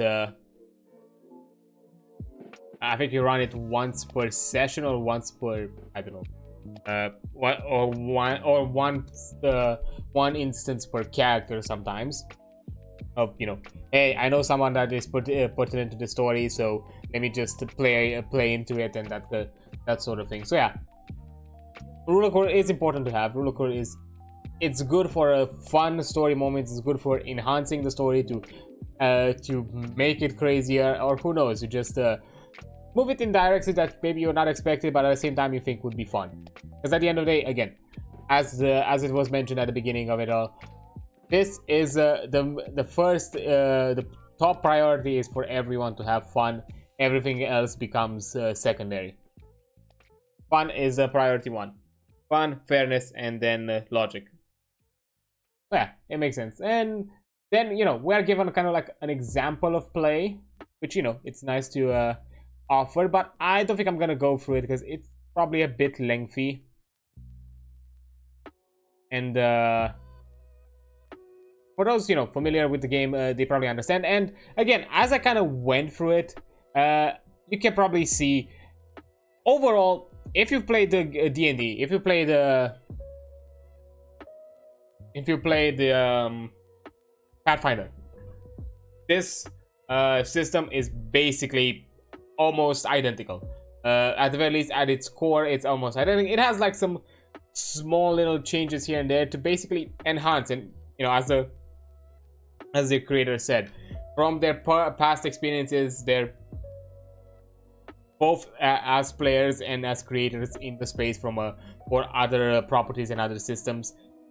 They've taken lessons, they've taken moments, you know, let's say criticals applying to all sorts of skill check, all sorts of roles, not just attack rolls, and having an important effect. That's the thing. Hero dice being the replacement of advancement, of advantage, and being a more flexible system that it's both a way for you to encourage the player to act in a positive manner, while at the same time giving them leeway into succeeding, and also doing heroic moments, absolute, offering those kind of power fantasy scenarios. And that is nice to kind of sprinkle in from time to time, because believe me, almost all classes offer you some sort of a option, at the very least primary class or main classes. Primary classes offer you some sort of effect that can deal absolute in some way or another.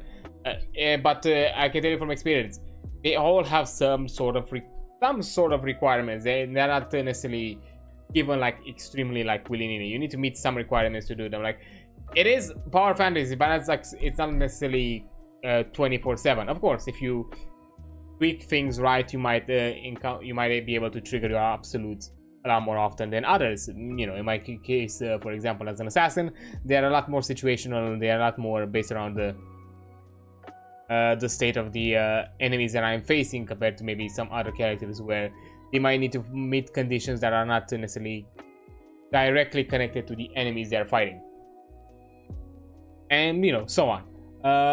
But again, oaths being, you know, and the elements of narrative play being also more ingrained mechanically and having a bigger significance, to the point where they can even impact you in a mechanical sense. You know, becoming an oath breaker, you know, mechanically penalizes you. You know, obtaining honors can give you some sort of mechanical benefit here and there as well. Hero dice, you know, as well, there's something that can be offered as a reward in a narrative sense.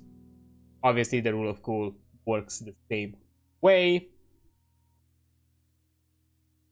And aside from that, most of everything else is basically what you'd expect out of D&D. Numbers go a bit higher because, yes, it has a bit of higher numbers. Again, it goes a bit more into that high fantasy, power fantasy kind of scenarios that you probably expect out of this. But honestly, even as a first-time player, I think you would have an easy time picking it up and doing it. Like, even if you miss out a few extra mentions here and there like that are a bit different, I don't think it will impact you that much until to the point where the experience will not be the same.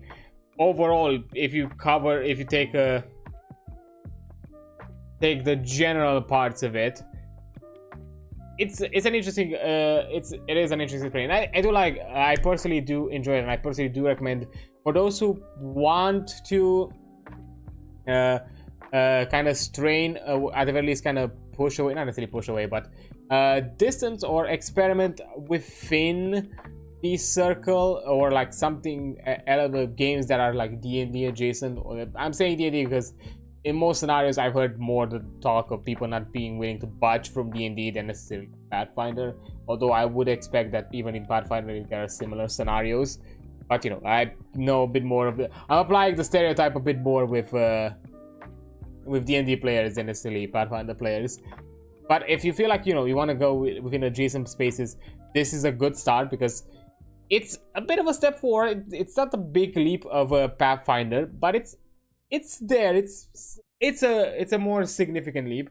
It's still within very familiar grounds. It encourages a bit more of aspects of narrative play, which unfortunately D&D lacks. And when we're gonna discuss other elements of this system in the future, we're gonna realize that it also solves some other issues that I personally found with D&D. Some elements of general like balancing, especially for like low level balancing, they so easily fixed it, which I'm kind of surprised why D&D did not do the same thing. Or I wonder if like the 2024 edition has done something similar, but I personally have not looked because I'm not a fan of 2024 the 2024 edition. If there is still a system that I want to play, if there is still moments when I'm gonna play D&D, I would personally prefer to play 5th edition, the 2014 OG version, and not really jump too much into the 2024 side of it. I will keep myself to the OG 5e personally. But yeah, it fixed a lot of issues, and even from what we discussed here, it fixed the issues like other aspects that D&D has been like, although they have been doing it a lot better. Elements of narrative play not necessarily being encouraged somehow through the mechanical, or somehow being pushed there to kind of give you the advice and made D&D feel more focused about, you know, aspects of combat, puzzle solving, and all that thing. To be fair, that's also an aspect of, you know, the table kind of, you know, the table experience and the players' willingness to to go into roleplay experiences and all and of that. I'm not necessarily just saying that the game itself has to push you, but if you have incentives to go into narrative play or something that can create into narrative play, again, I'm gonna go back to World of Darkness, where everything feels connected to how your character is, feels connected to what kind of character you are making. Like, nothing feels like, everything is very akin. Like, I don't know, let's give the example of vampire. Clans are a big thing when it means to, when you're talking about what kind of person you are, because a Toreador would not pick a Shamir, would not pick the same person that Shamir would pick. Those sort of things. Like, even clans are like typecasting, or looking for people within certain categories or certain I don't know, certain patterns. So again, those are more heavily ingrained, while in D&D everything is a lot more blank slate, where everything fits together perfect with each other in whatever way we do, which is completely fine. But the problem is that it doesn't give you a lot of incentive of how this affects you and how this impacts you as a character and as a player. Of course, you yourself, the player, can make the effort and make the push to add significance to it. I personally do. Because a good example, and a very simple example, for those who've been around the first June charity, last year's June charity, when I was part of the one-shot for Unplugged Professor, Simple, a very simple character, I love Sib, don't get me wrong, he's the goodest of boys. The goodest of boys. I do love him. But Sib, very simple, not very deep thinking type of character, where everything is just he just takes things mostly kind of like either face value or a lot more simplified. And he was a kobold. He collected trash. He collected any trinkets, shinies, whatever. Everything he had in his kit had some kind of connection to that. His spells. He had a jar of fucking honey as a spell that as a flavor spell to kind of, that was some sort of like sticky goop or something like that. I forgot to be fair, there was also the fucking jar of actual bees that as an actual cantrip. To be fair, I think that was from the it was from the incorporated supplement book, to be fair, and because that one has like a ton of like wacky spells and cantrips, but literally had a literal jar of bees. And to be fair, from that cantrip of throwing a jar of bees, that's kind of how the cantrip concept came together. I was like,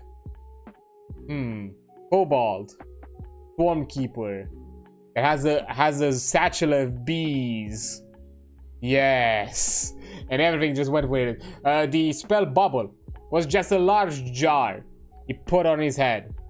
That's it. It was just had this kind of like fishbowl tag that very fucking Looney Tunes-esque, just put on his head, and he now could breathe underwater. Those kind of things, like literally everything was decided and somewhat flavored around those simple concepts of he was just some hoarder of whatever he found interesting, and a very simple-minded creature, but everything within that character had a meaning, had a reason why he chose it. He didn't have some insane ranger spells. Like, Ensnaring Strike might have been the closest thing to just having something that was not necessarily as flavored as the rest, but that was kind of it. The rest were very heavily flavored. Because to be fair, I didn't want to fully handicap myself at the same time. But, you know, as I mentioned, if you put that effort, you can do it.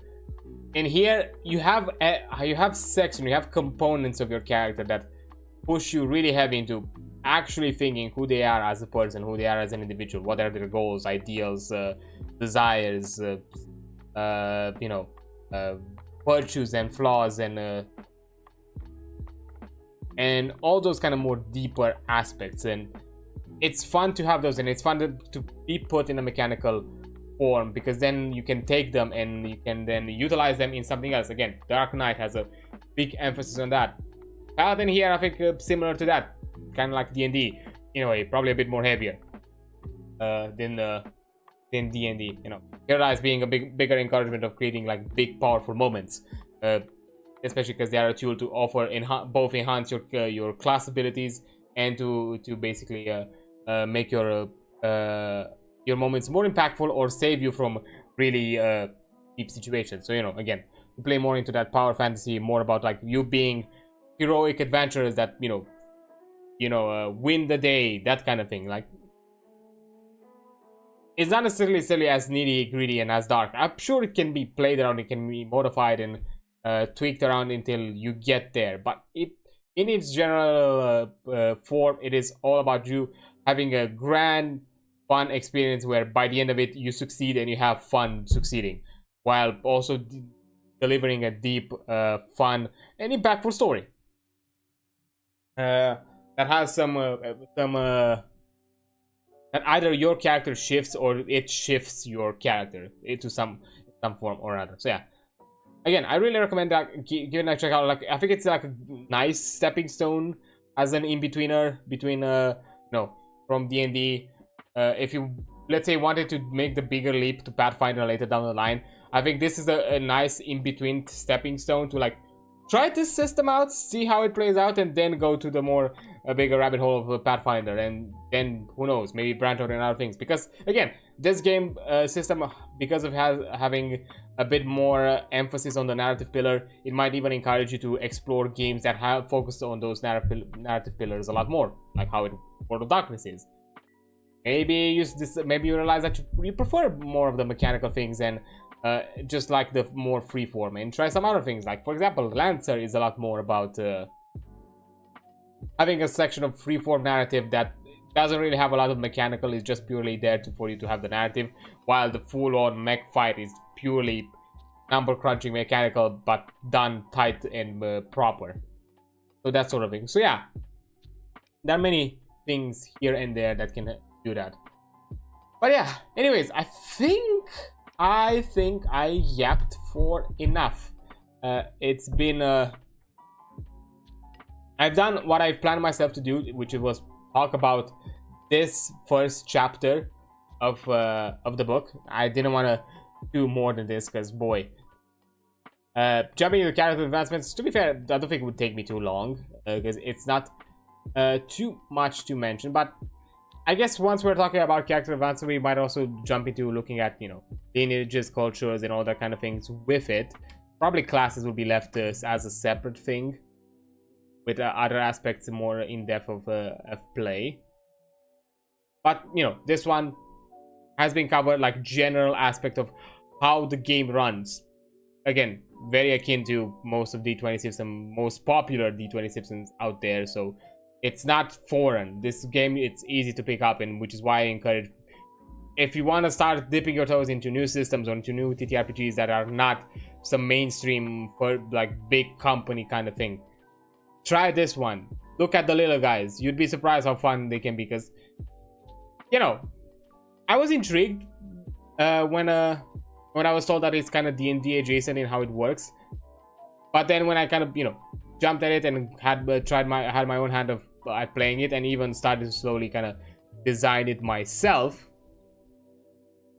I realized, like, okay, this game has a lot of potential. This game can actually be really fun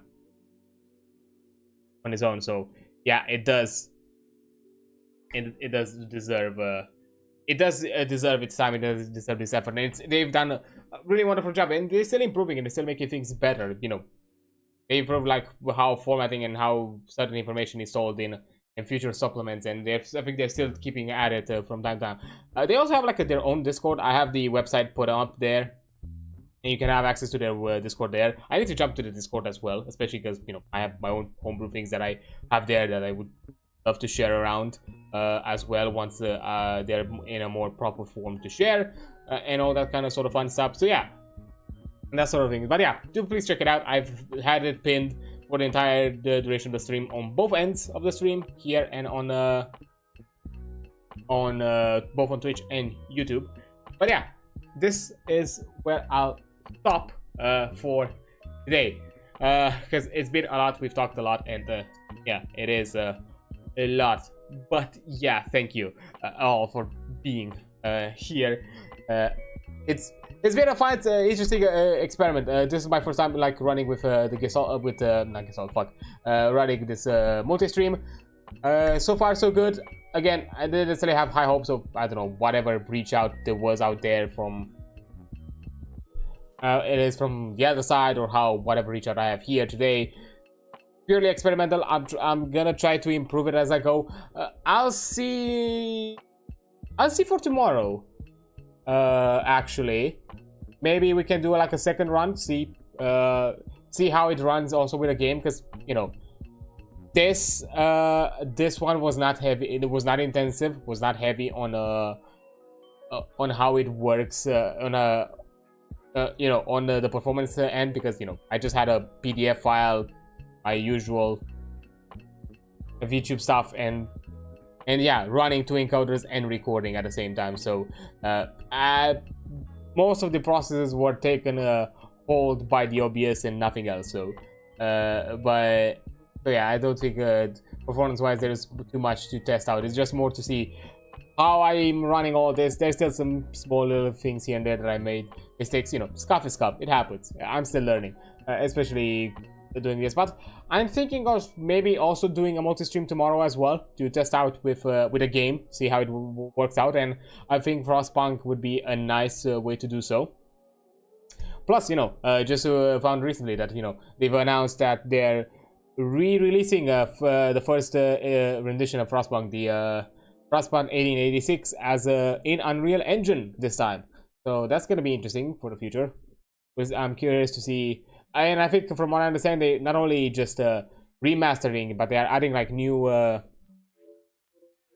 branches, new law branches, and like propositions and that kind of thing. So that's gonna be a lot interesting. I'm guessing they are taking some of the things they've learned and put into their sequel and bringing it back to their first rendition of the game. So yeah, that'd be interesting to see in the future. Not any lives, because to be fair, I think it's what I think they announced they release it next year. So yeah, we'll see about that. To be fair, I still also have to get Frostpunk 2. I only have the main game, the first game. I don't have the second one, so we'll have to see about that. But yeah, that's gonna be the thing that's happening tomorrow, Frostpunk. Then on Sunday, as we've mentioned before, until the 11th, no actual play sessions. Ghost, as she mentioned, she's in finals hell, so she's doing a lot of work, so we can't handle it. Completely understandable. Pray for you. So that means that we are only gonna have the, as per the promise for the previous charity event, I'm gonna do a stream of League of Legends. And because we're not doing an actual play stream, that means that we might be able to do a lengthier stream of like 5-ish hours of me just suffering in a game called League of Legends. So wish me luck with that. But that will be that, and we'll see for next week what exactly do. Probably more WoW, definitely ZZZ. I got the vampire girl, fucking got Vivian. Hopefully I might be able to get Jane. I know I'm gonna be able to get another 5-star while also keeping enough wishes to guarantee myself Hugo in case I lose the 50-50 for him. But now it only depends to see if I win the 50-50 for Jane or not, because I got Vivian. I might be able to get Jane if I'm lucky with the 50-50. If not, I'll have to think about what I'm gonna do. I'll have to think about it. But yeah, that's kind of the whole shtick. But anyways, I'm just getting a bit sidetracked out here. Okay, so as per usual, at the very least on the Twitch end, because I don't know if I can do it on YouTube. I don't think you can do raids or anything like that, or like send people off to other places on other platforms. So I think I'm just gonna do it on Twitch, and I'm gonna link you all of you on YouTube, whoever we're raiding as here, because yeah, it is what it is. Oh, and I already know who to jump at, because they deserve more reach out. I don't think Yeah, even to this day, they are not fucking affiliated. I can't believe it. Yes, no, I am denying any other option. We're going to Twix. They are doing a art stream for a Cause as part of their indie parade, where I decided to step out of it. As much as I wanted to be part of indie game charities, I have a lot of shit that I need to deal with, and I'm gonna be part of the June one. I've already signed up for it, and most likely gonna be part of it, so don't worry about it. I'm gonna be part of Pride of the Steam for a Cause Pride Month event, but I had to stay past for this one. But we're gonna jump at Twix's place for the charity. For anybody who needs to know how to raid, this is the usual raid message we sent. I'm also gonna link the raid message on as well. This is the usual raid message, and I'm gonna link you all Twix's channel as well.